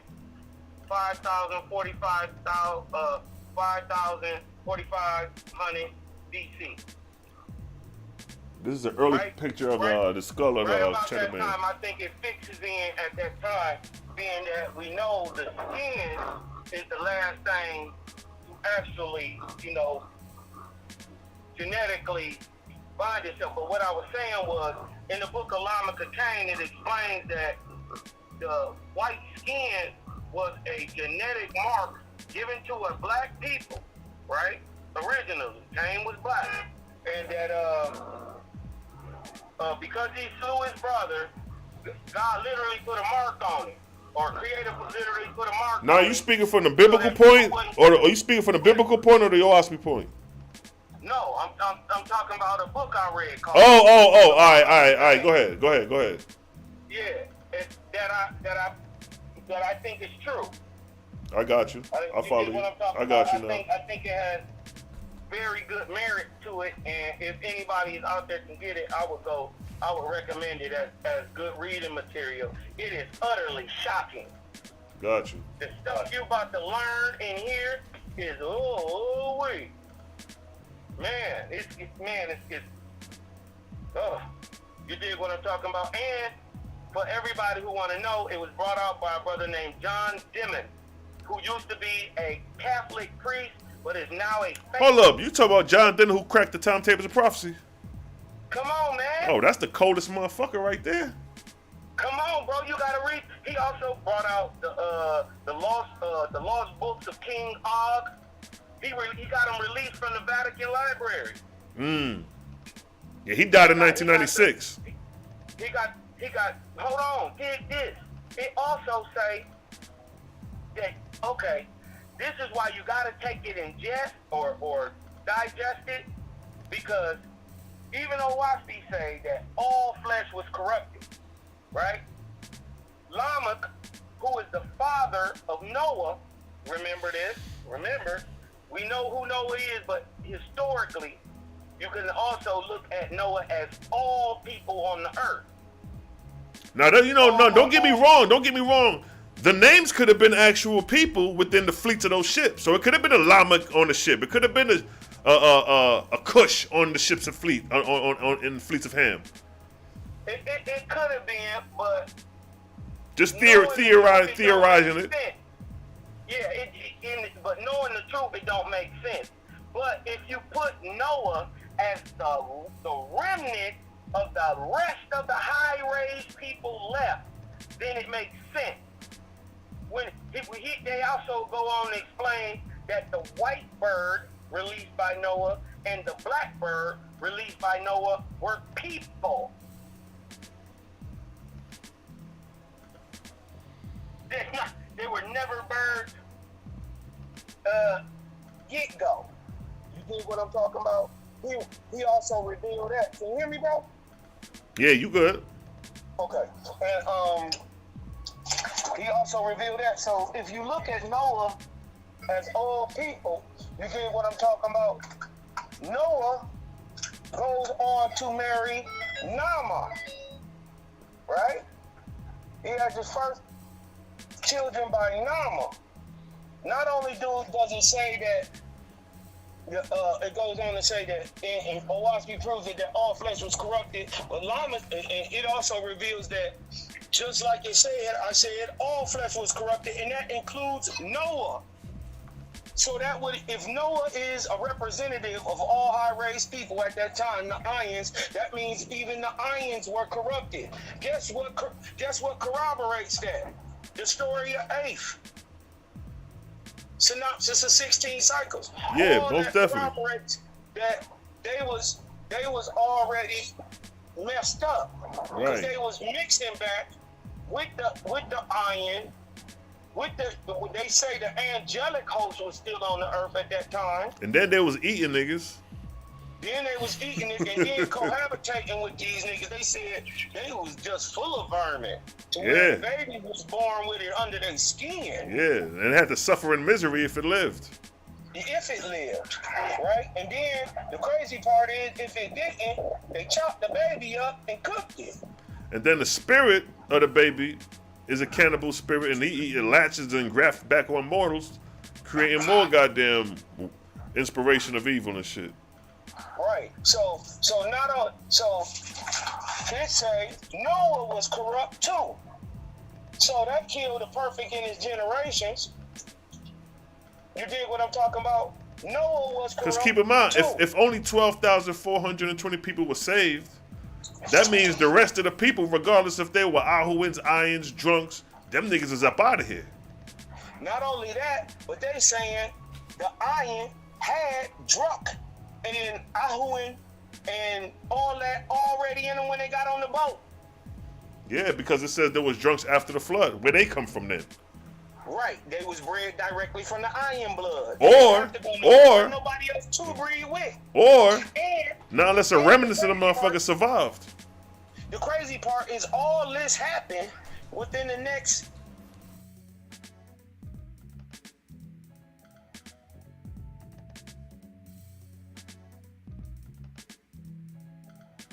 Say it again, King. I was talking about a lady. I said the crazy part is the Ark of Noah, right, is 3,600 years. In the 600th year, the flood came. By the end of the 17th Ark cycle of the Ark of Noah, not only is it was only ions left, but the thing is, before the 3,000 years is up, the drunk is back on the planet, and the iron bred back to the drunk and produced the Ahuin again. Right, them niggas went extinct. Before the end of the Ark of Noah. Right. So within 3,000 years, everything that got destroyed is right back on the planet within the Ark cycle. And that's the crazy. Like even when you read the book of Sathantes, the first Ark cycle, like within that first Ark cycle, nigga, that shit was a whole bunch of shit going on in that first Ark cycle. What? They had monstrosities. Yeah, they done built cities already and shit. I'm like, damn. Yeah, they got the yaks. They got the Bigfoots and the Sasquatch. And elves and gnomes. Hey, listen, Selah, it's hard to knowing what I know. Hey, I'm gonna pull up a picture of a yak, which is a Bigfoot for them, so they know what we talking about when they say yak. Yeah, and if you can, pull up the one from Oahspe that show the iron, the drunk, and the yak. I don't know. You know what picture I'm talking about? I ain't gonna lie, bro. I don't use none of them pictures in the Oahspe as a reference, but I'll pull it up if I can though. No, it's all good. No. Do you, fam? Yeah. When I ain't gonna lie, when I first seen the drawings and this shit, I was like, nah, nigga, I ain't rocking with this shit. This shit like some caveman motherfuckers. I was like, nah. The information rocking, but these pictures, I'm like, yo, y'all niggas could have did a little better than this and shit. So just to show you, like you were saying, we ain't stuck in the book and we ain't caught out there. Like you say, fuck the book. But we take the information, we take the meat, we spit out the goddamn bones. So that's just to let the people know we not sitting up here trying to defend the fucking book. Facts. You did what I'm talking about. I don't care nothing about the book. It's the info. Who sent it? I just pulled up the picture of the yak. I'm uploading it now. Bam. This is the Bigfoot. Everybody know this picture. This is the famous picture that was in, I don't know if this was the 70s or the late 60s, I forget. Where the dude was in the forest or whatever, and he took the picture of the Bigfoot walking past. You see the picture? You see it? Yeah. Yeah. So that in Oahspe, that's what you call a yak, a Sasquatch. And look at, and you remember what I was telling? That's what I was saying. The earliest humans, the very first would have had to have hair covering the majority of their body to deal with the environment. This is before the evolution, before Apollo, before the crossbreed. So when they talk about brown and black, to a sense, it's like, not saying niggas was walking around completely hairy like this, but to a sense, man had more hair covering his body. And the hair covering his body was brown and black. Like you got the bears. Bears got brown and black skins covering their whole body. Now, me personally, I know the yak is real, the Bigfoot is real. I just think that picture is fake. You talking about the one from the 70s? But no, I just pulled it up because that's a famous picture everybody familiar with. No. I'm just saying, I know what you're getting at. Right. But I'm saying, I believe that picture is fake because... Well, it's a video. That's a video recording. That's just a still shot. Right. But look at the arms. All right, let me pull it back bigger then. Because they've been trying to decipher this picture for years to see if this was a real or fake event. And it also said they walked around not wholly on their two legs. They walked around on fours. Right, true that. But I wouldn't be shocked. I wouldn't be shocked if that nigga fuck around and drop on all fours and get to running at your ass and shit. That would be the scariest thing to see, a goddamn humanoid motherfucker dropping off fours running at your ass. It would make sense, but look at the hips. Yeah. The hips are like a man's. And the ball swing towards the front, that's why the knee is jointed like that, like our feet. You dig what I'm talking about? This is why I believe the picture is wrong, but mostly why I believe the picture is wrong is because it says that the yak's arms are longer than its legs, just like the earthworm. Now let me read the verse. I just found the verse with the yak where it states, this is in the first book of the first Lord's chapter 2, where it states, verse 5. Now, because the drunks had not previously obeyed the Lord, but went and dwelled with the Asuans, there was a half-breed race born on the earth called yak, signifying ground people, and they buried in the ground like beasts of the forest. And the yaks did not walk wholly upright, but also went on all fours. Right. So these niggas walking around half stooped over, dropped down, walking off fours. But it said they mixed back with the Asuans. So if they mix back in with the Asuans, genetically they give you a description of how the Asuans would have been looking. It says, oh, there go your other part. It says, and their arms of the yaks were long, and their backs were stooped and curved. Exactly. And look, I don't believe that's not what I'm seeing. And then it says, because they were of the fruit of incest, and not capable of speech, nor of eternal life, the eyes made service of them. So these niggas wasn't even, they were the product of incest between the Asuans and the goddamn the drunks, right? Well, you dig what I'm talking about? But that would put you over the So 6.6 earth threshold, which would make you more beastie, which so would let's make you more larger. what's Which would the make you more hairy and more like the animals, more like the earth. I'm gonna go to the Australopithecus, whatever you call it, however you say it, because they say that's closer to the earliest man and shit. What is it? I think that's later. I think I think the yaks predate them.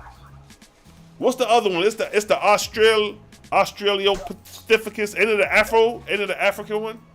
Yeah, they got one called a Denisovan. They got the Australopithecus.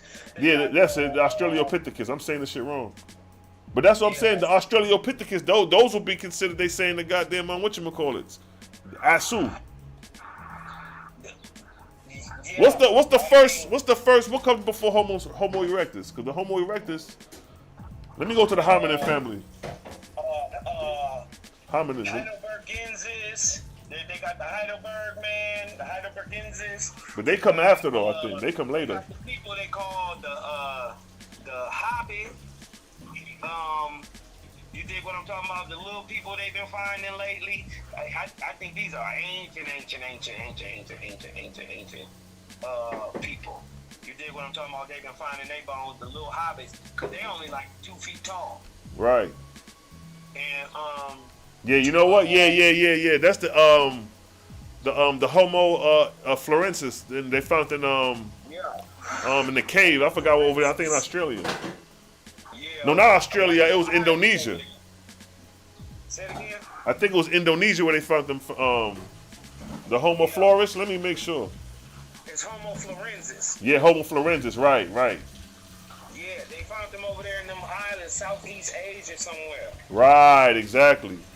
Yeah, Homo florensis. And guess who got them? They found a big old. They say today, right now, and we got eyewitnesses that's still living of GIs that went to like Nam and all that stuff, who talk about these rock monkeys. They like big like men, but they smart like a human. Yeah, that's the yaks type niggas. They real big monkeys and they throw rocks. Oh yeah. I heard about that. Facts. You know what I mean? They got living people who say these. Like the military motherfuckers. Even in the Afghanistan mountains, they talk about giants up in the Afghanistan mountains. Yeah. You heard about that story? That's crazy. Yeah, how they kill some of them soldiers and shit. Like, yo, I forgot who covered that story, but yeah, they talk about the giants in the Afghan mountains. Yeah, they call him the Giant of Kandahar. Yeah, look that up, y'all. The Giant of Kandahar. And they say he was down there eating niggas, and he smelled like a skunk. That makes total sense. Hey, look at the screen. I put up the. Go ahead, finish your bill. Y'all gotta go get the Lost Book of King Og. Yeah, put that in the chat. Same Og mentioned in the Bible. This is his book. Guess who his scribe was? Guess who detailed the book? Guess who wrote it down? Anak. Anak is Og's scribe. Anak of the Bible, the forefather of the Anakim, was a giant. Yo, you see the screen on the picture? Facts. He was a giant. You did what I'm talking about, but you see, hold on, you see the. Og gives more context. He was actually Og's scribe. Man, and once you start to see the correlations between Og and Abram, and he also said there is a if you haven't read Oahspe, this is going, even after you read Oahspe, it's still going to be confusing because they're talking about a time during and before the flood. They're talking about the Great Deluge where they had 100,000 giant war, also known through Roman and Greek history as the gigantic Konami, the 100,000 giant war. Look it up. The Gigantic-Kami, the Gigantanami, or whatever it's called. The giant war, or the war between the gods and the elder gods and the lesser gods, or you know what I mean. But yo, look. That's a real thing that was passed down through history from this war. And the crazy part is, it's 100,000 giants on one side and 100,000 giants, and King Og's nemesis, his nemesis in this book is Nimrod. They were raised as brothers, one in the plain and at both ends of the plain of Shinar. It makes sense because the plain of Shinar is the land that goes in between that's over there in Mesopotamia. The Middle East, starting with Turkey on down, that was Nimrod, and up into the past the Aegean Sea, and all the way off into deep into Europe, all the way to Ireland. Those are both ends of the plain of Shinar, what we would call Babylon, all the way and all that shit, all the way up to Turkey. You did what I'm talking about, or Mesopotamia on one end, Europe on the other. Now check this, King. I just put up a picture. First, I had put up a picture of the Homo habilis, and it's showing you like they skull, and it shows you, you know, they always make their depictions, but it shows you like they got more hair on their body than the modern day human. Facts. And, you have to. Right. So a lot of the scriptures, when it talks about the brown and black, it's referring a lot of times not necessarily to the skin, but to the hair as well. But check this next picture out though, right here. Look where they found the Homo erectus at. Look where they found the Homo erectus at, and look where they found the Homo habilis.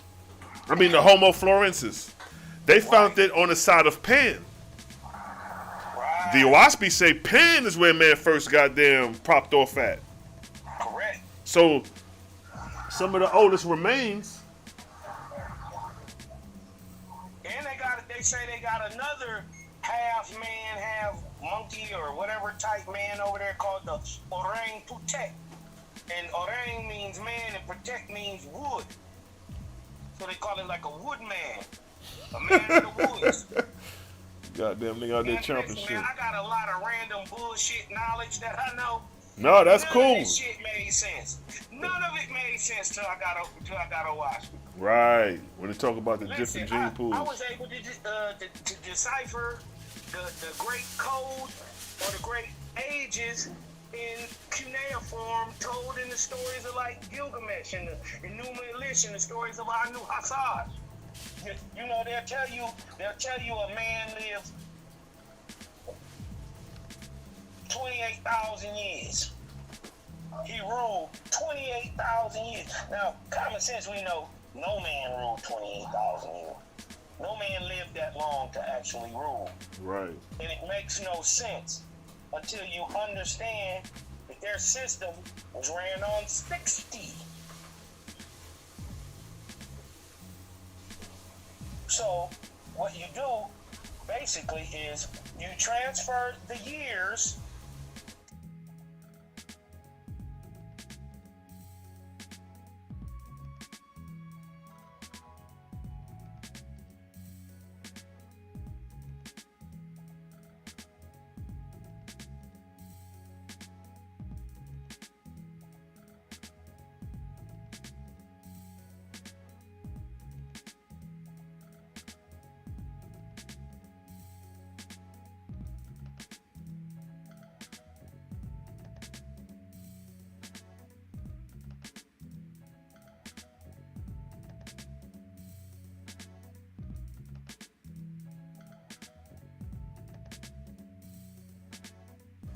What king list you referring to?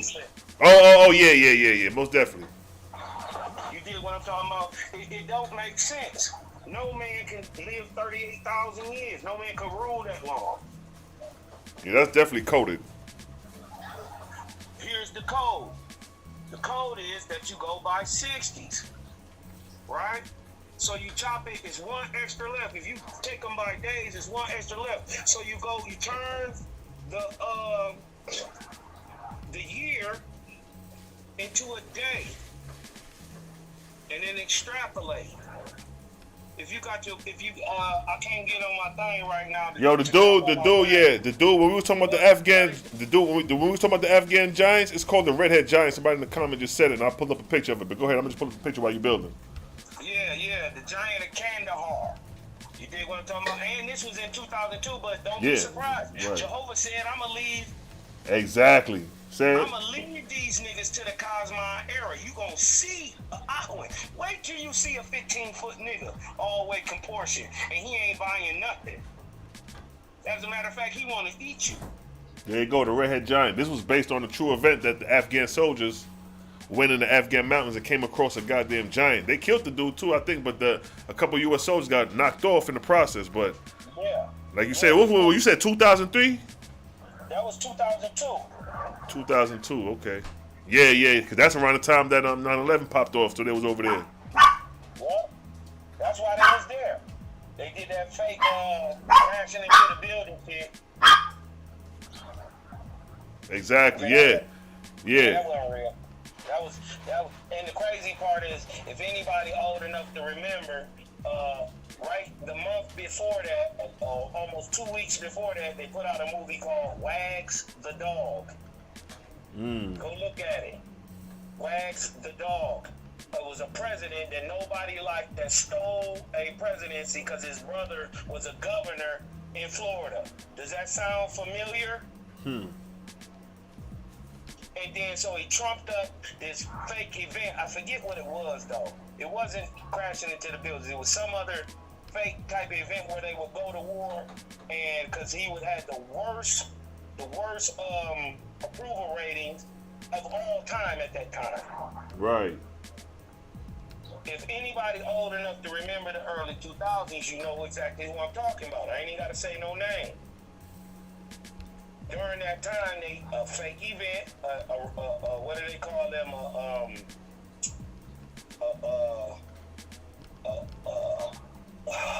Like a fake terror event. As a matter of fact, you had never even heard the word terror. Not on that level.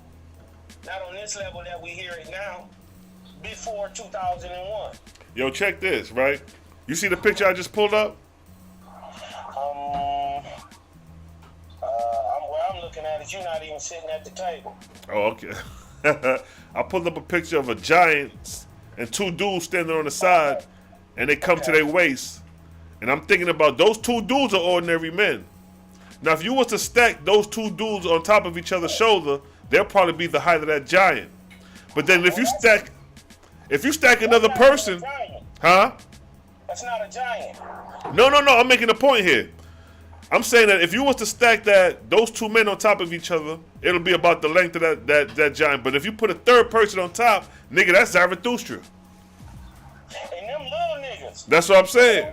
Them little itty bitty niggas there, they about 5'5", 5'4". Right, exactly. So if Zarathustra was the size of 3 ordinary men, and we put that ordinary men at 5 feet, even that giant will still be looking like a midget compared to Zarathustra.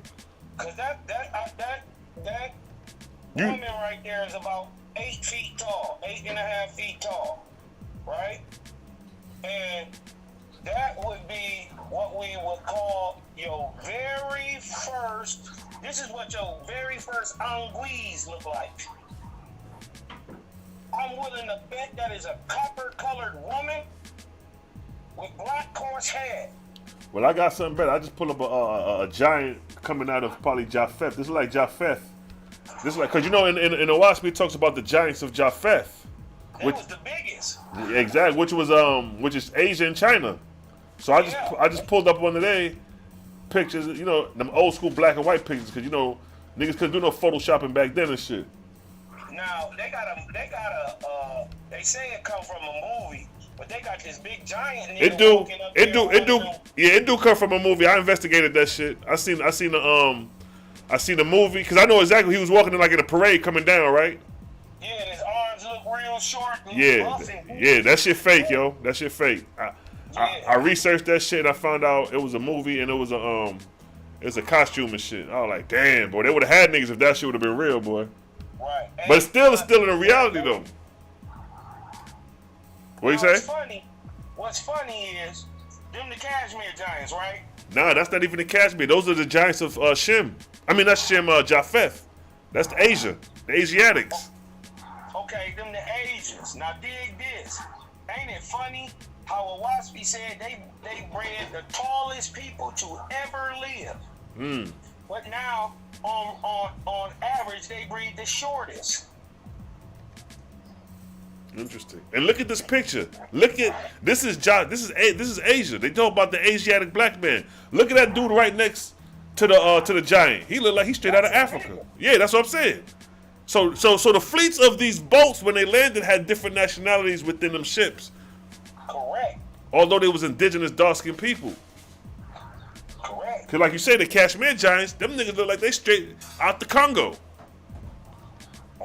Them niggas probably get offended if you call them niggas a Congolese. Yeah, that nigga like niggas black as shit. Yeah, and this is goddamn China right here. Yeah, that's 1800s, ain't it? Yeah. If not the late, early 1900s. They black as shit. But where did them niggas go? Where all these black people go from the late early 1900s that's indigenous like this? They just got wiped out, yo. But or they still did. They just not being covered in mainstream media. Remember, I think it's in the story of Tien, or is it Buddha? One of the two. It might be the story of Buddha, or the story of Tien, where they said millions and millions and millions of the Chinese died, and where it was just bones scattered city to city. Yeah, yo, that shit was cool. Now, actually, it was a couple stories like that going on over there in China, in the Oahspe. It's a couple stories like that. Yeah. But yeah, Tien, I think it was during the Book of Wars against Jehovah. Yeah, they you know, and see, that's what niggas don't understand. Them niggas took the greatest catastrophic genocide more than anybody. The East Indian Wars. We don't even hear about them because they got totally eradicated. So when them niggas talk about the Asiatics coming into Egypt by the migrations, it's because of them Far Eastern wars, them people migrating, getting the fuck up out of there. Yeah, shit, that's where Abram was running from. And you see what I'm saying? Now just imagine you got niggas like this giant back in them days and you got a whole nation of these niggas. Who gonna fight with them? You gonna flee quick as you can to get the fuck away from a nigga that tall. But then again, you had everybody was that size. So you got to remember when the Ahuan was on the planet, everybody was that size. So if I think I can whoop you, I just think I can whoop you. Right. But no, they had different size proportions because the Ahuans was much taller. They was much taller than the Ions. The Drunks, they don't really really say how tall them niggas was, to be honest. I think the Drunks are like common man. Yeah, that's what I was thinking too, to be honest. That's funny you say that. I thought the same. Yeah. But what about Asu though? Asu may have probably. Asu was short, but Asu had long arms. Right. Asu was still.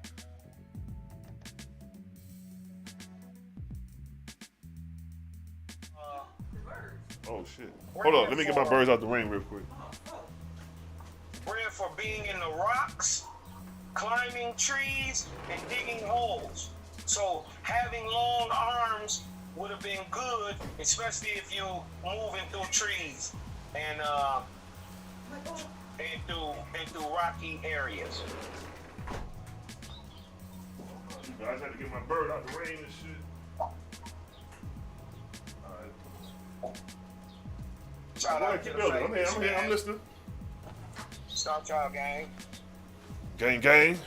So yeah, man, this shit is you know what? When you speak of them fairies, let me see if I can pull that up, the little fairy remain bones and shit.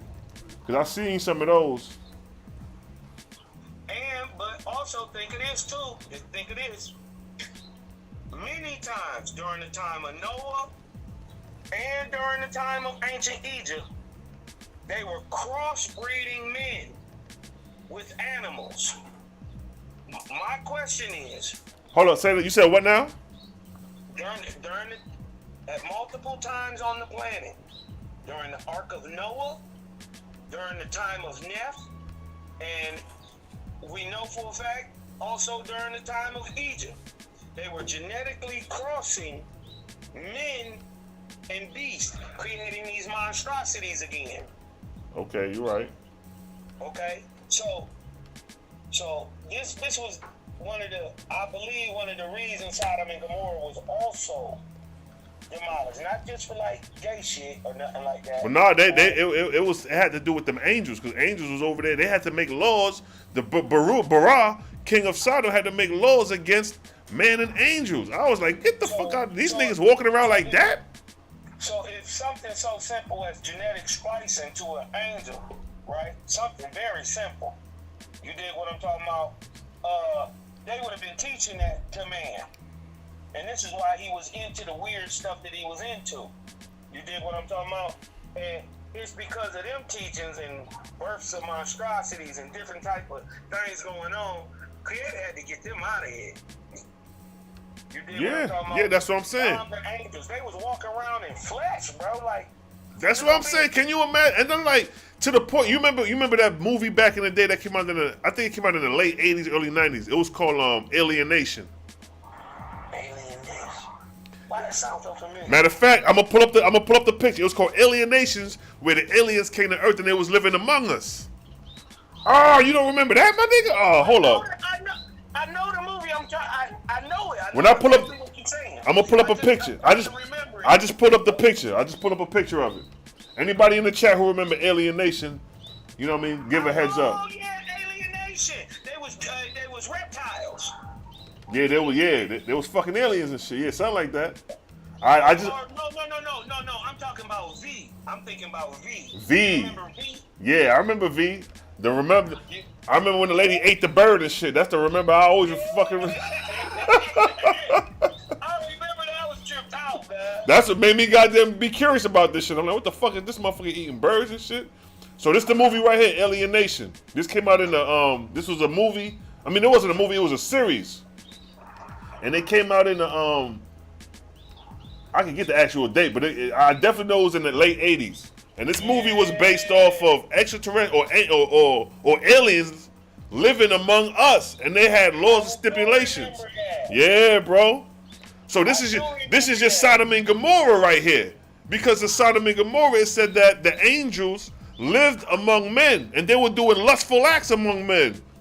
And then it says, unlawful to mention. So if you know the Oahspe say this shit is unlawful to mention, you know that shit is some goddamn sodomy. Yeah, that's some pornography shit. Them niggas was doing some. They was genetically mixing, doing bestiality. Exactly. Oahspe admit that though. Oahspe admit that they was doing bestiality.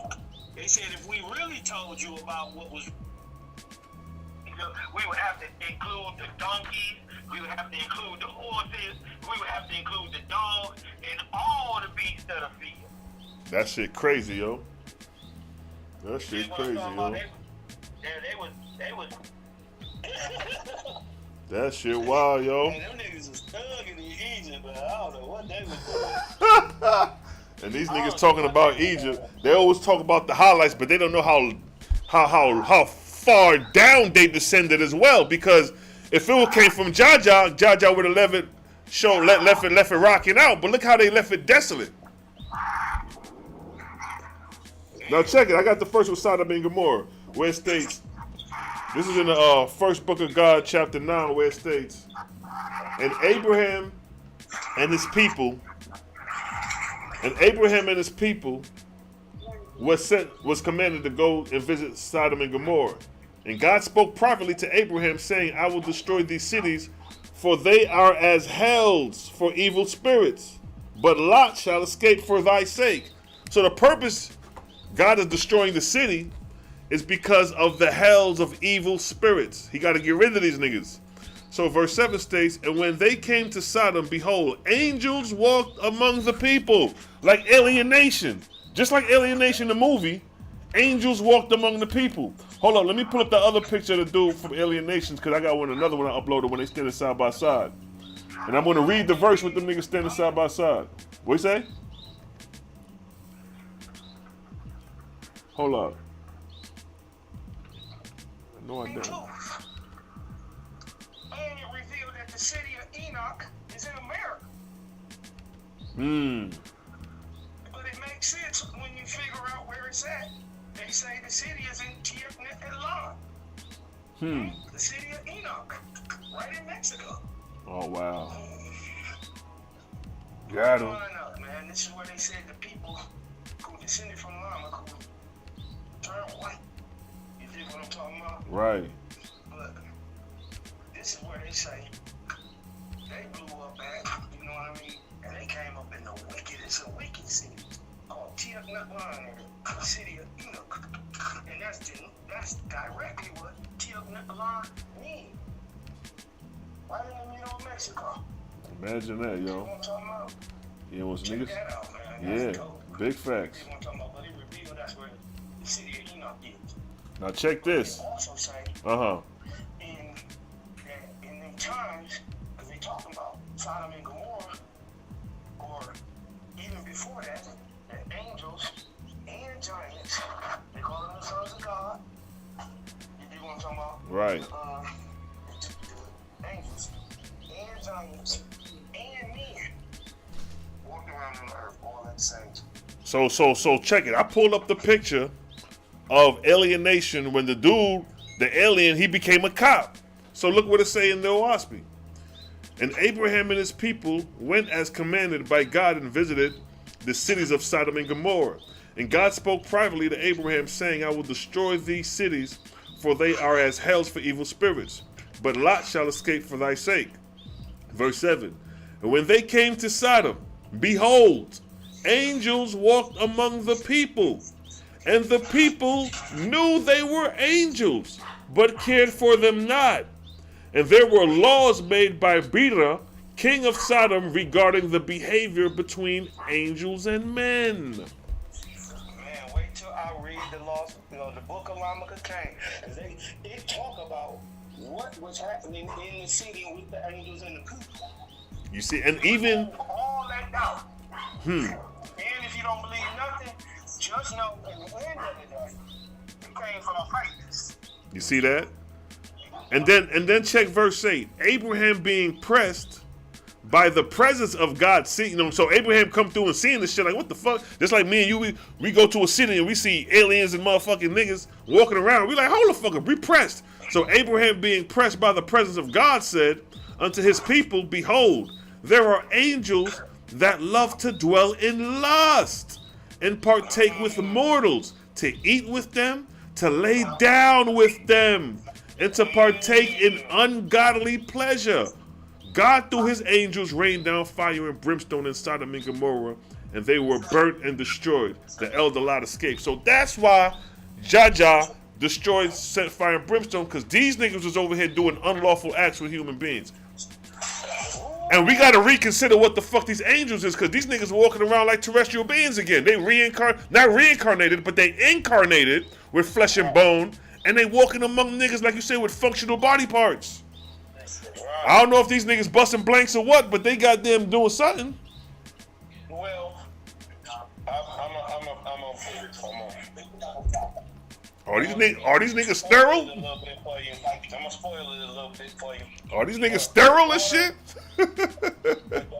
Well, they say that is one of the great causes of disease, that angels have sex with people. You dig what I'm talking about, male and female. And it is because of that they have diseases, real bad diseases that weren't normal to the earth. And then keep in mind, if they was mortals and they died with disease and they coming back incarnating, doing more filthy acts, yo, that's where that vermin shit come in there probably. Yup, exactly what they explained. And dig this. The wife of Noah, Nama, is Lamech's daughter. Lamech is a giant. And Nama was a hoe. She had got strung out there with the giants and with the sons of God. She was out there selling it in the temple. She wasn't even selling it. She was just giving it away like trains. Like she was one of their favorites. And she was so cold, she would talk shit to the angel. Little big motherfucker, what you gonna do with that little motherfucker? They gonna hit me. You know? Bad for an angel. Now what, yo? What better? Yo, what better? Yo, what better? If this took place during Abraham time, it's letting you know that can happen any time in history. But what better for these niggas to come down with the culture of the rap game in a strip club culture to blend right in with that shit? Damn. You up in there shaking ass with a stripper, and this bitch an angel, a fucking drudge, done materializing. Can you just imagine you? Hit you with that sauce. You like, I ain't never had no pussy like this before.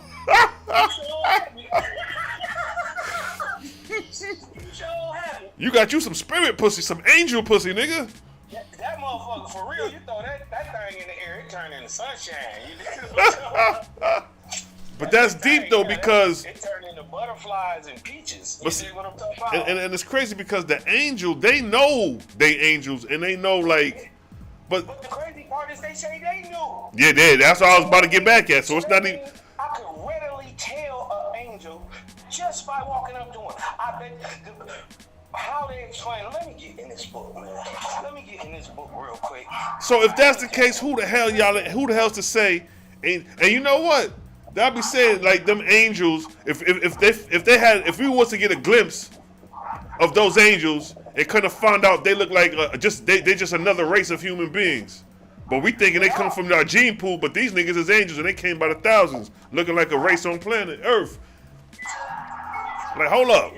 You trying to tell me the East Indians were the angels? Man, listen. Hold on. This half angel, half human. The books, this is how. Withstand, I see you. Linda, I see you. Lion of Yah, what's good? Locking Hop. I see y'all family chill chiming in. And hold on. I'm about to Brandon, read what's y'all good? some Brandon, real what's good? disturbing stuff. You dig what I'm talking about? But since we're chopping it up, you dig what I'm talking about? I'm gonna read you some real disturbing stuff, man. This stuff is crazy. What I'm about to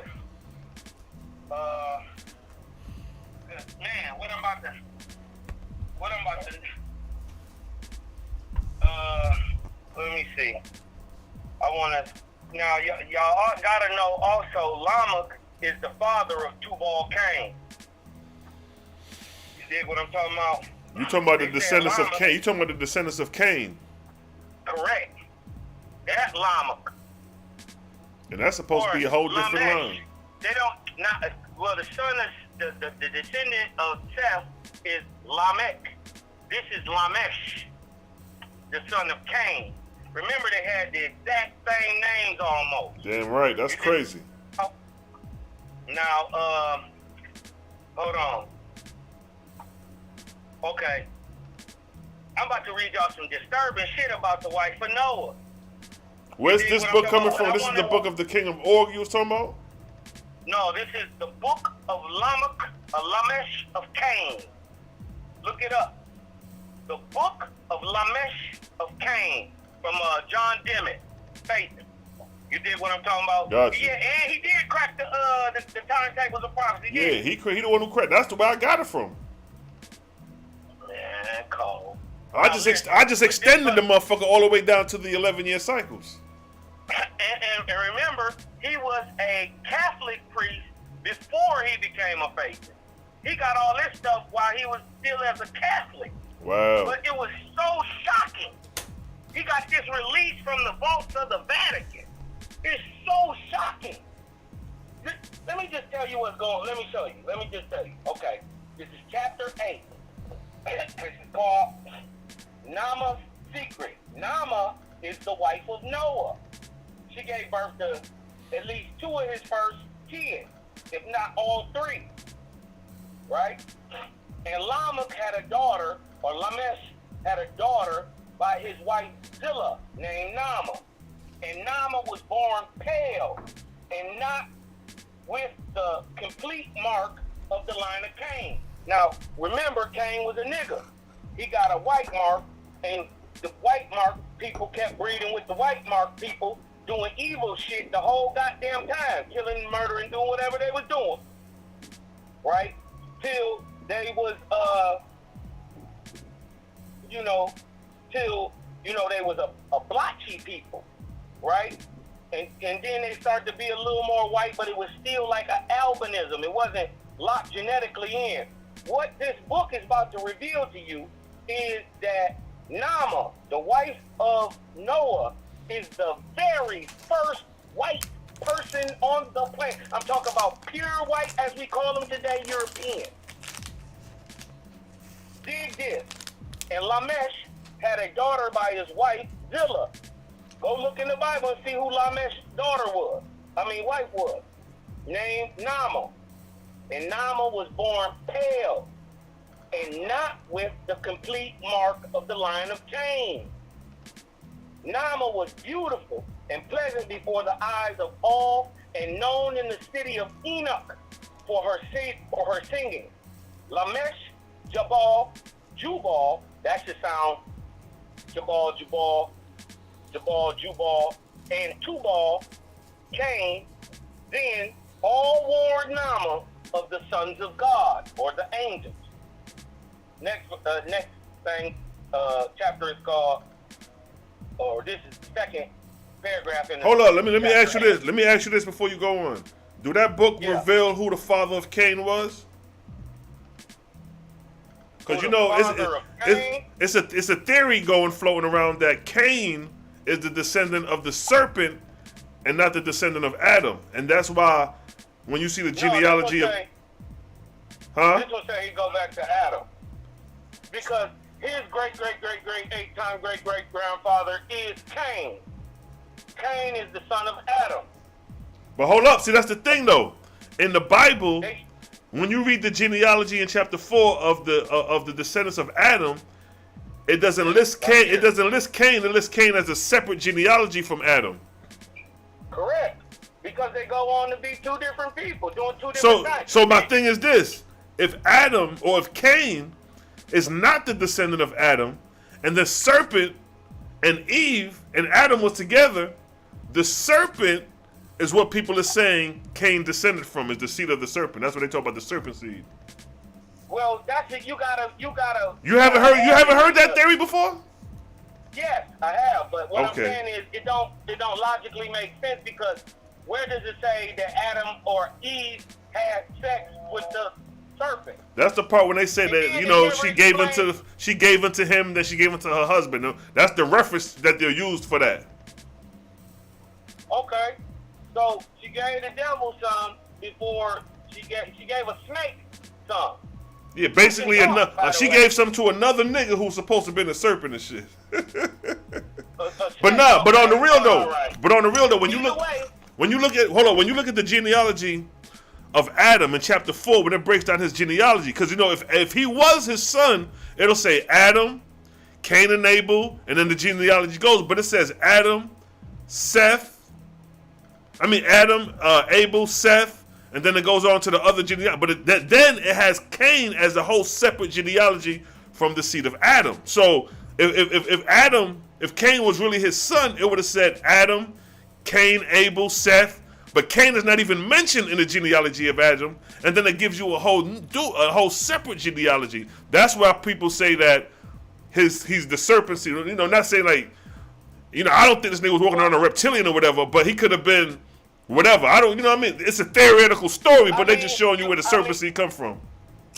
well, they call it that, but they call them serpent seed because they was an evil people, how they act. Yeah, that makes more sense. Listen to this.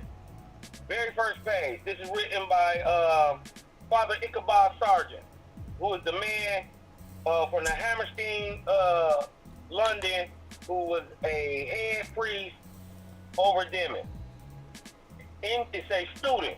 In Genesis chapter 4, Cain killed Abel. God then marked Cain, reminding all that blemish that Cain would be avenged sevenfold if anyone killed him. There were 7 generations, all of them damned. Adam and Eve had another son and named him Seth. And his is the pure bloodline that leads to the ark and further on to Christ himself, Luke 33:23-38. They go on to say, the simplest way to present this book is to point at the obvious.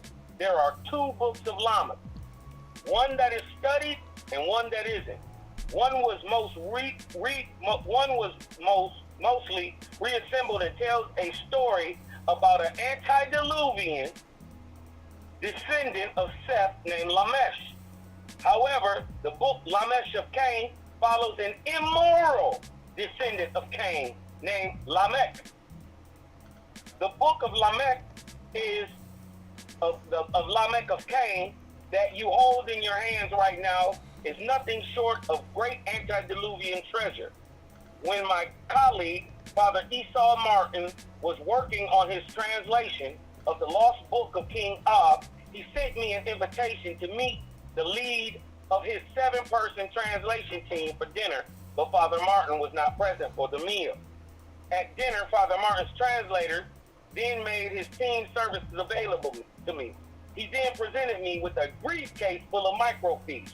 Those precious rolls would later prove to document the parchment tablets and preserve animal skin of a mostly complete Ugaritic. Wasn't we just talking about Ugaritic and Ugaritic? You talking about the language? Yeah, talking about the language out of Uruk. They spoke Ugaritic. That's cuneiform. Right. But it's out of the Middle East. Correct. That's Uruk in there. Yeah, that's Uruk. That's around 3500 BC. Correct. So this is where they say they got, what was it? Those precious rolls that were later proved to document the parchment, tablet, and preserved animal skin of a mostly complete Ugaritic translation of the book of Lamech of Cain. The microfiche had been secretly held in the Vatican secret archive, and that was all we were told. We have never had access to the original document, nor have we told where it is located.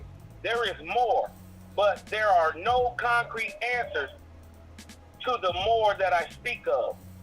What I can tell you is that the Book of Lamech of Cain has been cleared for publication by my Vatican superiors, I can tell you also that it is the most profane ancient tale I have ever read. As we translated the Book of Lamech of Cain, I felt a certain madness creeping in. A fearful apprehension eventually took hold of me and questioned my faith like a surgeon questions a cancerous polyp. I must warn you to be mindful, student, for this is ancient literature that has been hidden from you for a reason. In time, I will have more to say on the subject. That is just the intro. But let me go back to the scandalous shit. So I let you know, he let you know that the Vatican, just like Constantine in his day, they sitting on the Vatican probably got still selected books that haven't been destroyed from Constantine, yo. They got them same scrolls. Exactly. Constantine had them same scrolls. This is where they got the animal skins, the parts from.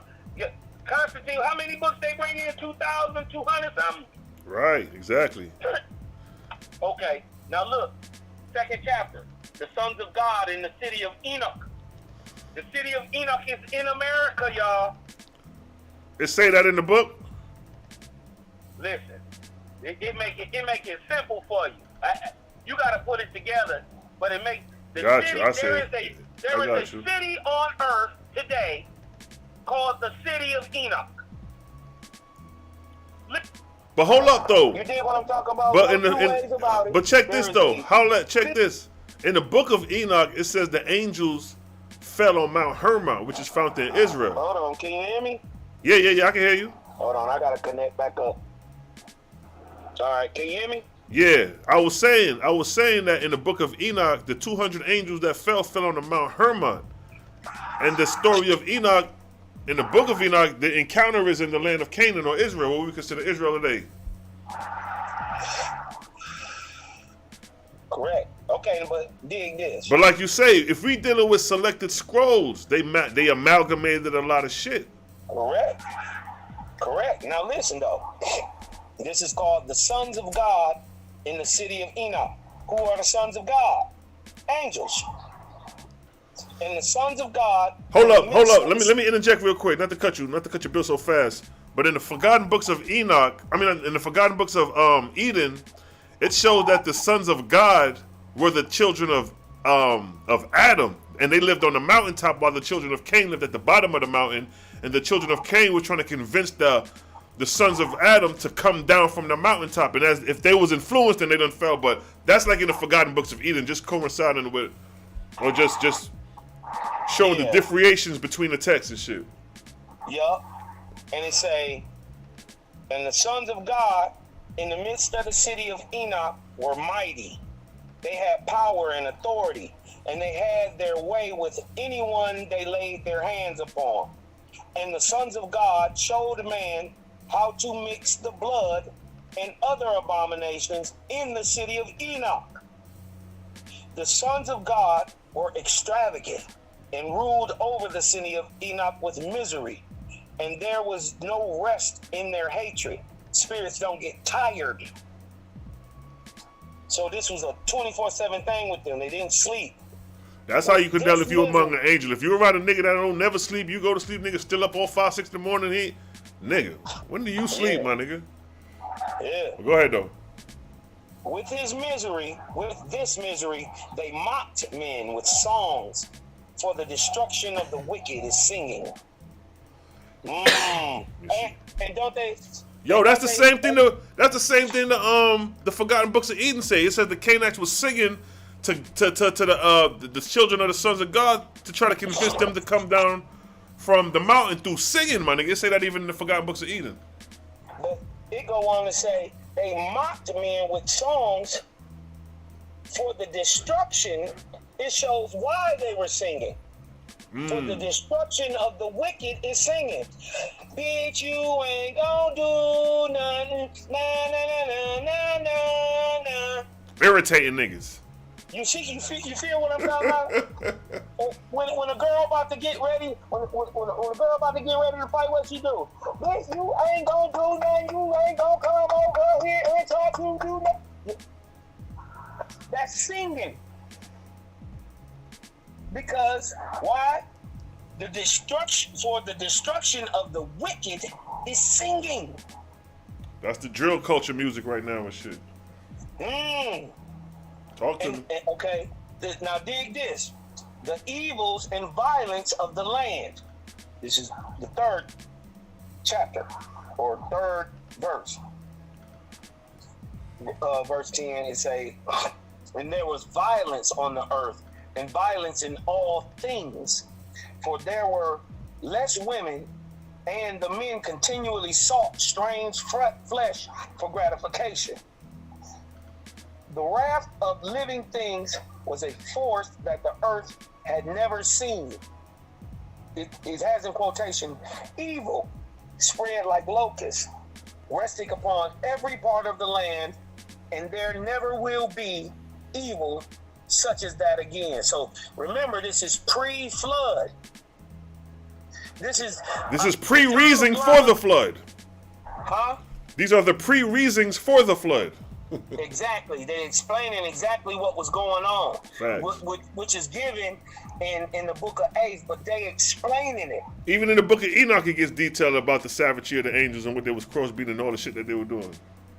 Man, it say there was less women than men, and the men continually sought strange flesh for gratification. The wrath of the living things was a force that the earth had never seen. So basically, what they trying to get across right there is that everything was hard. The land was hard. The rocks was hard. It was tough to grow. People were mean and ill-spirited and cannibalistic, and there were animals on the earth at that time. That's like That's like Lords of the Ring era, shit like that.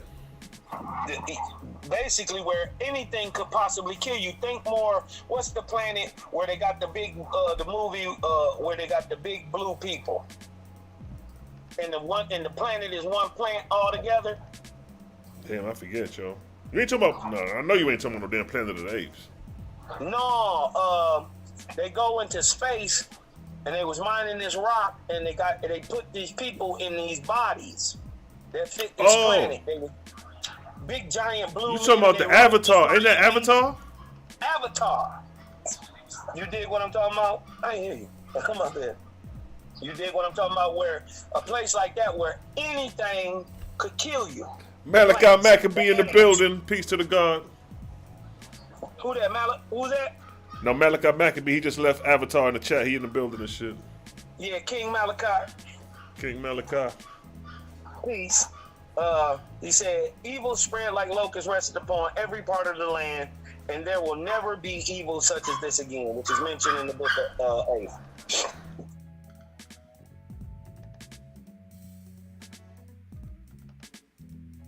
A holy book. Right. And it revealed that there's 2 more books that we don't even know about called the books of Nama. She got her own 2 books. Hold on. But we gonna get to Nama. Men then uncovered the nakedness of their fathers and their mothers. So they was having insexual type. And that's exactly what the Oahspe say with the yaks. There was a product of incest. They uncovered the nakedness of their brothers and their sisters and the nakedness of their own children. And men approached their blood relatives to uncover their nakedness, sharing all that was carnal within their family. And the prize was to uncover a woman's nakedness during her menstrual impurity. Niggas wildin', boy. They wildin'. Hold on, it get worse. This is light. They were more carnal than any men who had ever walked the earth ever since. God For damn. they did not have the understanding of man. For carnal men know, and fools understand. That's crazy. Cause I let you know it was some straight bestiality, savagery at its all-time high going on right there. Savagery. Because it did say they was descending in blood, in generation. You dig what I'm talking about? They was descending in the blood. So that means they was creating incense, because they was creating incense and You know, it's all type of. They was descending in breed. You know what I'm talking about by doing all that. Exactly. Okay. Creating vermin. It say, now listen, blood sacrifices were offered with leaven. For the bread of the wickedness was fresh, and the wine of violence intoxicated all living things.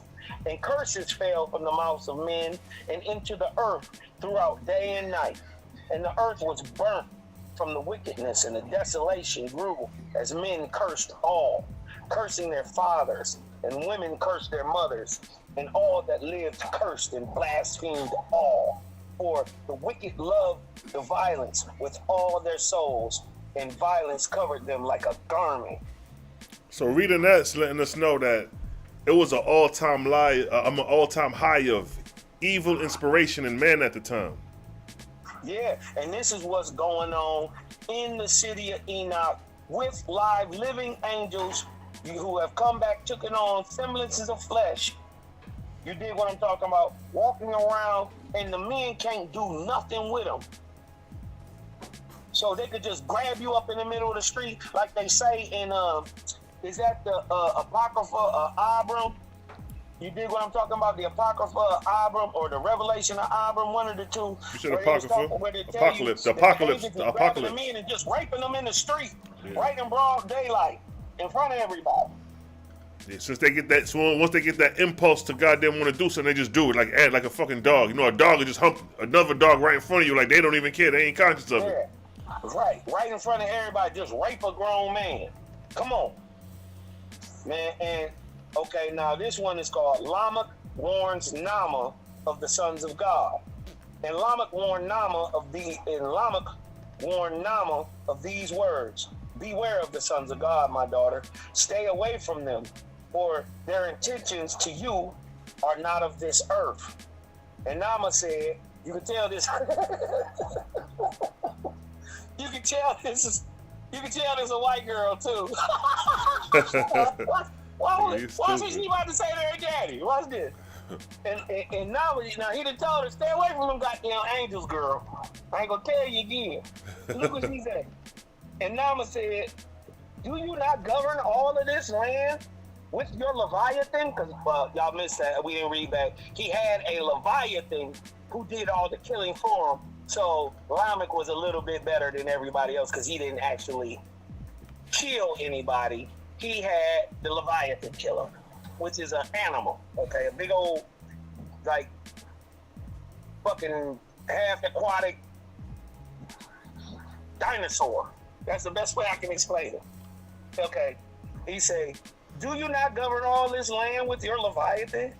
Am I not safe if I eat bread and let my heart be merry with the sons of God?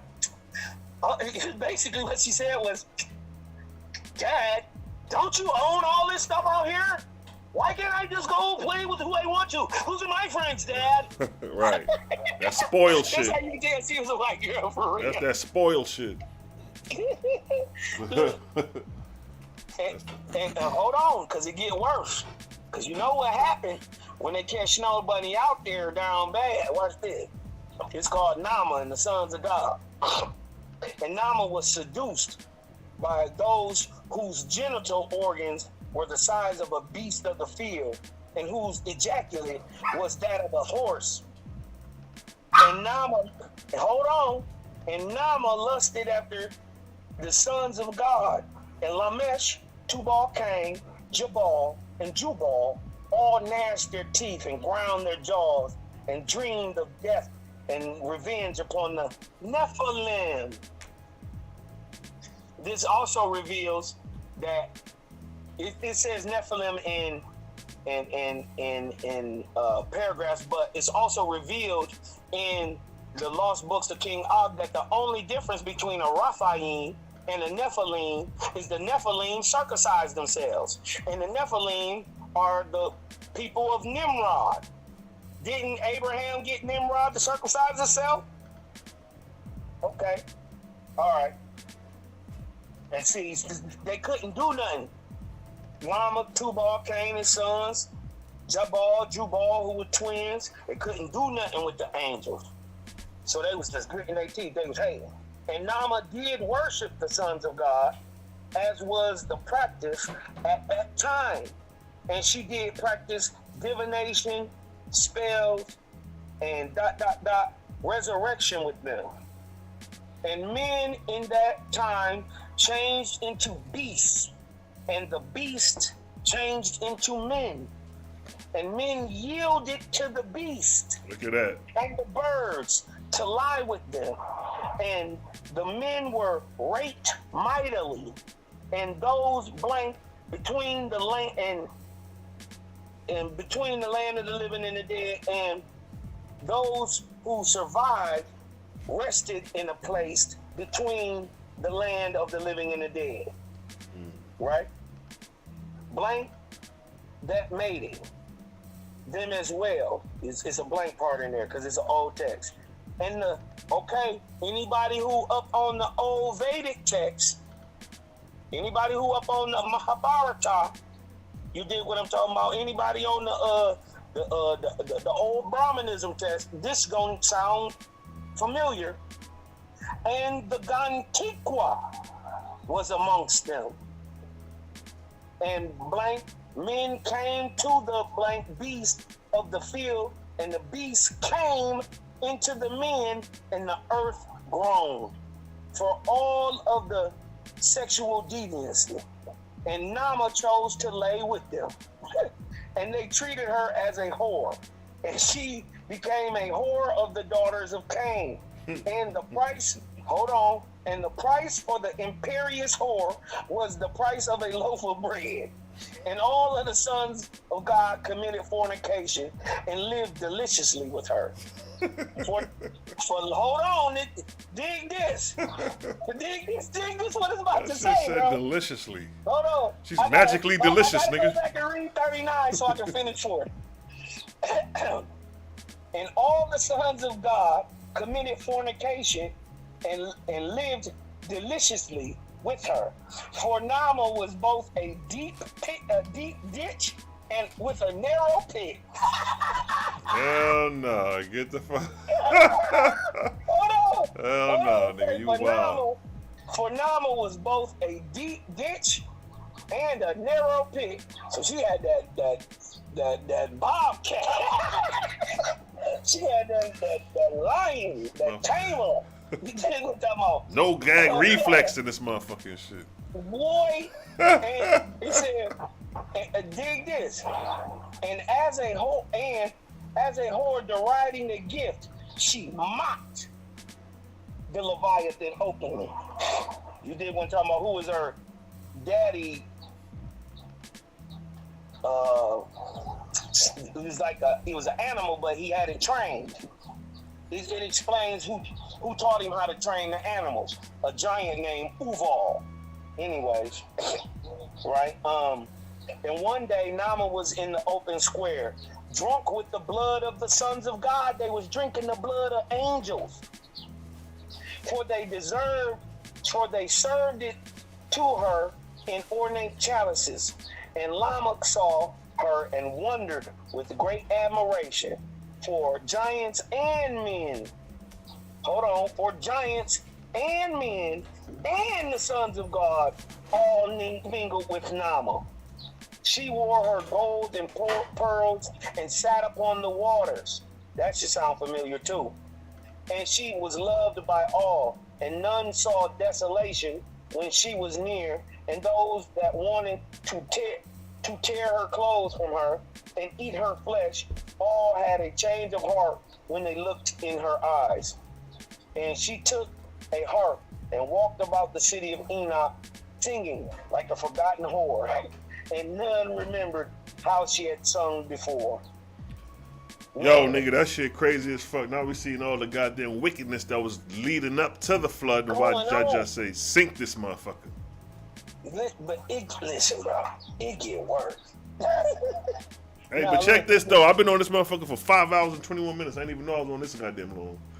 Right, I didn't know neither. I'm looking at that shit don't be acting like time exists when niggas be on this motherfucker. I'm like, 5 hours went by that quick? You gotta be kidding me. Right. And listen, and the crazy part is, It's like we just started. And listen, we ain't talked about nothing mundane, low, earthly. Right, exactly. At all. We touching on history, artifacts, ancient text that ain't been revealed or hidden text. Muffin, come in. Come in, Muffin. Come in. Where's she at? Come in. But yeah, though, King, we done touched on many things. You know what I'm saying? Yeah, man. Hey, listen, if y'all listen, man. Let me just get back to this one last part. Lucky. Let me get back to this one last little part. Where Muffy at? Come here. No, go ahead. I'm listening. Damn. Hold on. Let me find this thing. Well, why you do that? Why you look for it? Let me take a quick break right here in 2 seconds. We'll be right back with Bittersweet herbal. What it tastes is bitter, but the results are sweet. Bittersweetherbals.com. Bittersweet herbal. What it tastes is bitter, but the results are sweet. Bittersweetherbals.com.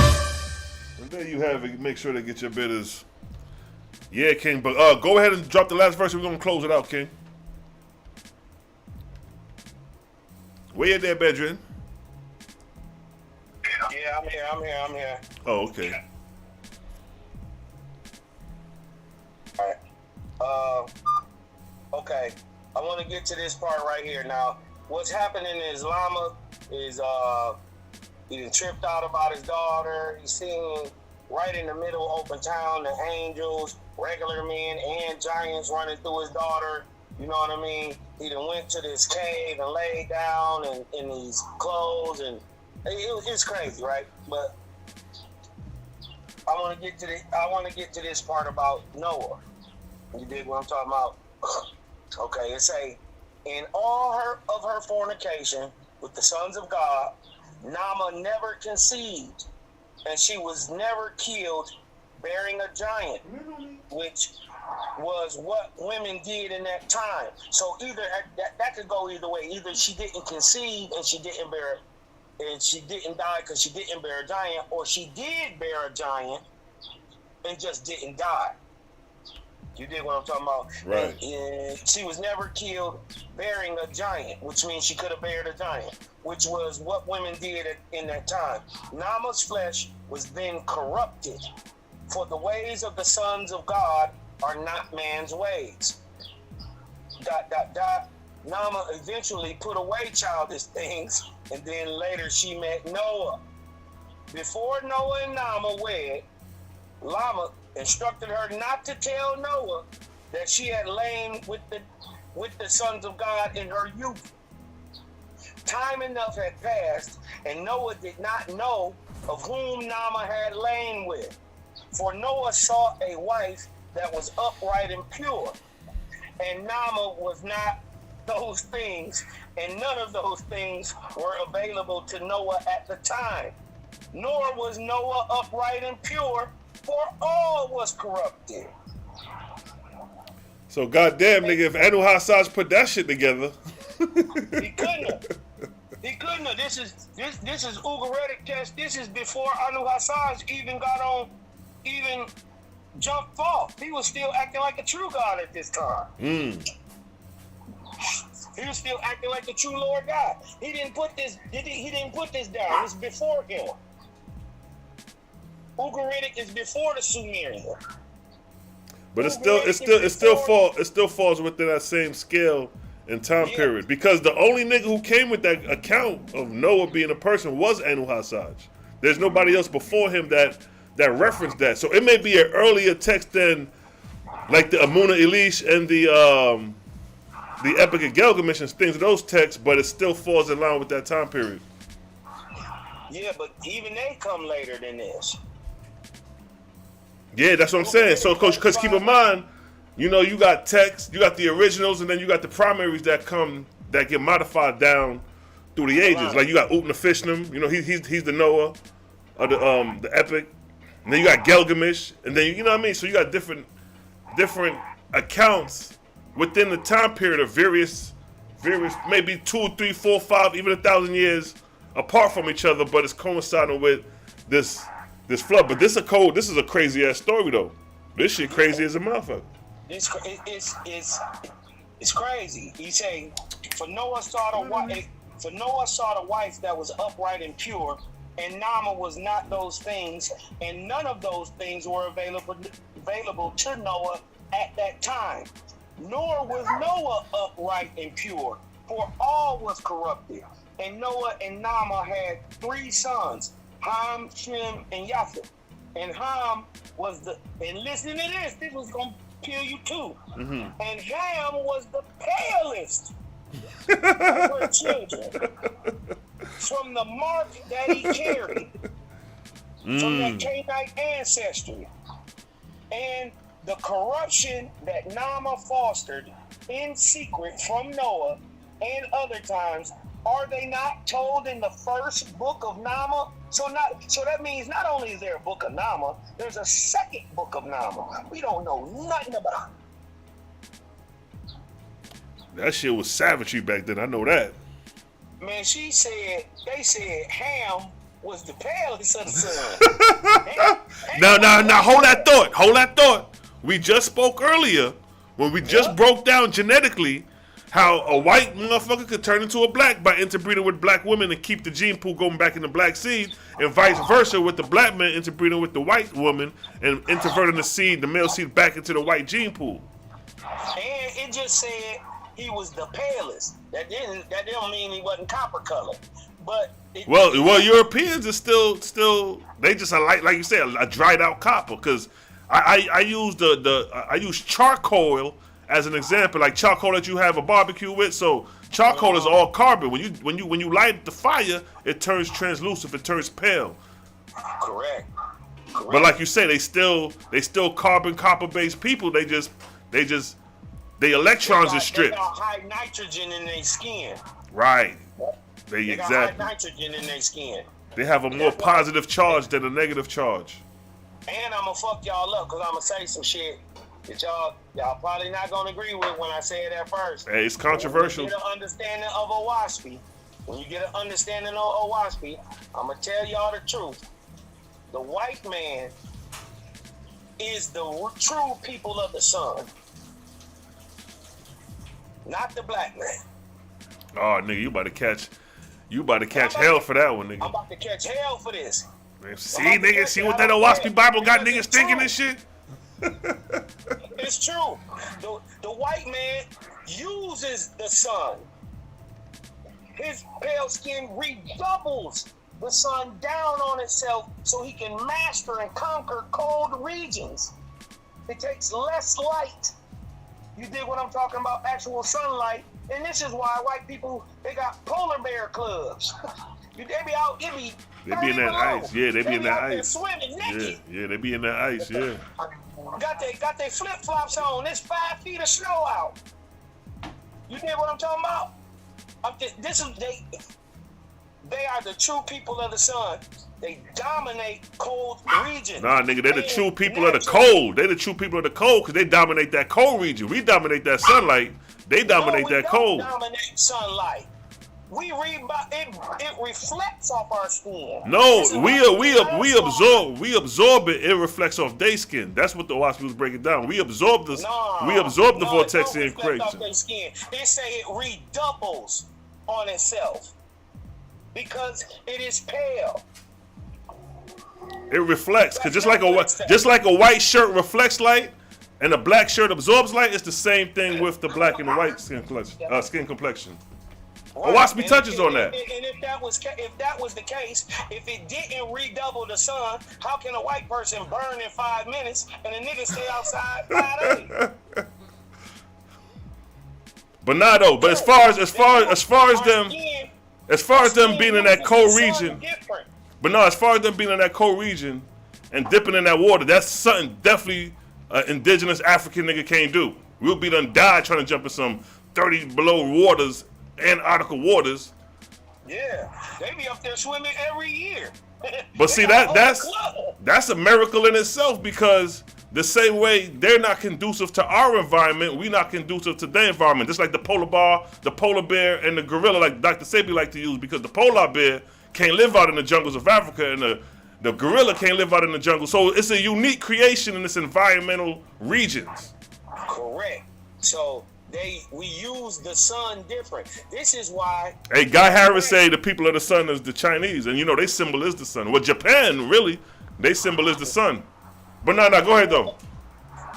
And I'm about to close it out too, nigga. I got my wife over here cooking some grub, food smelling good and shit. I'm over here looking at the plate. I'm like, nigga. Yeah. Let me get to it. Hey, another great build, man. Always, man. Always. You dig what I'm talking about? We don't never even be on Earth half the time. Bruh. When we get on this motherfucker, time stands still. That's crazy, bro. I've been on here damn near 3.5 hours. It don't even feel like it. It don't. It feel like I just called your ass up. I know, this is nuts, bro. I'm like, nigga, it's fucking 8:25. That's how Jaja be when you talk about the creator. Yeah, exactly. That we speeding up, and we speeding up that vortex. We speeding up time and space, cause it's 24 hours in a day. If Jaja speed up the vortex, he could turn that 24 into 21. Or if he slow it down, he could turn that 24 into 28. 36. At 36. Imagine that. Man. Nigga, we could sit here and talk for fucking ever, my nigga. Like, for real. Could you imagine on Saturn, on Jupiter, they have 10-hour days? The day, it makes one revolution every 10 hours. It's moving that fast. I thought that was Venus or Mercury or some shit like that. Nah. Jupiter? I'm talking about on the axis. I'm talking about on the axis of the planet, not around the sun. Oh, okay. Yeah, I'm talking about the axis, the spin of the axis, the day, the rate of the day. Ours is 24 hours. On Jupiter is 10. Them niggas moving at that. Can you imagine seeing the sun just coursing at that fast rate of speed? Nigga, to put that bitch on fast forward, my nigga. Yo, Jupiter on fast forward if that's the case. Could you, man, bro? You know what? You're right. That would make sense because the outer vortex moves faster, so that would make sense. That would make sense. Y'all mad before I leave. White folks are the people of the sun. Nah. That's the beautiful thing. It's like, nigga, we throw ideas out there that's controversial. You know what I mean? And nigga challenge me on it. That's what we about. Sharpen iron. Hold on. Let me give you what dark skin redoubles.